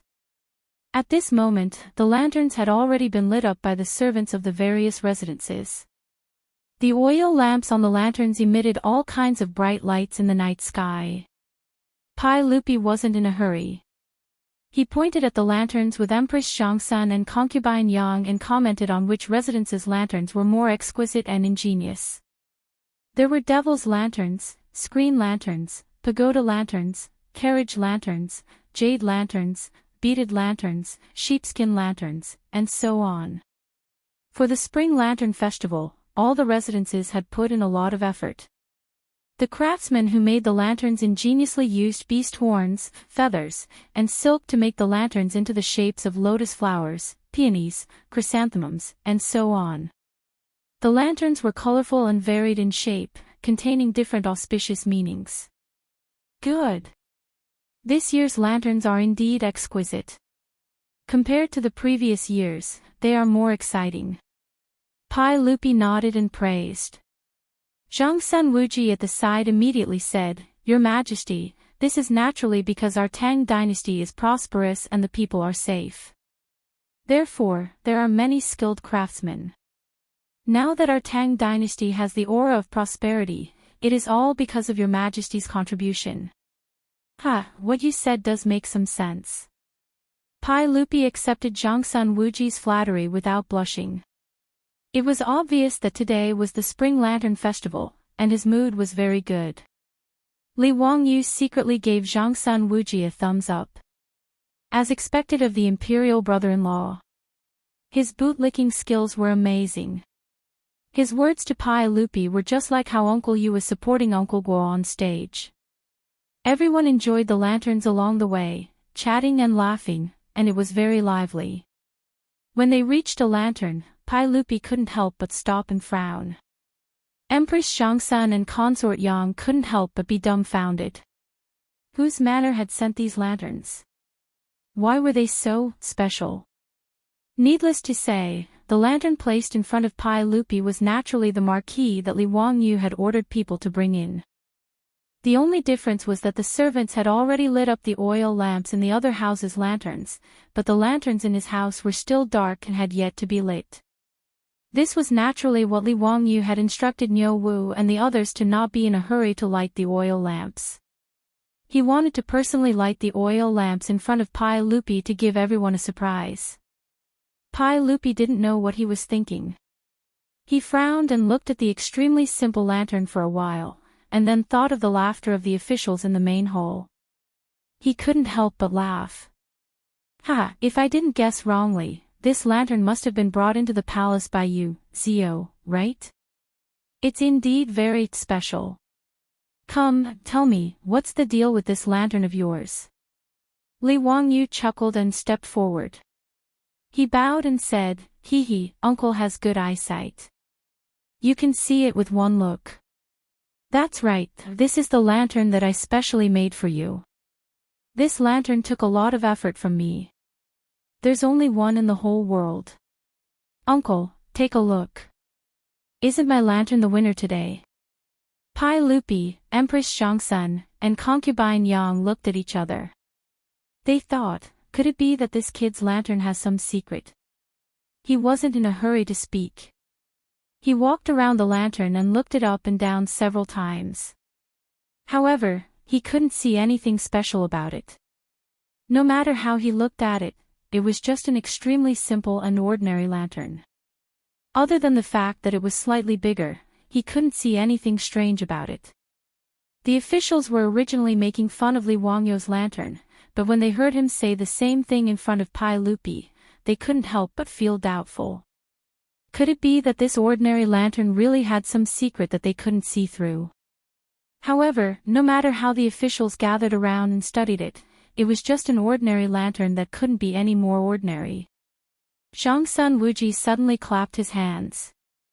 Zio's meaning is that you're using this lantern as a metaphor for our Tang dynasty. Just like this simple and elegant lantern, it looks simple and plain, but it's like a piece of white paper that your majesty can draw a poetic and picturesque picture scroll with ink. His words made the sweat on Li Wangyu's forehead almost drip down. Imperial brother-in-law, are you really a comedian in crosstalk? The hole in your brain is really too big for your flattery. Before Li Wangyu could shake his head, the officials at the side all nodded and praised, that's right. It seems that this is what County Earl Hu meant. Ah, County Earl Hu, you're using a trick. The champion of this year's lantern competition can't be given to you because of this. Bastard, why do you also have so many tricks up your sleeve? You're beating around the bush. You're really annoying. Chang'an also scolded jokingly, however, with just this, you can forget about taking the champion of this year's lantern competition. Although Pai Lupi didn't say anything, he secretly nodded and smiled. In his opinion, this nephew of his should be what Zhangsun Wuji had guessed. Among the officials, there were quite a few who secretly admired Li Wangyu and felt that this county earl who really knew how to flatter. Other people meticulously made lanterns, but he wanted to do the opposite. He made an ordinary lantern and was able to attract the emperor's praise. He was really amazing. Li Wangyu's face darkened, but he could only mumble, that, little nephew, and, it should be like this. However, uncle, this lantern can only be seen after it's lit up. Why don't you let little nephew light this lantern and let uncle and the officials take a look? After receiving Pai Lupi's permission, Li Wangyu hurriedly went forward and, with the help of the palace's eunuchs, blew on the lighter and carefully lit the oil lamp inside the lantern. When the lantern was lit up, Pai Lupi and the officials once again carefully examined it, but it was still very ordinary. However, through the white gauze lampshade, they seemed to be able to faintly see something inside the lantern. However, they couldn't see it clearly. Other than that, there was nothing special about it. Pai Lupi didn't understand and asked, Ziyu, what are you trying to do? Uncle, you will know when you see it. I dare say that this lantern is the only one in the world. Li Wangyu was not in a hurry. The oil lamp in the flower lantern had just been lit. Due to the size of the flower lantern, it would take some time for the hot air to rotate. The flame of the oil lamp would heat up the air. Everyone looked at it for a while, but there was no reaction. They couldn't help but frown, thinking, what is Li Wangyu trying to do? Before the others could say anything, the crown prince's concubine's son, Yu Jining, stood out again. Your Majesty, County Earl, who is obviously deliberately mystifying and deceiving Your Majesty. He stopped halfway and stared at the lantern with his eyes wide open. Chapter 638. Under everyone's astonished gazes, they saw that within the lantern, there was an object that slowly started to spin. Within the lantern, the light from the oil lamp projected the object's shadow onto the plain white gauze lampshade, reflecting an image. When the crosstalk comedian Zhang Sun Wuji saw the image clearly, he gasped, "SSS, this is His Majesty." Wahahaha, not only is there His Majesty, there's also Laozi's image. Old Yuchi is also in there. Second brother, there's also you. Qing Yaojin shouted towards Qin Qiong. Through the white gauze, the continuously spinning image was reflected. It was the emperor of the Tang dynasty, Pai Lupi, as well as a group of generals and dukes. They were all riding on horses, waving the weapons in their hands, looking like they were charging on the battlefield. The image of the marquee lantern was similar to the shadow play in the future. It shone through the lampshade, projecting the image onto the screen. Li Wangyu asked the craftsman to make the marquee lantern. Inside the marquee lantern, there were 12 images carved on cowhide that were constantly spinning. With the push of the hot air, it achieved the effect of shadow riding unhindered. It looked like Pai Lupi and a group of dukes and dukes were galloping on their horses, repeatedly appearing and disappearing, urging their horses to chase after each other, changing the scene. When this scene fell into the eyes of Pai Lupi and the other officials, it immediately shocked everyone present. For a moment, no one said anything. They all stared stupidly at the endlessly spinning image of the lantern. After a long while, Pai Lupi let out a long breath and sighed, "This lantern is really a work of art. Ziyu, I don't know how you created such a heavenly item. It's really uncanny and unbelievable."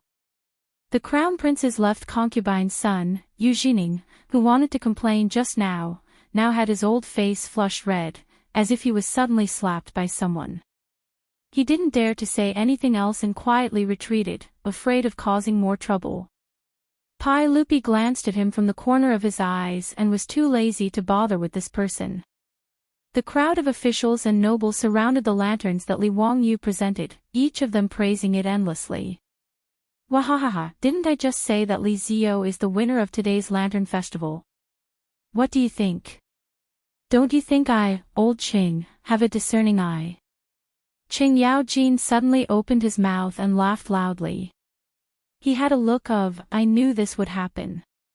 Everyone who saw this wanted to give this shameless old man a kick. King said that in Taiji Palace. But was that what you meant when you said those words? Li Wangyu also silently rolled his eyes. With regards to Qing Yaojin's thick skin, he also had a deep understanding and was not surprised. Seeing everyone's enthusiasm for the merry-go-round, Li Wangyu suddenly thought of a folk story about the merry-go-round. He couldn't help but smile and say, "Uncle, everyone, I have the first half of a couplet here. Would Uncle and everyone be interested in matching the second half?" The Lantern Festival, riddles guessing, and matching couplets were all things that the Tang people loved. Hearing him say this, everyone naturally smiled and nodded. Li Wangyu lightly coughed and pointed at the merry-go-round. My first half is merry-go-round lantern, the lantern moves the horse, the lantern extinguishes the horse stops. Li Er smiled when he heard that and said, "Good point. Zio's first half is very ingenious." Just as Pai Lupi finished speaking, Wang Rinyu stepped forward and said with disdain, I thought that Count Huxian would come up with something absolute, but it seems like it's just a so-so. What's so difficult about this? Listen to this old man's second half. Shake the heavens, the drum shakes the heavens, the drum stops the heavens to rest. Jing Yuanshou also twirled his beard and smiled. It is indeed very simple. Cry the phoenix flute, the flute cries the flute sings the phoenix's harmony. The crown prince's concubine-born son, Yu Jining, immediately came over. I've long heard that Count Huxian's talent is outstanding, but this first half is just a so-so. I also have a second half. Snow falls in the sky falls in the sky is clear, the snow reflects the sky. Count Huxian's couplet is really too simple. Li Wangyu didn't expect that he would be mocked for his casual couplet. Even Pai Lupi's expression became somewhat ugly.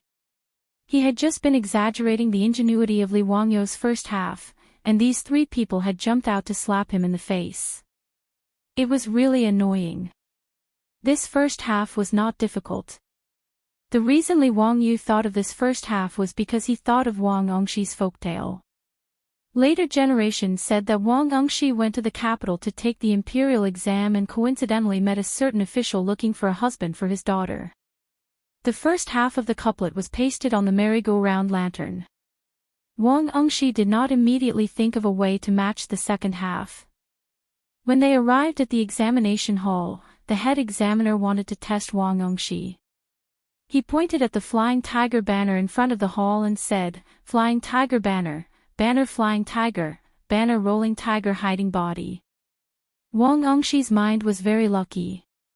He immediately thought of the first half of the couplet from the official's family.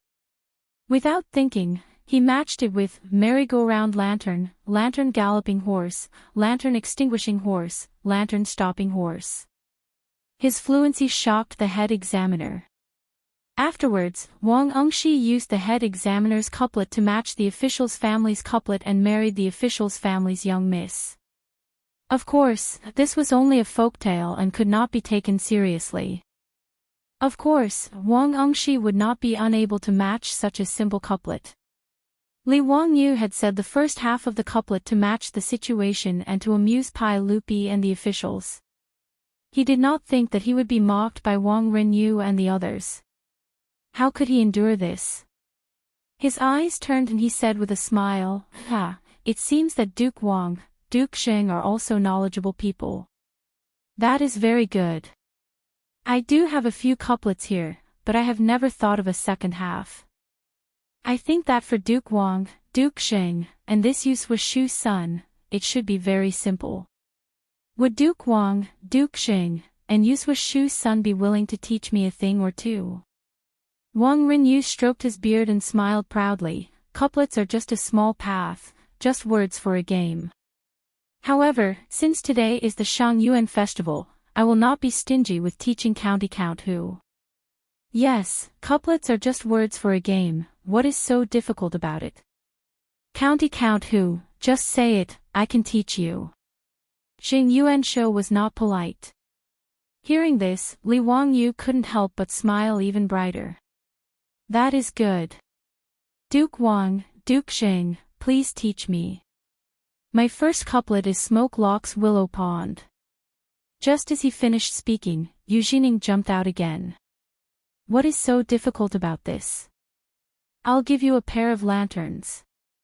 Yu Jining's words stopped abruptly halfway through. The blood slowly drained from his face. He opened his mouth for a while, but no sound came out. Only now did Yu Jining realize that the first half of the couplet was not easy to match. Li Wangyu laughed inside. How could this couplet be so simple? The first half of the couplet had 5 characters embedded in each character, and the concept was very wondrous. Smoke Lock's Willow Pond was an absolute first half of the couplet. Over the years, countless scholars had tried to match it, but none of them had a good couplet. Many people in the future even thought that this was the first absolute in the world. Not only had Yu Jining figured out the first half of the couplet and the difficulty it contained, the other officials present, including Pai Lupi, had also figured out the meaning. they couldn't help but furrow their brows. 5 characters. Not only did they have a concept, each character had the 5 elements as water. This was too difficult. Without waiting for everyone to figure it out, Li Wangyu continued, I have a second first half of the couplet. Duke Wang, Duke Xing, please teach. This first half is. Chapter 639. When Li Wangyu said the second couplet, Yu Jining's face turned even paler. The faces of Wang Rinyu, Xing Yuanshou, and company turned even uglier. It was another absolute. All the characters in the first half of the couplet had the same pronunciation. In addition, the words yen and yen were both verbs, meaning that the smoke from the chimney would follow the eaves to smoke the eyes of the swallow. Together, they formed a story. This homophonic couplet was naturally hard to match. The officials all looked at one another, wondering how this county earl managed to come up with such a couplet. Weren't they deliberately making things difficult for him?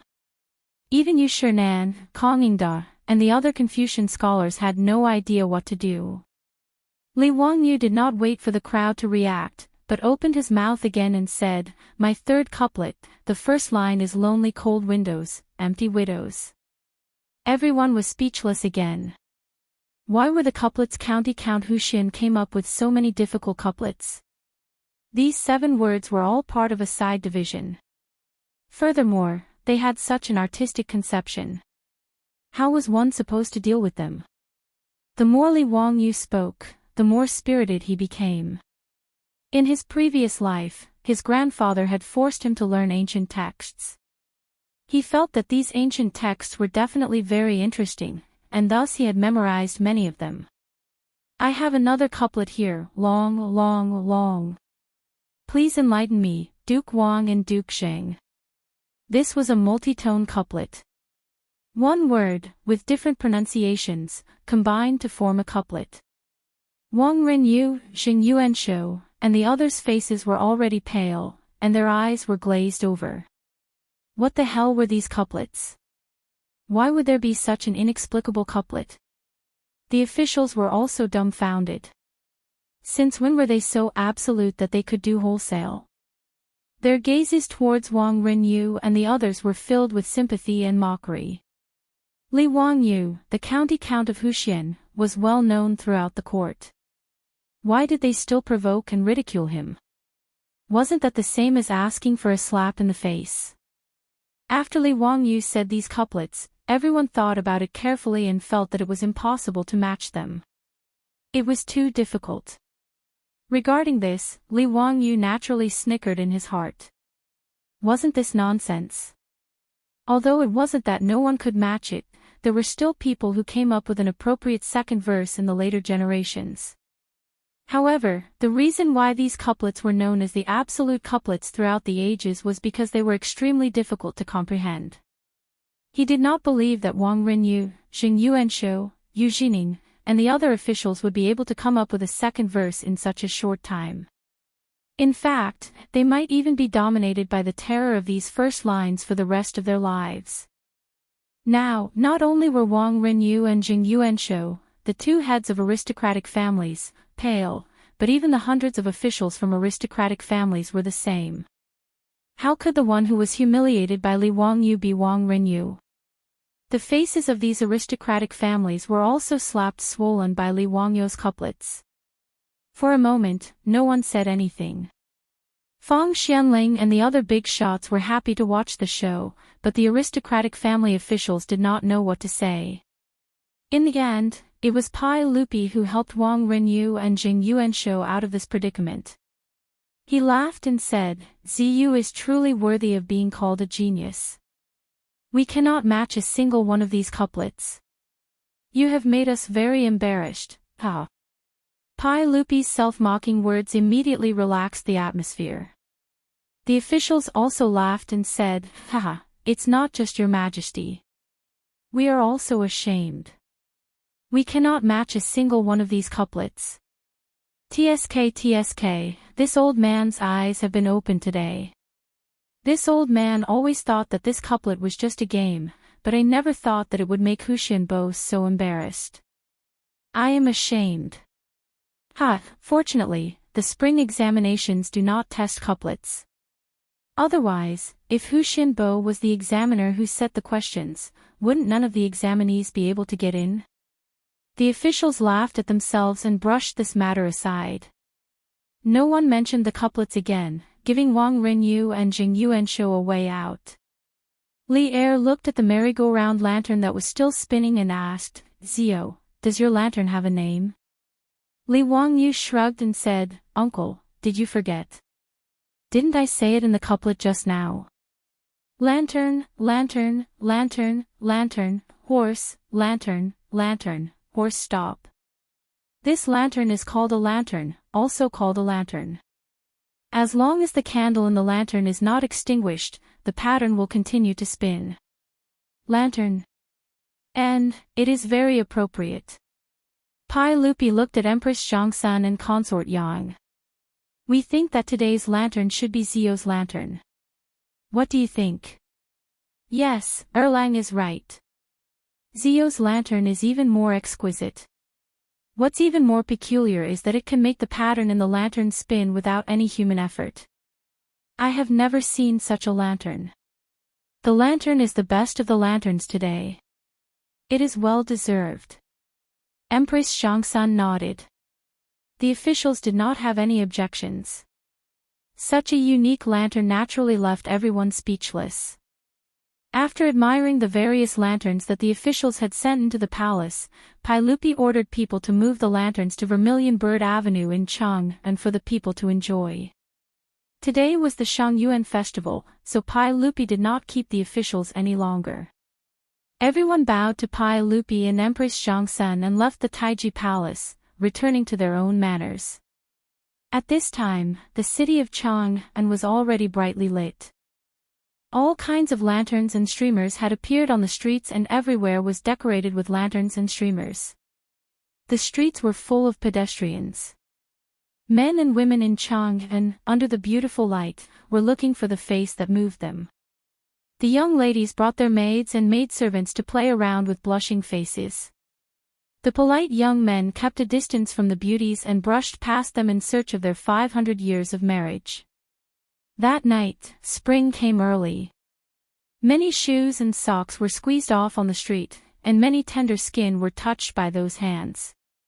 For the Tangs, the Shangyuan festival was not stingy with Valentine's Day. To be precise, in the Tang dynasty, the Shangyuan festival was Valentine's Day. In the old plays, there were countless stories about lovers meeting on the Lantern Festival or reuniting with each other. In The Riddle of the Spring Lantern, Yuan Yen and Ning Yang were engaged on the night of the Lantern Festival. In The Two Capitals, Princess Lekong of Nanshan and her husband Su Dian were reunited on the night of the Lantern Festival.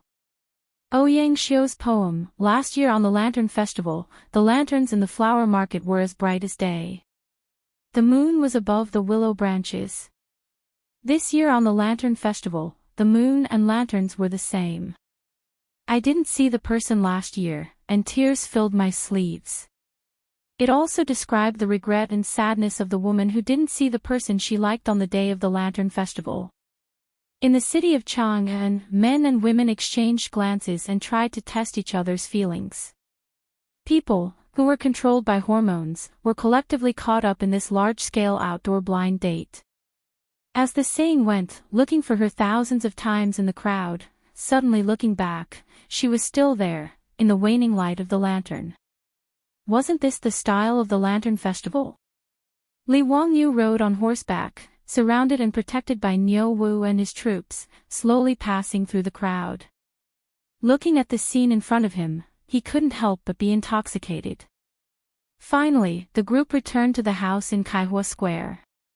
His beautiful boss, Aphrodite, and Perrin had been waiting impatiently for a long time. Seeing that he had finally returned, the three women complained that he was too slow and immediately pulled him out to enjoy the lanterns. Li Wangyu naturally agreed to it. Not avoiding the eyes of others, he laughed, holding his beautiful boss's hand in his left hand and Aphrodite's hand in his right hand. Behind him, Perrin, who was pouting because Lang Jun didn't pull her, followed by Niu Wu and the others. Then, under the protection of Niu Wu and the others, they merged into the crowd at night. Watching lanterns, performing tricks, welcoming Aunt Z, and dancing. This night in Chang'an was like a dream, a carnival feast. Chapter 640. For Chang'an City, which had a curfew for 362 out of the 365 days of the year, the 3 days of the Spring Lantern Festival were extremely precious. Therefore, these 3 days were the hottest and wildest days in Chang'an City. Li Wangyu and his group, under the protection of the central platoon, followed the crowd and headed towards the Easter market. Since the curfew was lifted during the Spring Lantern Festival, the merchants naturally wouldn't let go of such a good opportunity to make money. The East Market and West Market were also open for business throughout the night for these 3 days. No matter which dynasty it was, the commercial center was naturally the most attractive place, and the East Market and West Market naturally became the most lively places in Chang'an City during the Spring Lantern Festival. Even Li Wangyu and his beautiful boss, who had transmigrated from the future, had never experienced such a bustle. Along the way, Su Changqing seemed to have turned into a young girl like Perrin, constantly pointing at the various snacks sold by the roadside vendors and acting like a spoiled child, asking Li Wangyu to buy them. Speaking of which, the snacks sold in the Tang dynasty were indeed plentiful, including all kinds of piping hot pastries, glutinous rice balls, boiled water drinks, meat porridge, silk baskets, fried cakes, candied haws, sugar figurines. But whether it was his beautiful boss, Aphrodite, or Perrin, they were all actually narrow-minded. They ordered Li Wangyu to run around and buy all kinds of snacks, but they stopped after tasting them. In the end, Niu Wu and his troop benefited from these snacks. Because there were simply too many people roaming at night, even though it was winter, Li Wangyu was sweating profusely in the crowd. Niu Wu had wanted to help his Lang Jun out when he saw that it was hard on him, but Li Wangyu flatly refused. On such a festival, squeezing through the crowd and helping the girls buy things was where the fun was. If any guy in the future had the chance to accompany his beautiful boss, Aphrodite, and Perrin on the streets, he would probably be willing to run around until his legs broke. Looking at the mature and alluring Su Changqing, the sexy and charming Aphrodite, and the shy and shy Perrin, Li Wangyu could not help but think of the comic, The 3 Cat-Eyed Sisters that he had read in his previous life. For many people born in the 90s, the bad side of the animation was a childhood memory for many people. The 3 sisters' sexy and explosive figures were the ultimate temptation in many boys' dreams. Li Wangyu, on the other hand, had inexplicably transmigrated to the Tang dynasty, yet he could have these 3. He really didn't know if he had saved the universe in his previous life in exchange for this. Thinking of this, the corners of Li Wangyu's mouth could not help but curl up. The villainous heavens treated him well. They played, laughed, and fooled around, until the second half of the night, but the number of people on the streets still didn't decrease. At this moment, Li Wangyu finally felt that his legs were no longer his own.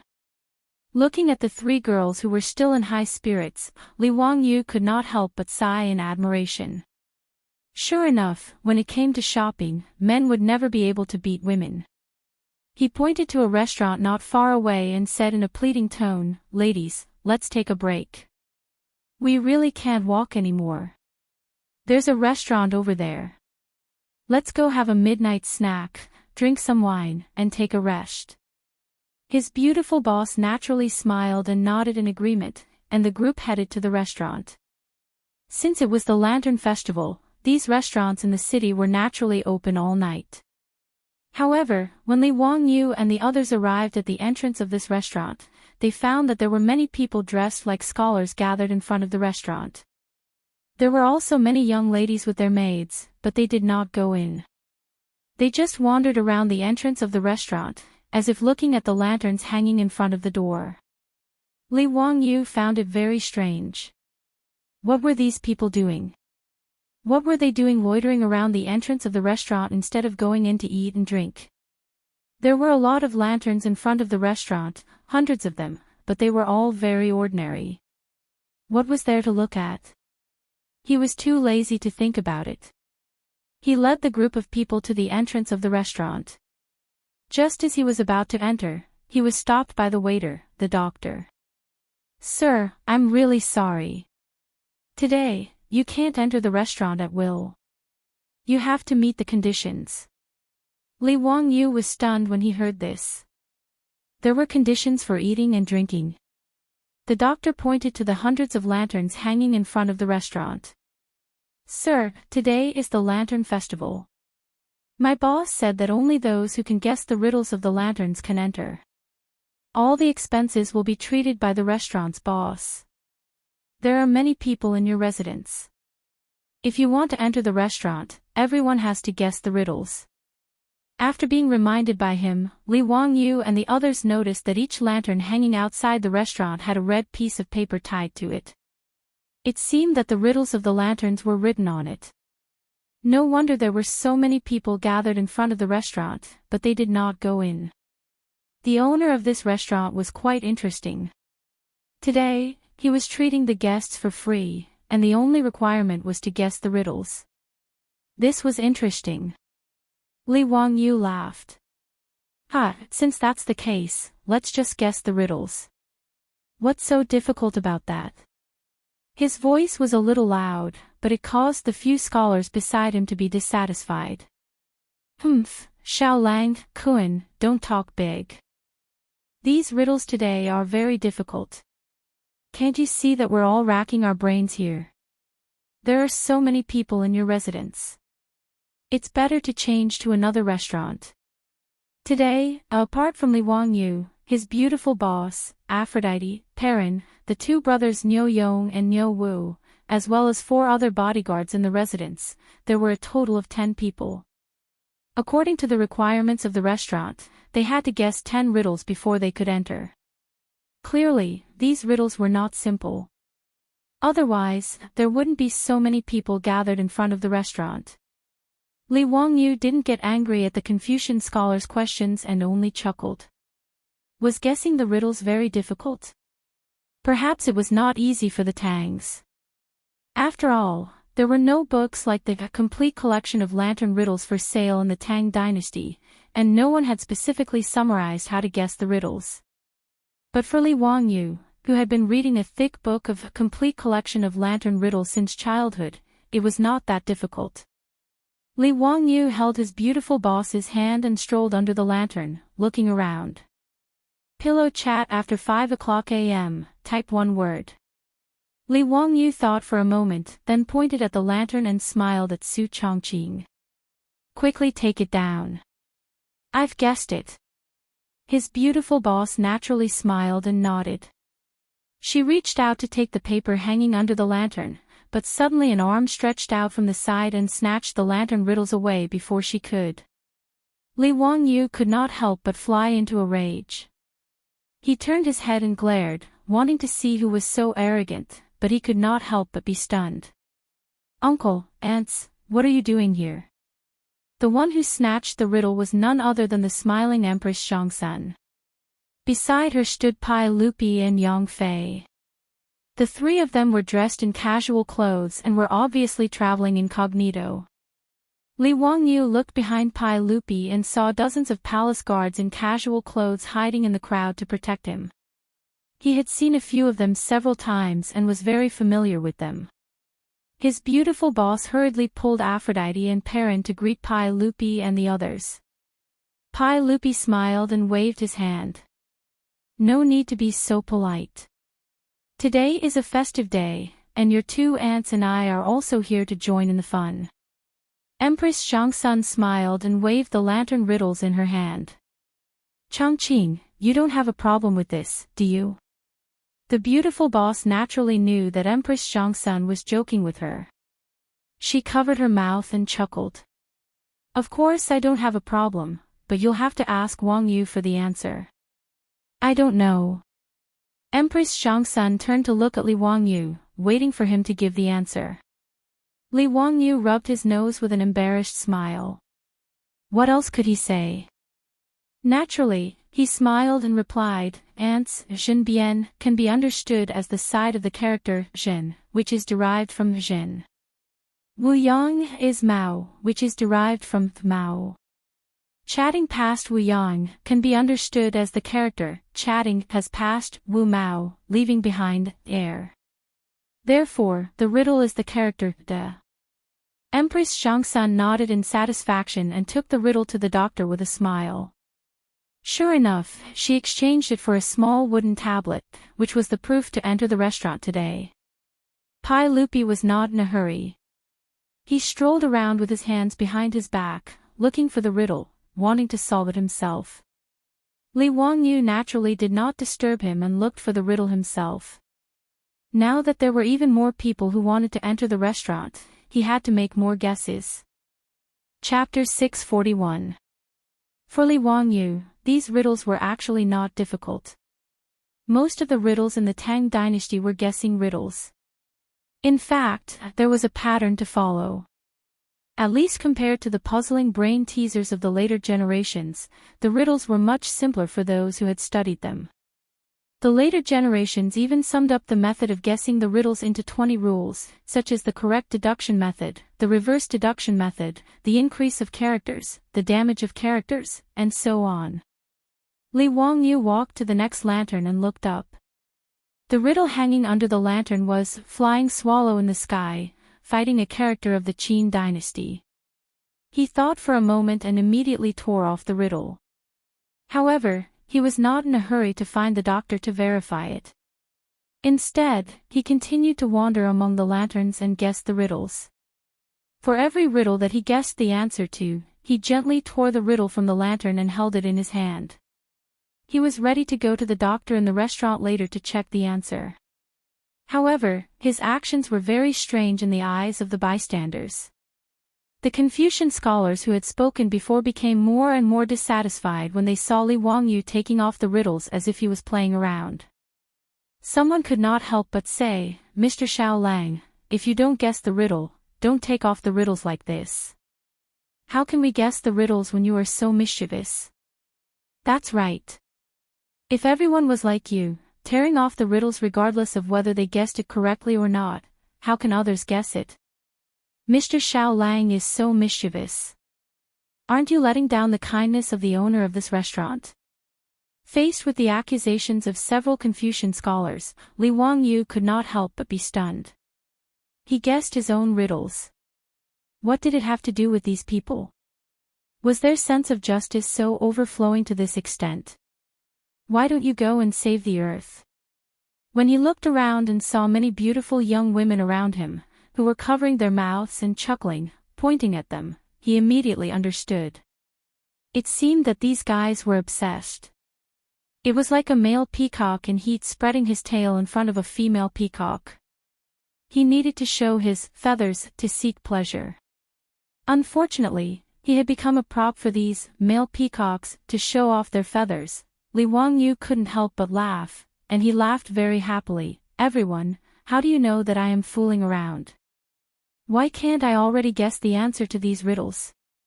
His words caused the few Confucian scholars to laugh coldly. What kind of joke is this? How can you, Mr. Xiao Lang, guess these riddles?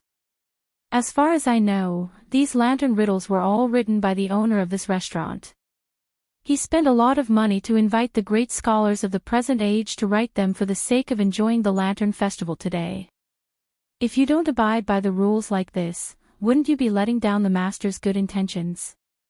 That's right. Looking at your appearance, Xiao Lang, Kun, you're also a scholar. How can you be so disgraceful? You are also traveling with your womenfolk. Don't be so reckless and disgrace the face of the scholars of the Tang dynasty. Humph, ignorant and incompetent. Do you think these lantern riddles are a game used in elementary school? Seeing that many people around them were looking at them, these people raised their voices more and more, and even seemed to be defending the integrity of the scholars of the Tang dynasty. Li Er, Empress Chang'an, concubine Yang, and their beautiful boss naturally noticed the commotion on Li Wangyu's side. However, when they understood the words of the few Confucian scholars, they all had smiles in the corners of their eyes, as if they were ready to watch a good show. Even Yo Yong and Yo Wu wanted to come over and scold those ignorant Confucian scholars, but they were stopped by Pai Lupi's eyes. There were actually Confucian scholars who dared to scold Li Wangyu for being ignorant and incompetent. In Pai Lupi's eyes, it was really interesting. Now Li Wangyu's reputation in the scholars of Chang'an could become more and more famous. Not to mention the poems sung by the prostitutes in Pingkong Square, the several essays of epigraph of my shack were enough to make his name immortalized. If it were not for the fact that Li Wangyu was too young and had not yet reached the age of 20, he might really be respected as a great scholar in the literary world. Even so, now there were often scholars in Chang'an who rushed to the Lai Hot of Dingzhou village in Hu County, wanting to submit their poems and essays and ask Li Wangyu for advice. For these fans who came to him, Li Wangyu politely declined and ignored them. What a joke! He just plagiarized some poems and essays, which could be used to show off, but if he wanted to give advice, he would be asking for humiliation. Although Li Wangyu had been forced by his grandfather to learn ancient poetry since he was a child, if they really wanted to talk about it, the scholars of the Tang dynasty who had been immersed in essays, poems, essays, laws, decrees, and moais since childhood could easily defeat him. How could Li Wangyu ask for humiliation by giving advice on poems and essays? Wouldn't that be exposing his own shortcomings? He had been rejected too many times. Now there was a rumor in Chang'an that Li Wangyu, the Earl of Hu County, was unreasonable and quite arrogant. Regarding this, Li Wangyu could only smile bitterly and shake his head. Was this the after effect of being a plagiarist? In short, all the civil and military officials in the imperial court, including Pai Lupi, sincerely admired Li Wangyu's talent and learning. Even the aristocratic families like the 5 surnames and 7 looks had to pinch their noses and admit this. Therefore, today in the Taiji Palace, when Wang Ringyu and Jing Yuanshou heard Li Wangyu say the couplet, they couldn't wait to show off and give him a blow. However, they didn't expect that even a small trick like couplet would be defeated by Li Wangyu. It was very embarrassing. Li Wangyu naturally didn't disappoint Pai Lupi. After hearing the words of the scholars, he directly waved the thick stack of riddles in his hand and said, "Ha, since you all think I'm fooling around, then let's see if I'm right." After he finished speaking, he walked to the doctor at the entrance of the restaurant, picked up the riddles in his hand, and handed them over. "Excuse me, I want to guess the riddles.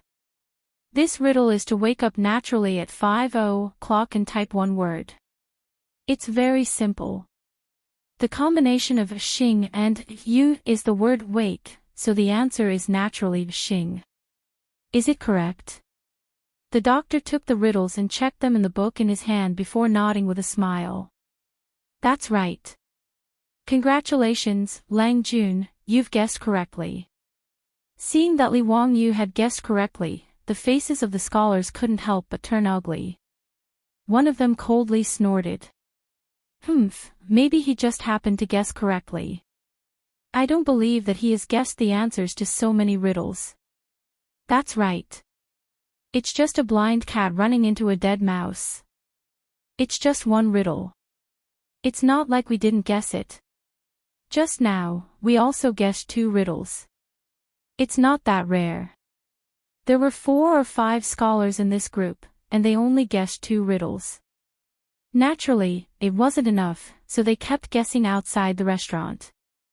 The doctor handed Li Wangyu a small wooden tablet as proof that he had answered the riddles correctly. Li Wangyu waved his hand. "There's no rush. We'll calculate it together later. I still have a lot of riddles to guess." He picked up another riddle. "Painted white and it's black. Type one word. Paint the word 7 with white and it becomes the word soap. The word soap is black, so the answer to this riddle is 7. Doctor, is it correct?" "Congratulations, Lang Jun, you've guessed it again." The doctor's words made the faces of the scholars suddenly turn ugly. They looked at each other a few times, and their hearts were filled with uncertainty. Could it be that this young man had really guessed all the riddles in his hand? Chapter 642. As the saying goes, 8 or 9 out of 10 things don't go your way in life. The few Confucian scholars at the entrance of the restaurant were feeling this way. They originally wanted to use this as a pretext to show off their feathers in front of these young ladies who they had never met before, but they didn't expect that they would be the ones to show off their cowardice. Who would have thought that the young man in front of them would be so terrifying? He took out the riddles in his hand and said the answers one by one without getting a single one correct. These Confucian scholars were shocked, angry, and ashamed. Had all their years of living been in the belly of a dog? These riddles, which were extremely difficult in their eyes, were as easy as child's play to this young man. They were pitiful. After spending so much effort, they were only able to guess 2 riddles. Compared to the 2, they were simply beaten. The Confucian scholars didn't dare to say anything more. They knew that they had lost today. The few of them looked at each other and snuck out. They squeezed into the crowd of night roamers and disappeared. Li Wangyu glanced at the Confucian scholars from the corner of his eye. He was too lazy to say anything. With his current status, he naturally wouldn't make a fuss about it with these people. His actions just now were only because these people's words were too unpleasant, so he wanted to teach them a small lesson. Li Wangyu had about a dozen riddles in his hand. He said the answers to all of them in one breath, which also frightened the doctor in the restaurant. After the main house hung up these riddles today, who knew how many literati had come to try? Those who were able to guess the riddles correctly and enter the restaurant to enjoy free food and wine were only a few dozen people. Li Wangyu was the first person to treat these riddles as a child's game. According to the rules set by the owner of the restaurant, Li Wangyu could bring a dozen people into the restaurant. No one had thought of this before, so the doctor didn't dare to act on his own. Secretly wiping the sweat from his forehead, the doctor hurriedly apologized to Li Wangyu and ran into the restaurant to find the manager to deal with it. Not long after, the manager of the restaurant, who had been informed by the doctor, hurried over. He politely welcomed Li Wangyu, Pai Lupi, and the others into the restaurant. He carefully led them to a private room on the 3rd floor. The view from the elegant room on the 3rd floor of the restaurant was quite good. Opening the window facing the street, one could see the colorful Chang'an city, which was very lively. Empress Shangsun, concubine Yang, their beautiful boss, Aphrodite, and Perrin were all very satisfied. Everyone then called for the doctor to bring over some drinks and dishes that they were good at. At this time, the shopkeeper gently knocked on the door of the elegant room and said carefully, "Sir, my master would like to invite you for a chat. Would you be willing?" Li Wangyu was a little interested in the owner of this restaurant. The owner who could come up with this riddles for free meals was also a wonderful person. He was worth getting to know. Unexpectedly, Pai Lupi was also interested. He got up and walked out of the elegant room with him, intending to meet the owner of this restaurant. The shopkeeper respectfully led the two of them to another elegant room on the 3rd floor. When the door was pushed open, before Li Wangyu could see the scene inside the room, he heard a burst of laughter coming from inside. Ha! This old man knew it. In this world, only you, Li Zio, can solve so many riddles in one go. Li Wangyu looked up and couldn't help but laugh. It seemed that they were all acquaintances. The one who laughed was the Imperial College's Chancellor, Chang'an. There were a few people beside him, including the Minister of Rights, Lu Quan, Li Wangyu's old friend, Yu Shinan, and an old man that Li Wangyu didn't recognize. Chang'an made fun of Li Wangyu before noticing Pai Lupi behind him. He hurriedly bowed. Pai Lupi smiled. "Sir, why are you so polite?" I just ran into Zio downstairs. I didn't expect you to be in this restaurant." Speaking of which, they had actually just met a few hours ago in Taiji Palace. They didn't expect to run into each other again when they came out for a night tour of Chang'an. Chang'an smiled. I'm ashamed to say this, but this restaurant is my family's property. Therefore, I invited Sir Yu and the others to come here to admire the lanterns. Li Wangyu suddenly realized that Chang'an was the owner of this restaurant. No wonder he came up with the idea of guessing the lantern riddles and eating for free. As the 31st descendant of Confucius, Chang'an naturally had many properties in his residence. This restaurant was just one of the many small properties. Pai Lupi looked at the old man that Li Wangyu didn't recognize in surprise. He respectfully bowed to the old man. Teacher Wenji, you've finally returned to Chang'an. Shimin has been waiting for you for a long time.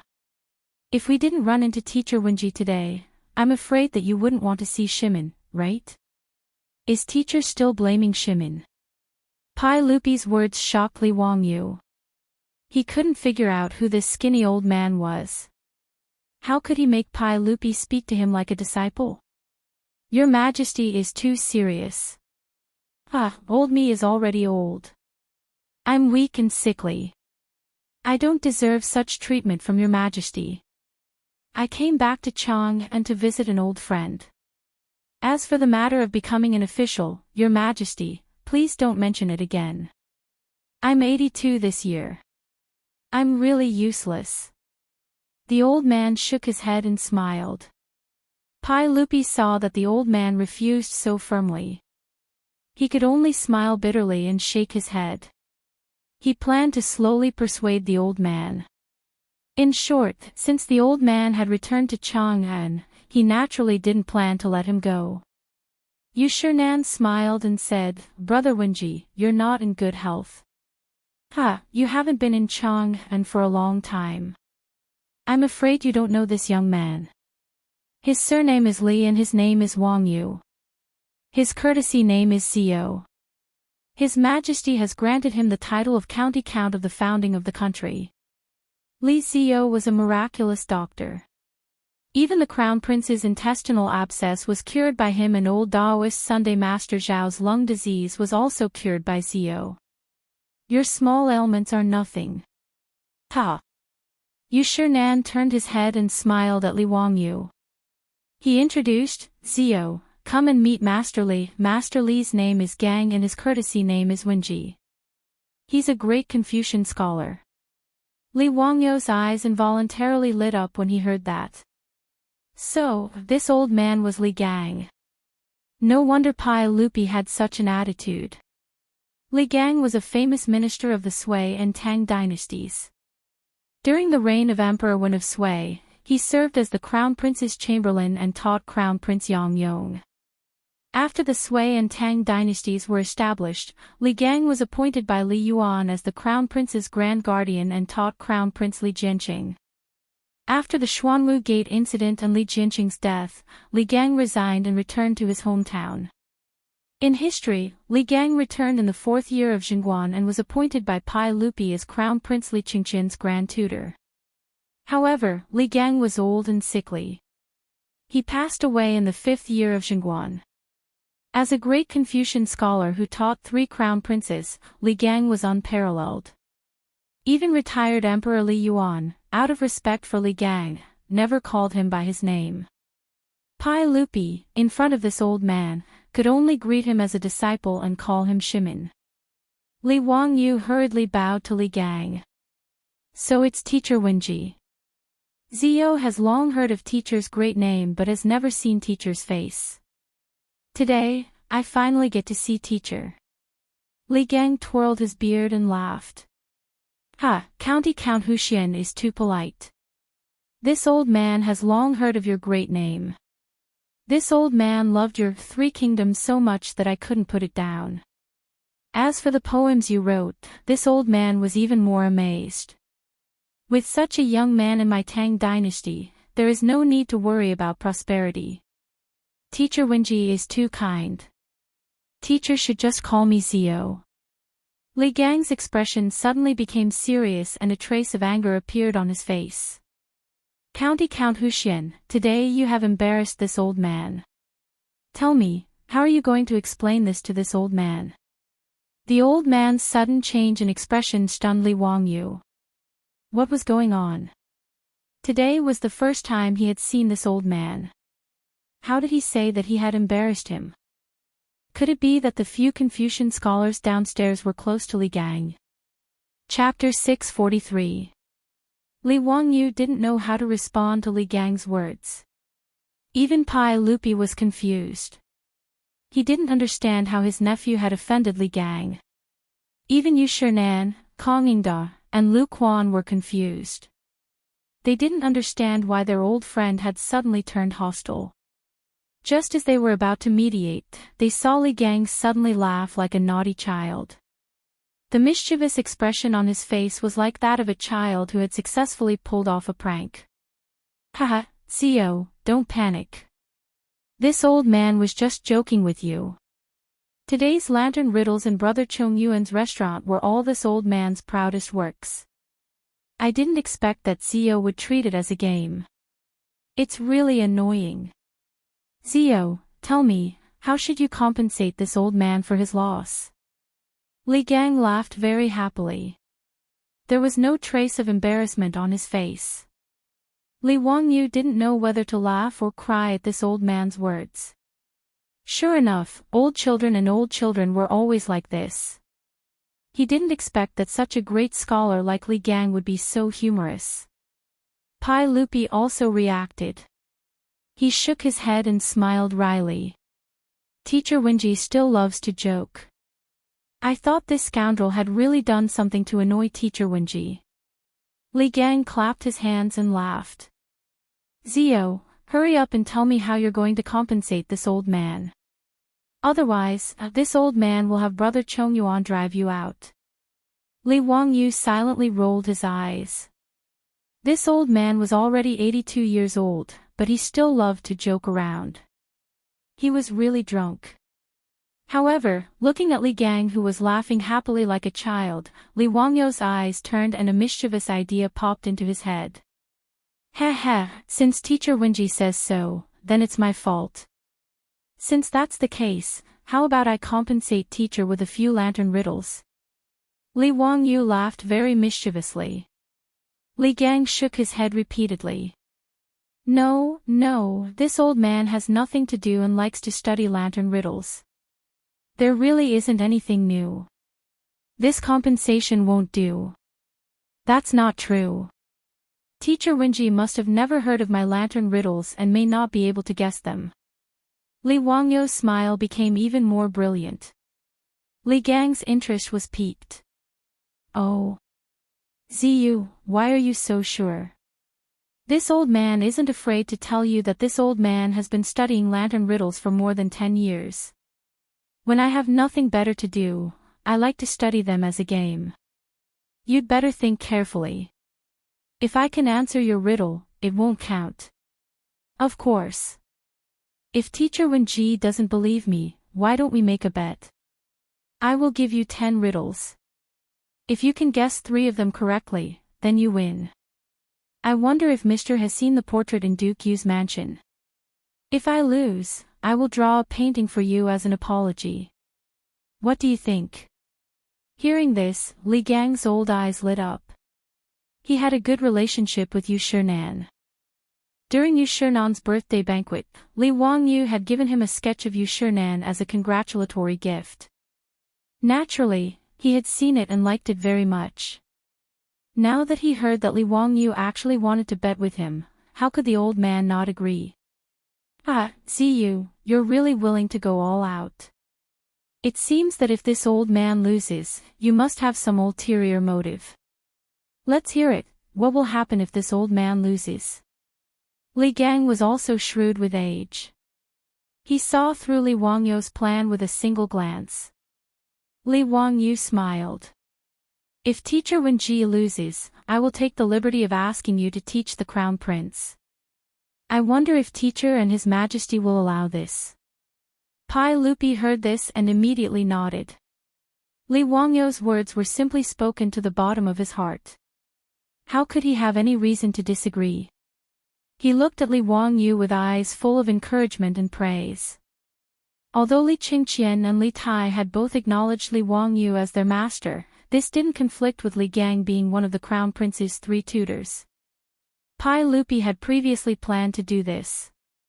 However, Li Gang had become somewhat dejected because of the matter with the crown prince, Li Jianqing. As a result, he wasn't willing to accept the edict. He only said that he was too old to teach the crown prince. Li Wangyu naturally knew what Pai Lupi was thinking. Wasn't this nonsense? In history, Pai Lupi had coaxed and pestered Li Gang to become the crown prince's imperial tutor in the 4th year of Chang'an's reign. Unfortunately, Li Gang was already old and passed away a year later due to illness. Thinking of this, Li Wangyu decided that if there was an opportunity, he would have Sun Simiao help Li Gang recuperate. Although he had just met the old man, Li Wangyu felt that they were very congenial. Naturally, he didn't want this humorous and witty scholar to pass away 2 years later due to illness. Li Gang's old eyes stared at Li Wangyu for a while. Then, he twirled his beard and smiled. "All right, since you've said so, then it's settled. Give me your questions. I don't believe that there are any lantern riddles in this world that I can't even guess 3 questions." Kong Yingda also smiled. "Zio, I'm afraid that you've miscalculated. Brother Wenji's greatest hobby, aside from poetry and essays, is to study lantern riddles. If you make this bet with Brother Wenji, I'm afraid that you'll lose 9 times out of 10. Yu Shinan and Lu Quan also looked as if they were watching a good show. However, it was clear that the 2 old men didn't think that Li Wangyu could beat Li Gang. Hearing this, Pai Lupi frowned. He was hoping that if Li Wangyu won, he would be able to trick Li Gang into becoming a teacher in Qingqian. Li Wangyu smiled so widely that his eyes narrowed. "If you don't believe me, why don't we make a bet as well? How about this? If I'm lucky enough to beat Teacher Wenji, each of you will write a piece of calligraphy for me. How about that?" Everyone present was famous in the Tang dynasty. Li Wangyu was naturally more than happy to swindle some calligraphy from these big shots and take it back home as a family heirloom. Currently, he had built a special collection room in his castle to store these big shots calligraphy. This included Yu Shinan's Ode to the Gallant, Wang Shiji's calligraphy that he swindled from Chai Lingwu, and his disciple Yan Liben's calligraphy. Kong Yingda and Lu Quan looked at each other. They didn't understand where Li Wangyu's confidence came from. However, they also smiled. "All right, since Zio wants to play a game with us, then it's settled. However, if you lose, what will you do? Will you give each of us a portrait like Brother Boshi's?" "Of course." Li Wangyu nodded without hesitation. Pai Lupi also became interested. "If that's the case, then we will also participate. We will also bet that Teacher Wenji will be able to answer your riddle correctly." Li Wangyu rolled his eyes speechlessly. He thought, "Pai Lupi, whose side are you on? I'm helping your son trick his teacher into going home, and you're actually betting that I will lose.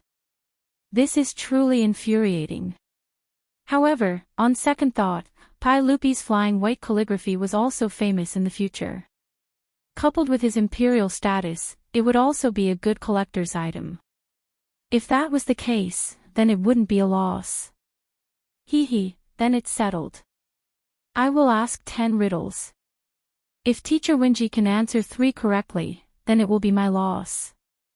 If Uncle and you lose, you can't go back on your word. Of course. Just give me the question. Li Gang's interest was piqued, and he urged. Li Wangyu coughed lightly and pretended to think. He paced back and forth in the room before saying, "The first question." Chapter 644. Li Wangyu said, "For the first question, ask. There is a word that everyone will mistake. Type it." In the private room, Pai Lupi, Li Gang, and the others lowered their heads and pondered. What word would everyone mistake? Thinking about it, it should be a very rare English character. Li Gang frowned and thought for a while. He raised his head and asked, "Is it the word woman?" This word is pronounced ru in woman returns, Gu kills the swine for his woman. Many scholars will make a mistake. Li Wangyu smiled and shook his head. No. Kong Yingda rode in the air with his hand as he said, Brother Wenji, there are many Tongfa words, but not everyone will make a mistake. In my opinion, it should be the word Yao. There is a wrong meaning. Zio, did I get it right? Li Wangyu still shook his head. No, no. Pai Lupi, Yu Shernan, and Lu Quan also frowned. They pondered for a while but could not come up with an answer.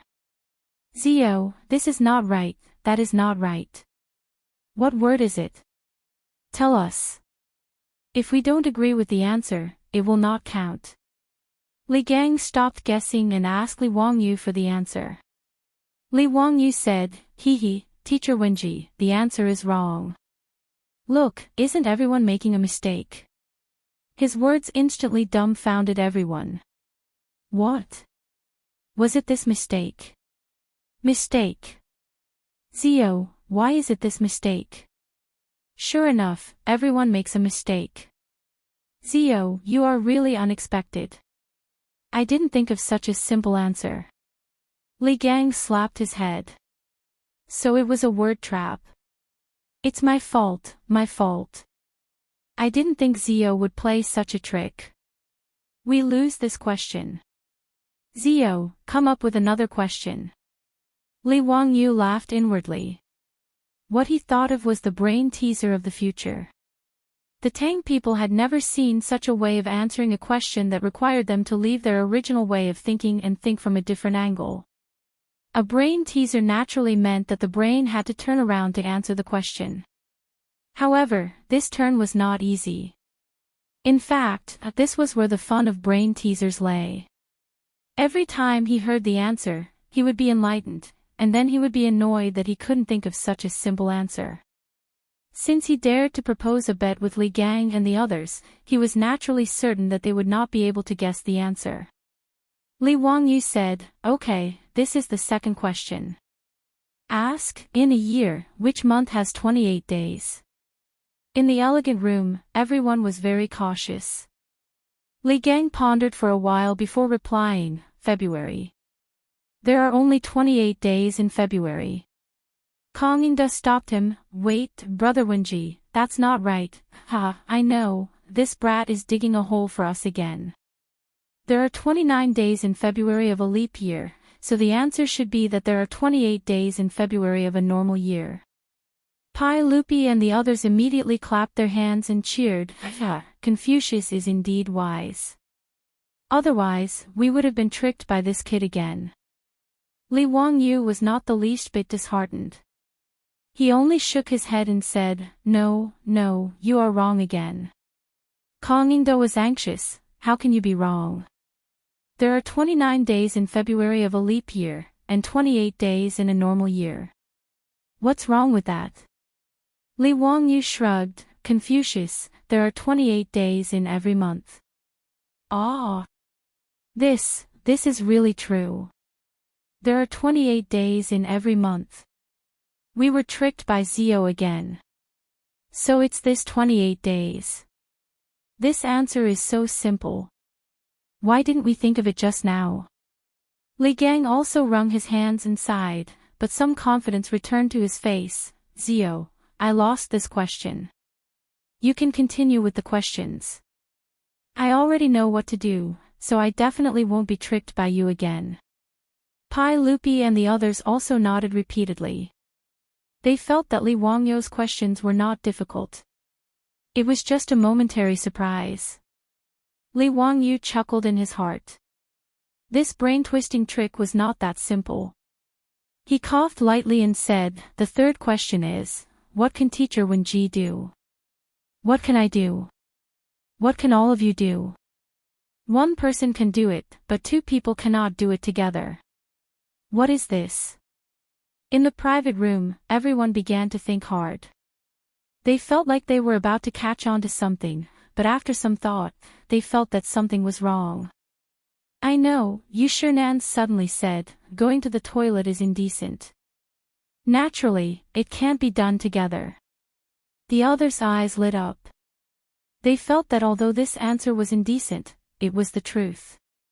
Li Gang laughed loudly and clapped his hands. Ha, Zio's question is indeed indecent. But we should have answered it correctly, right? Of course. Zio, you have to accept your loss. Pai Lupi also laughed. Li Wangyu still shook his head. No, no. How is that possible? Could it be a bath? Zio, could it be that you did it on purpose? What's wrong with this answer? Li Wangyu said, Haha, I wouldn't dare to lie to uncle and all of you. If you don't believe me, I'll tell you the answer later. You can see if it's correct. Everyone could only think again. Now, they understood that Li Wangyu's questions were all unexpected. They needed to think about it from a different perspective. However, how could it be so easy to change one's habits of thought? After thinking about it for a while, no one had a clue. They could only admit defeat. After all, this was only the third question. There were still 7 questions, so there was no need to rush. Zio, tell us the answer. I admit defeat. I can't guess the answer. Li Wangyu smiled. Teacher Wenji, uncle, and all of you, it's a dream. Of course, everyone can have this dream, but it can't be done together. Yu Shinan was drinking from his wine cup. When he heard this answer, he couldn't help but spit out all the wine. Lu Quan, who was beside him, couldn't dodge in time and was sprayed with wine. Lu Quan didn't know whether to laugh or cry. He looked at Yu Shinan. Brother Bo Shi, how much do you have against me? Sorry. I couldn't help it. Zio's answer made me laugh. Yu Shinan hurriedly helped his old friend wipe the wine off and explained with a laugh. Li Gang was so annoyed that he kept hitting his head with his hand. Why didn't I think of it? Dream? Isn't it just a dream? Pai Lupi was also annoyed that he didn't think of such a simple answer. Zio, continue. I don't believe I can't guess the answer. Li Gang said, rubbing his hands together. Kong Yingda and the others were also waiting for Li Wangyu to come up with a question. Everyone had forgotten that Li Wangyu had promised them that he would answer the question alone. Now, it was Pai Lupi and the others who were united in their determination to compete with Li Wangyu. Li Wangyu didn't care. He shrugged. Question 4. What's the middle of Chang'an? It's Vermilion Bird Avenue. No, this kid's trap can't be so simple. I know, the middle of Chang'an is the common people. No, uncle, everyone, the middle of Chang'an is naturally the word an. Ah. It's the middle of Chang'an. Is that even possible? This question deserves a toast. Zio, you're too evil.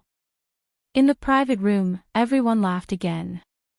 Then, they couldn't help but applaud. Zio, continue.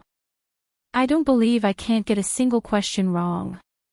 Li Gang raised his head and drank a cup of wine, laughing loudly. This feeling of racking his brains and finally having the answer right in front of him was too torturous. Chapter 645. Seeing that the big shots were so excited, Li Wangyu could only shrug his shoulders and continue with the questions.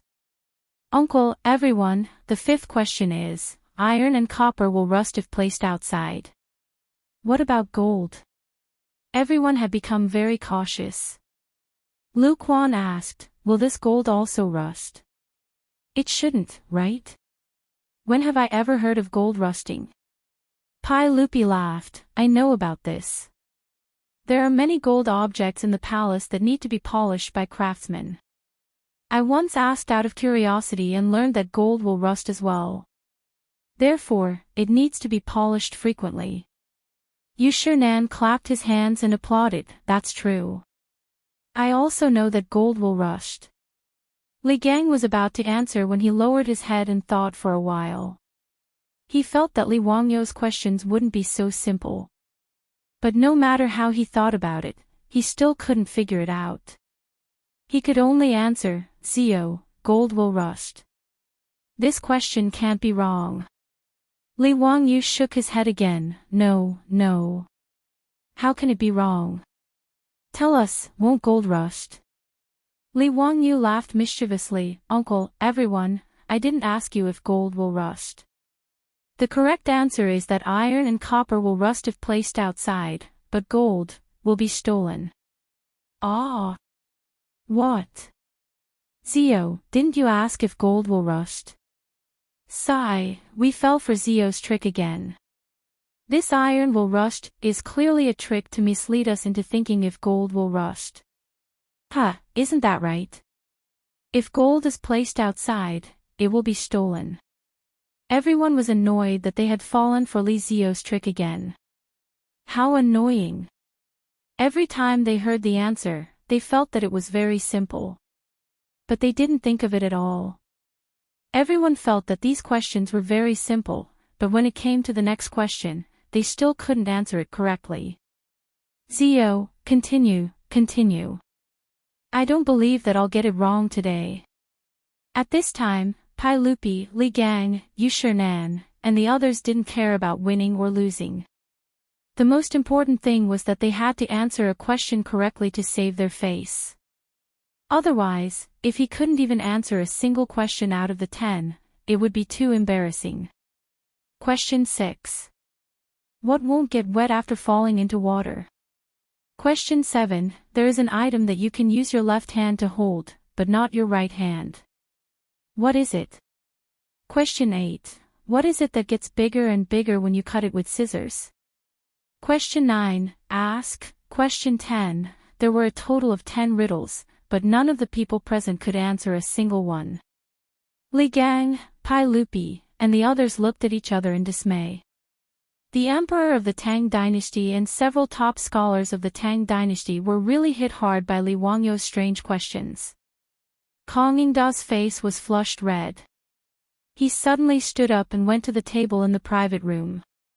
He picked up a brush and wrote down the 10 questions Li Wangyu had given him, as well as the answers. Then, he called for the manager of the restaurant. Go, remove all the riddles outside and replace them with these 10 questions. Those who can answer them correctly can come in. The manager didn't understand. After looking down at the riddles and the answers on the paper, he couldn't help but have a very interesting expression. Yes. The manager didn't dare to ask more. He followed Kong Yingda's order and ordered the doctors in the restaurant. Li Gang, Yu Shernan, and Lu Quan pointed at Kong Yingda and laughed. Ha, Chong Yuan, are you not going to entertain guests today? Some people could answer those riddles, but I don't believe anyone can answer Ziyu's 10 questions correctly. Humph, what does that have to do with me? I didn't come up with these questions. Kong Yingda raised his head and drank a cup of wine gloomily. Today, he was really depressed because of those 10 damn questions. Since he was unhappy, he would make those scholars who were traveling at night feel depressed as well. If they wanted to enter the restaurant and enjoy the wine for free tonight, they had to answer those damn questions first. It had to be said that because Kong Yingda was unhappy, he threw out those 10 questions, which really tortured the scholars in Chang'an. During the 3 days of the Lantern Festival, the restaurant of the Kong family almost didn't receive any guests after the 10 questions were put up. The more difficult it was for people to answer these 10 questions, the more competitive the countless scholars in Chang'an became. During the Lantern Festival, many scholars gathered in front of the restaurant of the Kong family, wanting to guess the answers to the questions. For a time, whether or not they could answer the riddles of the lantern and get the right to enjoy the wine for free became a secret competition between the scholars in Chang'an. If others couldn't answer, it would be a great honor if they could answer correctly. But even great scholars like Li Gang, Yu Shernan, and Kong Yingda couldn't do anything about the brain teasers of the later generations, let alone these scholars. After trying various answers but being judged wrong by the restaurant, these scholars couldn't take it anymore. They surrounded the entrance of the restaurant and demanded an explanation. In their view, the restaurant was deliberately making things difficult for them.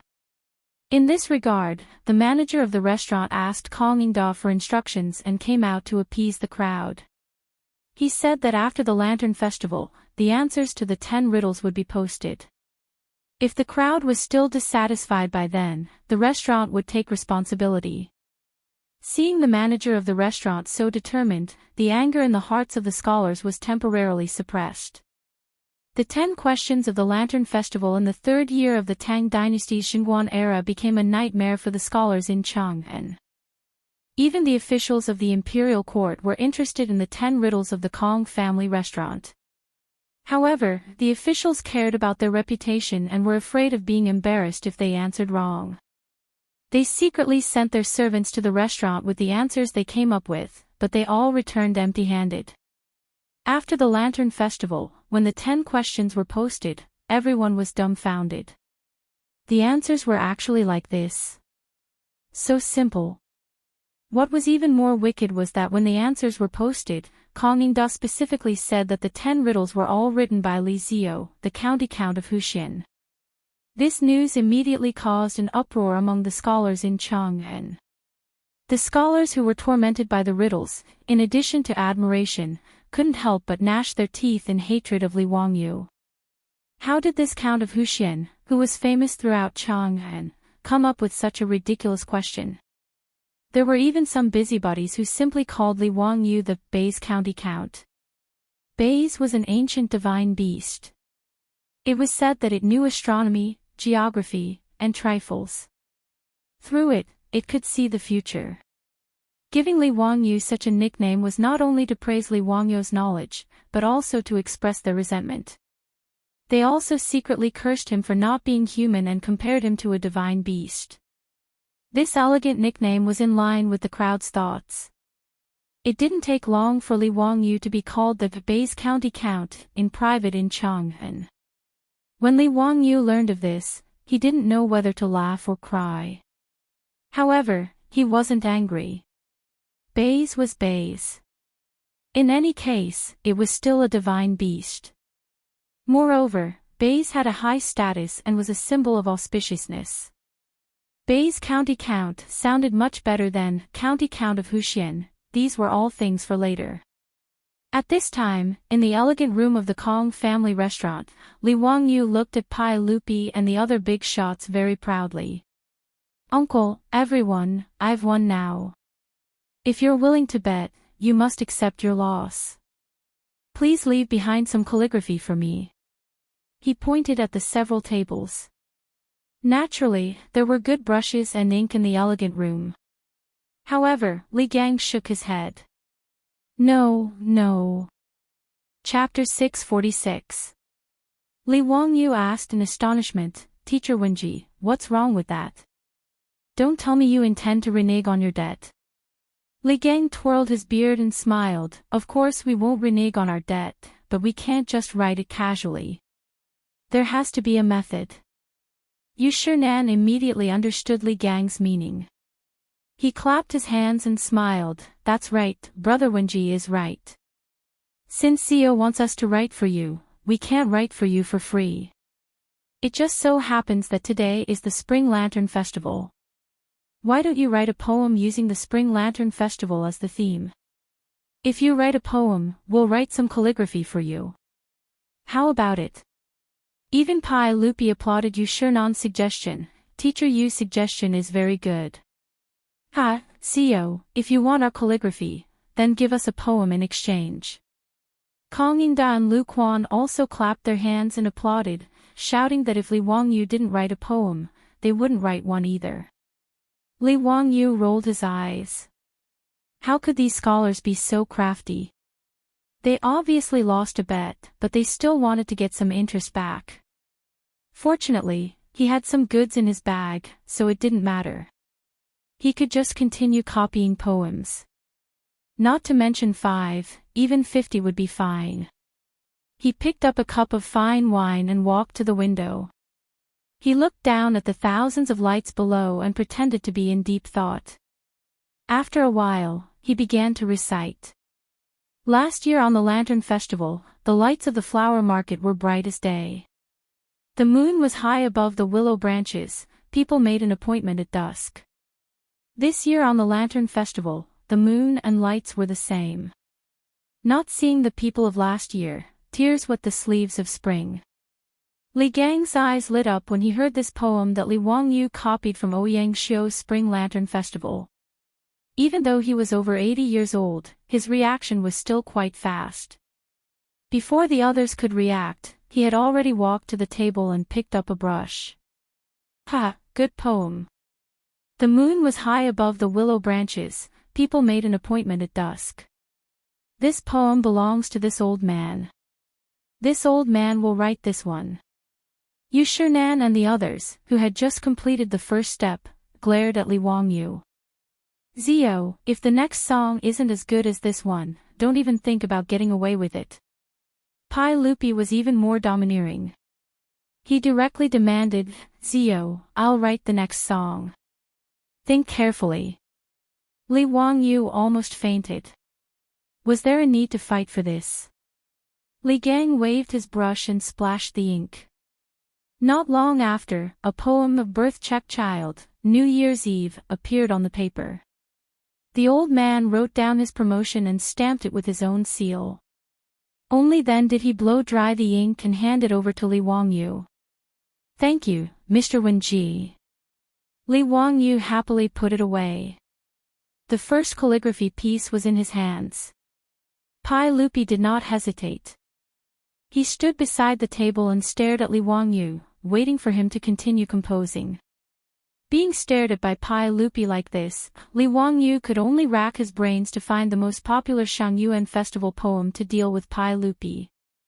After pretending to be deep in thought for a while, Li Wangyu opened his mouth and recited, On the night of the east wind, thousands of flowers bloom, and the wind blows down, stars fall like rain. The fragrance of precious horses and carts fills the road. The sound of the phoenix flute moves, the light of the jade pot turns, fish and dragons dance in the night.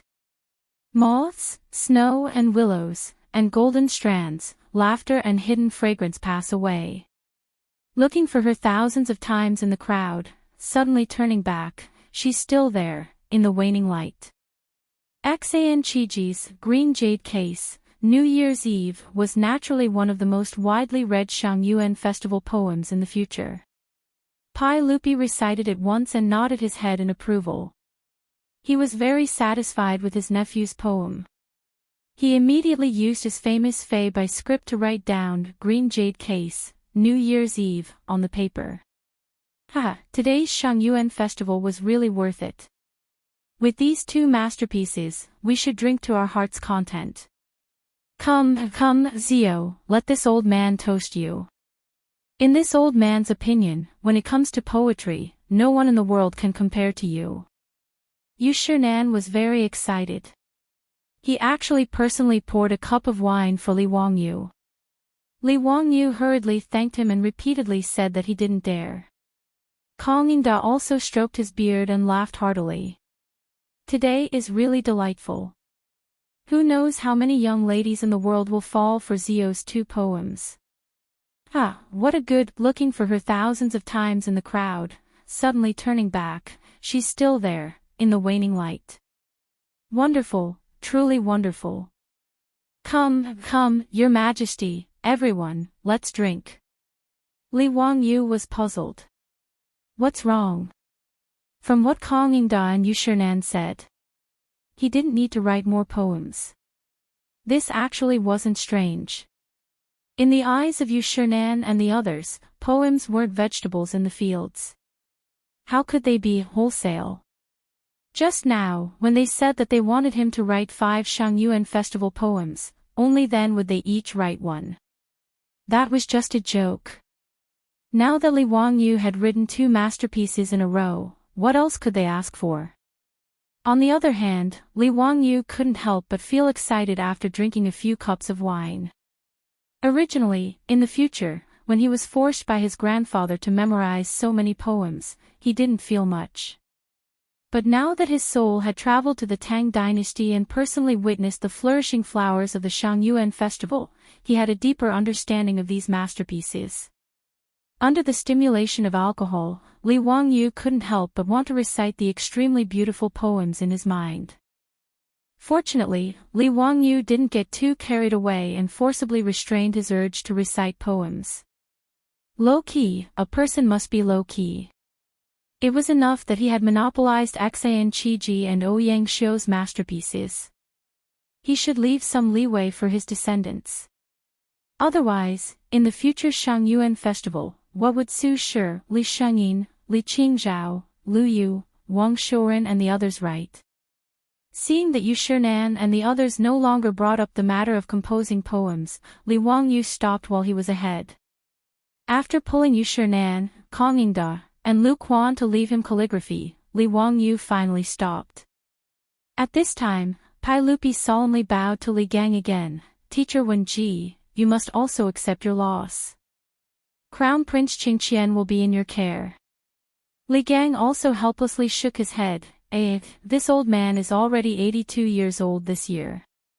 I only want to enjoy the rest of my life and have children and grandchildren. Why bother, Your Majesty? Besides, the Crown Prince has Zio to teach him. There is no need for this old man to meddle. How could Pai Lupi let him go? Li Wangyu was naturally a good teacher, but as a parent, how could he dislike having too many great teachers teaching his children? This was a common problem for parents. Teacher Wenji, although Zio's talent is unparalleled in the world, he is still young. The Crown Prince still needs a knowledgeable and highly respected scholar like Mr. to teach him how to conduct himself. I hope Mr. won't refuse. Pai Lupi's sincere attitude naturally left Li Gang with nothing to say. He could only nod in agreement. Li Wangyu, on the other hand, laughed inwardly. In history, Li Gang, this great scholar, was truly unlucky. Although he was knowledgeable and had a strong character, he was an out-and-out Crown Prince killer. He taught 3 Crown Princes in a row, and none of them had a good ending. He was simply unlucky to the bone. However, things were different now. Li Wangyu believed that with his guidance, Crown Prince Qingqian would not be as bad as he was in history. Li Gang would not continue to be unlucky.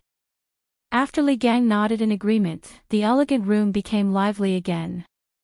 Yu Shinan, Kong Yingda, and Lu Quan all raised their glasses to congratulate their old friend on his return to the imperial court. They drank until 5:00 in the morning. Before leaving, Pai Lupi did not forget to call Li Wangyu to his side and whispered to him to go watch the match the day after tomorrow. Li Wangyu was reluctant in his heart, but he could only accept it with a smile on his face. In his opinion, accompanying Pai Lupi to the Dazhao baseball stadium was not as comfortable as sitting in the box with his beautiful boss and Aphrodite. However, how could he refuse a saint's summons? Chapter 647. After parting ways with Pai Lupi, Empress Zhangsun, and the others, Li Wangyu and his beautiful boss were not in a hurry to go home. Instead, they continued to tour Chang'an city at night, enjoying the rare scenery of the Spring Lantern Festival. Even though it was already 3:00 in the morning, there were still many people on the streets, be it the East or West markets. Obviously, no one was willing to waste the once-a-year curfew by going back to sleep. On the spacious Vermilion Bird Avenue, under the huge lanterns made by the imperial family, men and women were singing and dancing tirelessly. Dancing was a kind of group dance. The dancers were in groups, holding hands, and stepping on the ground with their feet, singing and dancing at the same time. It was very lively. Stepping on the ground with one's feet meant to beat the rhythm. Of course, anyone could participate in this dancing. Just like in the future, when traveling to the Tibetan area, there was no need for any skills, just enthusiasm. Li Wangyu was so excited that he simply pulled his beautiful boss, Aphrodite, and Perrin, and ran into the singing group with a big laugh, cheering along with them. That night, they sang, danced, and laughed, until the sky turned white and the morning drums sounded in Chang'an city. The joyous feast of the Spring Lantern Festival finally came to an end. That night, countless lovers and girls secretly sent glances at each other as they walked under the moon and looked at the lanterns, making promises of marriage for that lifetime. That night, they were dressed in fine clothes, dazzling with pearls and jade, and powdered with fragrant powder. That night, the moon was above the willow tree, and they made promises after dusk. It was not until dawn that Li Wangyu, who was sore all over, hoarse, and exhausted, led the reluctant crowd back to the mansion in Kaihuo Lane to sleep. After returning to the mansion at dawn, everyone went to wash up and rest. Li Wangyu even wanted to sneak into Su Changqing's room to kiss her, but he was naturally turned away. Although the two of them had broken through the last line of defense on New Year's Eve, and had done something shameful in bed, things were different today, and the two of them could only do things secretly. If it was in the future, this pair of adulterous couple would definitely live together and live their lives shamelessly. But since they were in the Tang dynasty, if the two of them moved in together without any official status, who knew how big of a disturbance it would cause if this matter was spread out? Besides, Li Wangyu was still in mourning. Even if he wanted to marry his beautiful superior, he would have to wait until the 4th year of Chang'an. Before this, he still had to avoid the eyes of the people in the mansion when he was with his beautiful superior. Under such circumstances, how could Su Changqing allow Li Wangyu to sneak into her room in broad daylight? Apart from Perrin, who had roughly guessed the truth, even the old housekeeper, Li Heng, didn't know what had happened between his Lang Jun and Madame Su. On the other hand, the muddle-headed Avro had no idea that her sister Changqing had already cheated on her husband. But even if Avro knew, she probably wouldn't have any thoughts about it. After all, she already knew that her sister Changqing would be the mistress of this family in the future. As a noble lady of the Byzantine Empire, Avro had long given up on the idea of returning to her hometown in this life. Now, her heart was completely tied to Li Wangyu.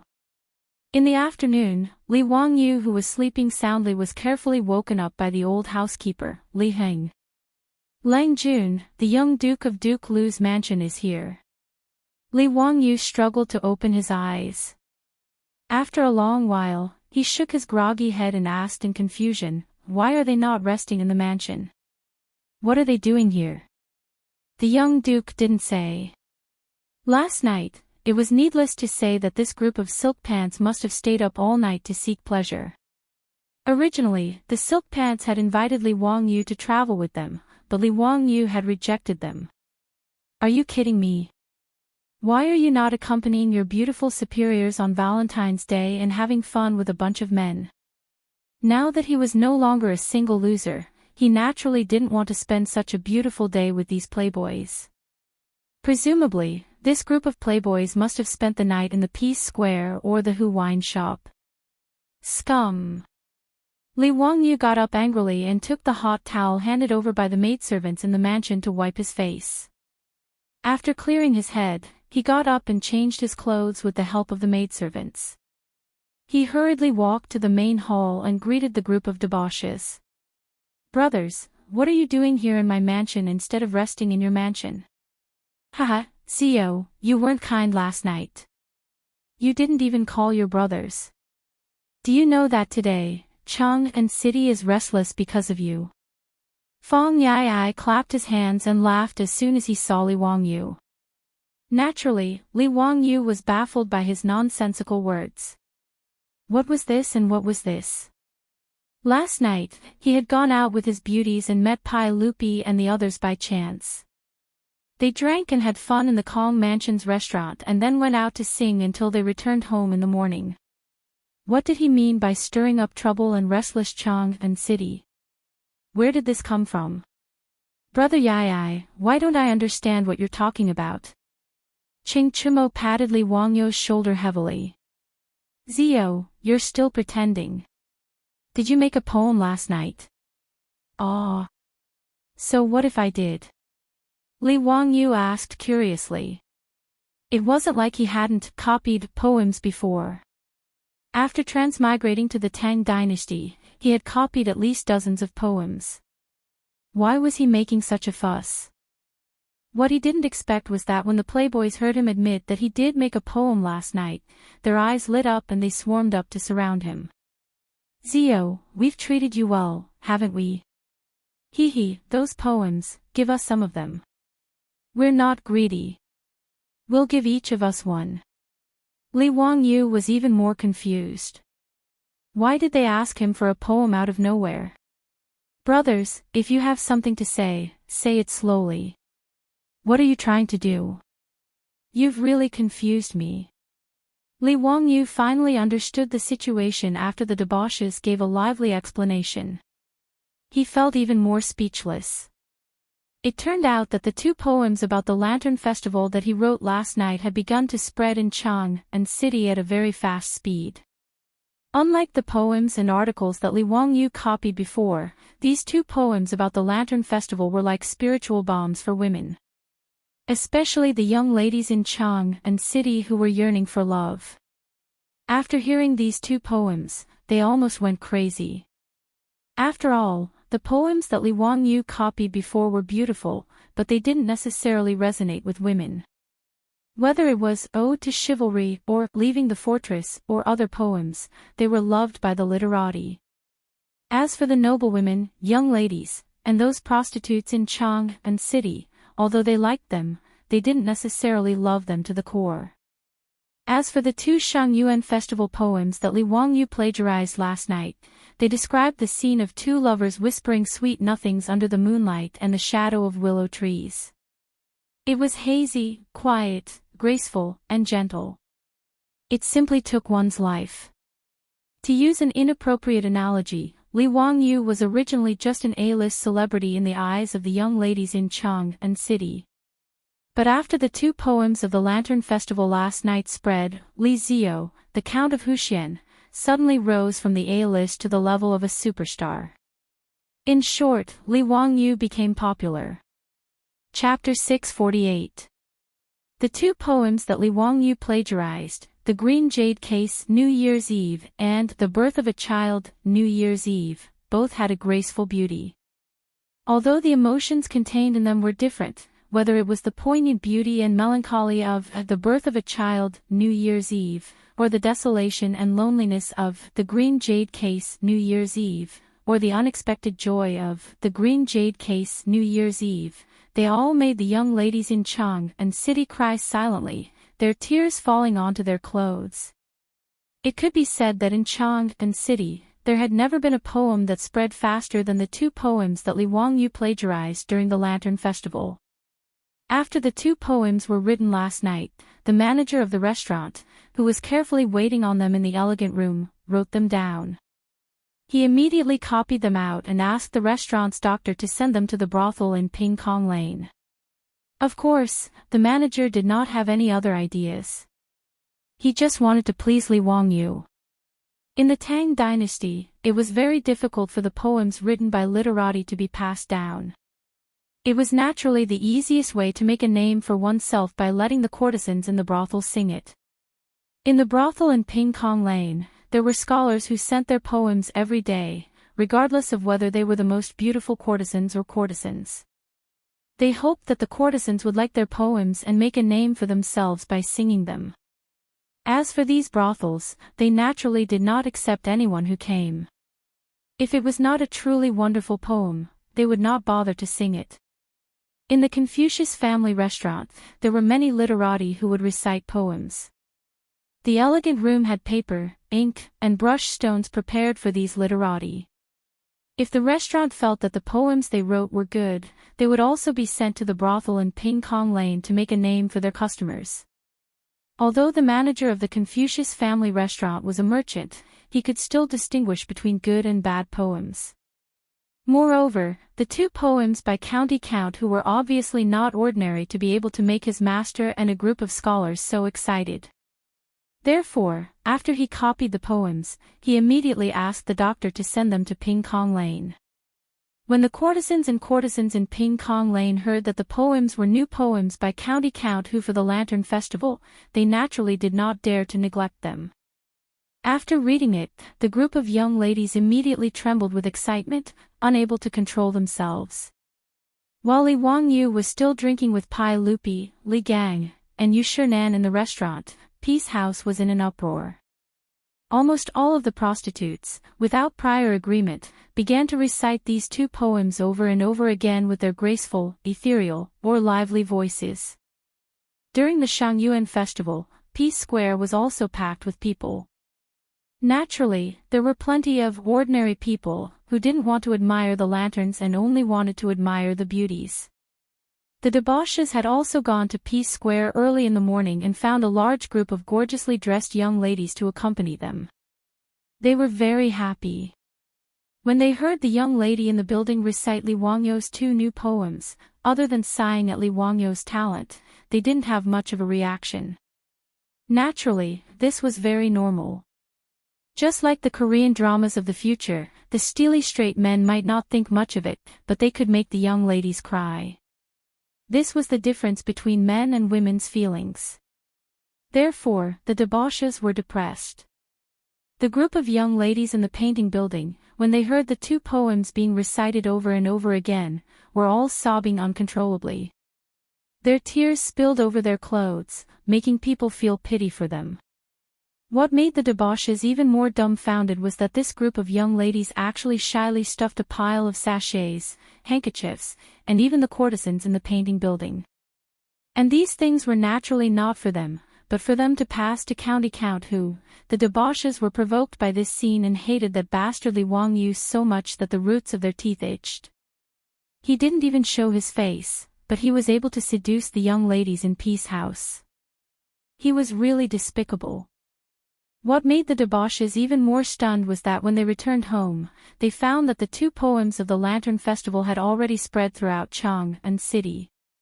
And those unmarried sisters, cousins, and cousins in their mansion simply didn't care about what the debauches were thinking. They shyly stuffed all kinds of sachets and handkerchiefs into their hands. Needless to say, they were naturally asking the debauches to pass them to Li Wangyu. In this way, how could the debauches still stay in their mansions? When a few of them met and discussed, they were shocked to find that the poems had such benefits. They didn't have time to express their envy, jealousy, and hatred towards Li Wangyu. They directly came to Li Wangyu's mansion just to ask for such a poem so that they could go to Peace House and enjoy the admiring eyes of the courtesans and young ladies in the future. After the debauches finished speaking, they each took out a pile of fragrant sachets and handkerchiefs and stuffed them into Li Wangyu's arms. Take it, take it. These are all gifts from your admirers. Take it away quickly. Don't try to show off in front of me. I'm so angry. Today, if you don't give us some poems, we won't agree. Chingchumo was full of anger when he mentioned this matter. Looking at Li Wangyu's youthful and handsome face, he had always been deeply influenced by that old man Qing. He, who was proud of selling his muscles, couldn't help but secretly wonder if Brother Valiant General was no longer welcome. Chingchumo didn't know that since ancient times, this was a society that looked at the face, and with the face that he inherited from Qing, it was estimated that even if he memorized many poems, it would be useless. Li Wangyu was also stunned by Monogatari. Holding the pile of fragrant sachets and handkerchiefs, he didn't know whether to laugh or cry. He didn't expect that casually copying two poems would cause so much trouble. In fact, this was not strange at all. Lu Sanbian, who was famous in history for writing poems by imperial decree, relied on a good poem to appear in the red light streets and willow alleys, and lived in pink tents and brocade quilts. It was very romantic and happy. The prostitutes of the Song dynasty even said, unwilling to be summoned by the king, willing to be called by Lu Qi, unwilling to be 1,000 gold, willing to be in Lu Qi's heart, unwilling to see the immortals, willing to know Lu Qi's face. In order to see Lu Sanbian, in order to ask him to write a wonderful poem, they were willing to die. Lu Sanbian was like this, not to mention Li Wangyu, who was so handsome, Xiao Lang, Kuan.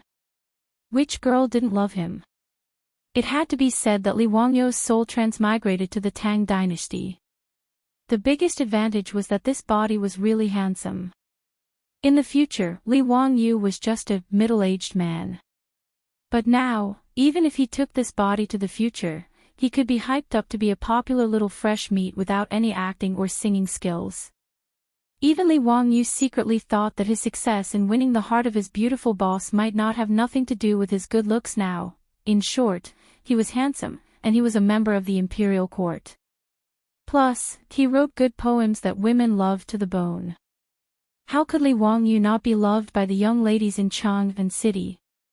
In this regard, Li Wangyu was 30% distressed and 70% secretly happy.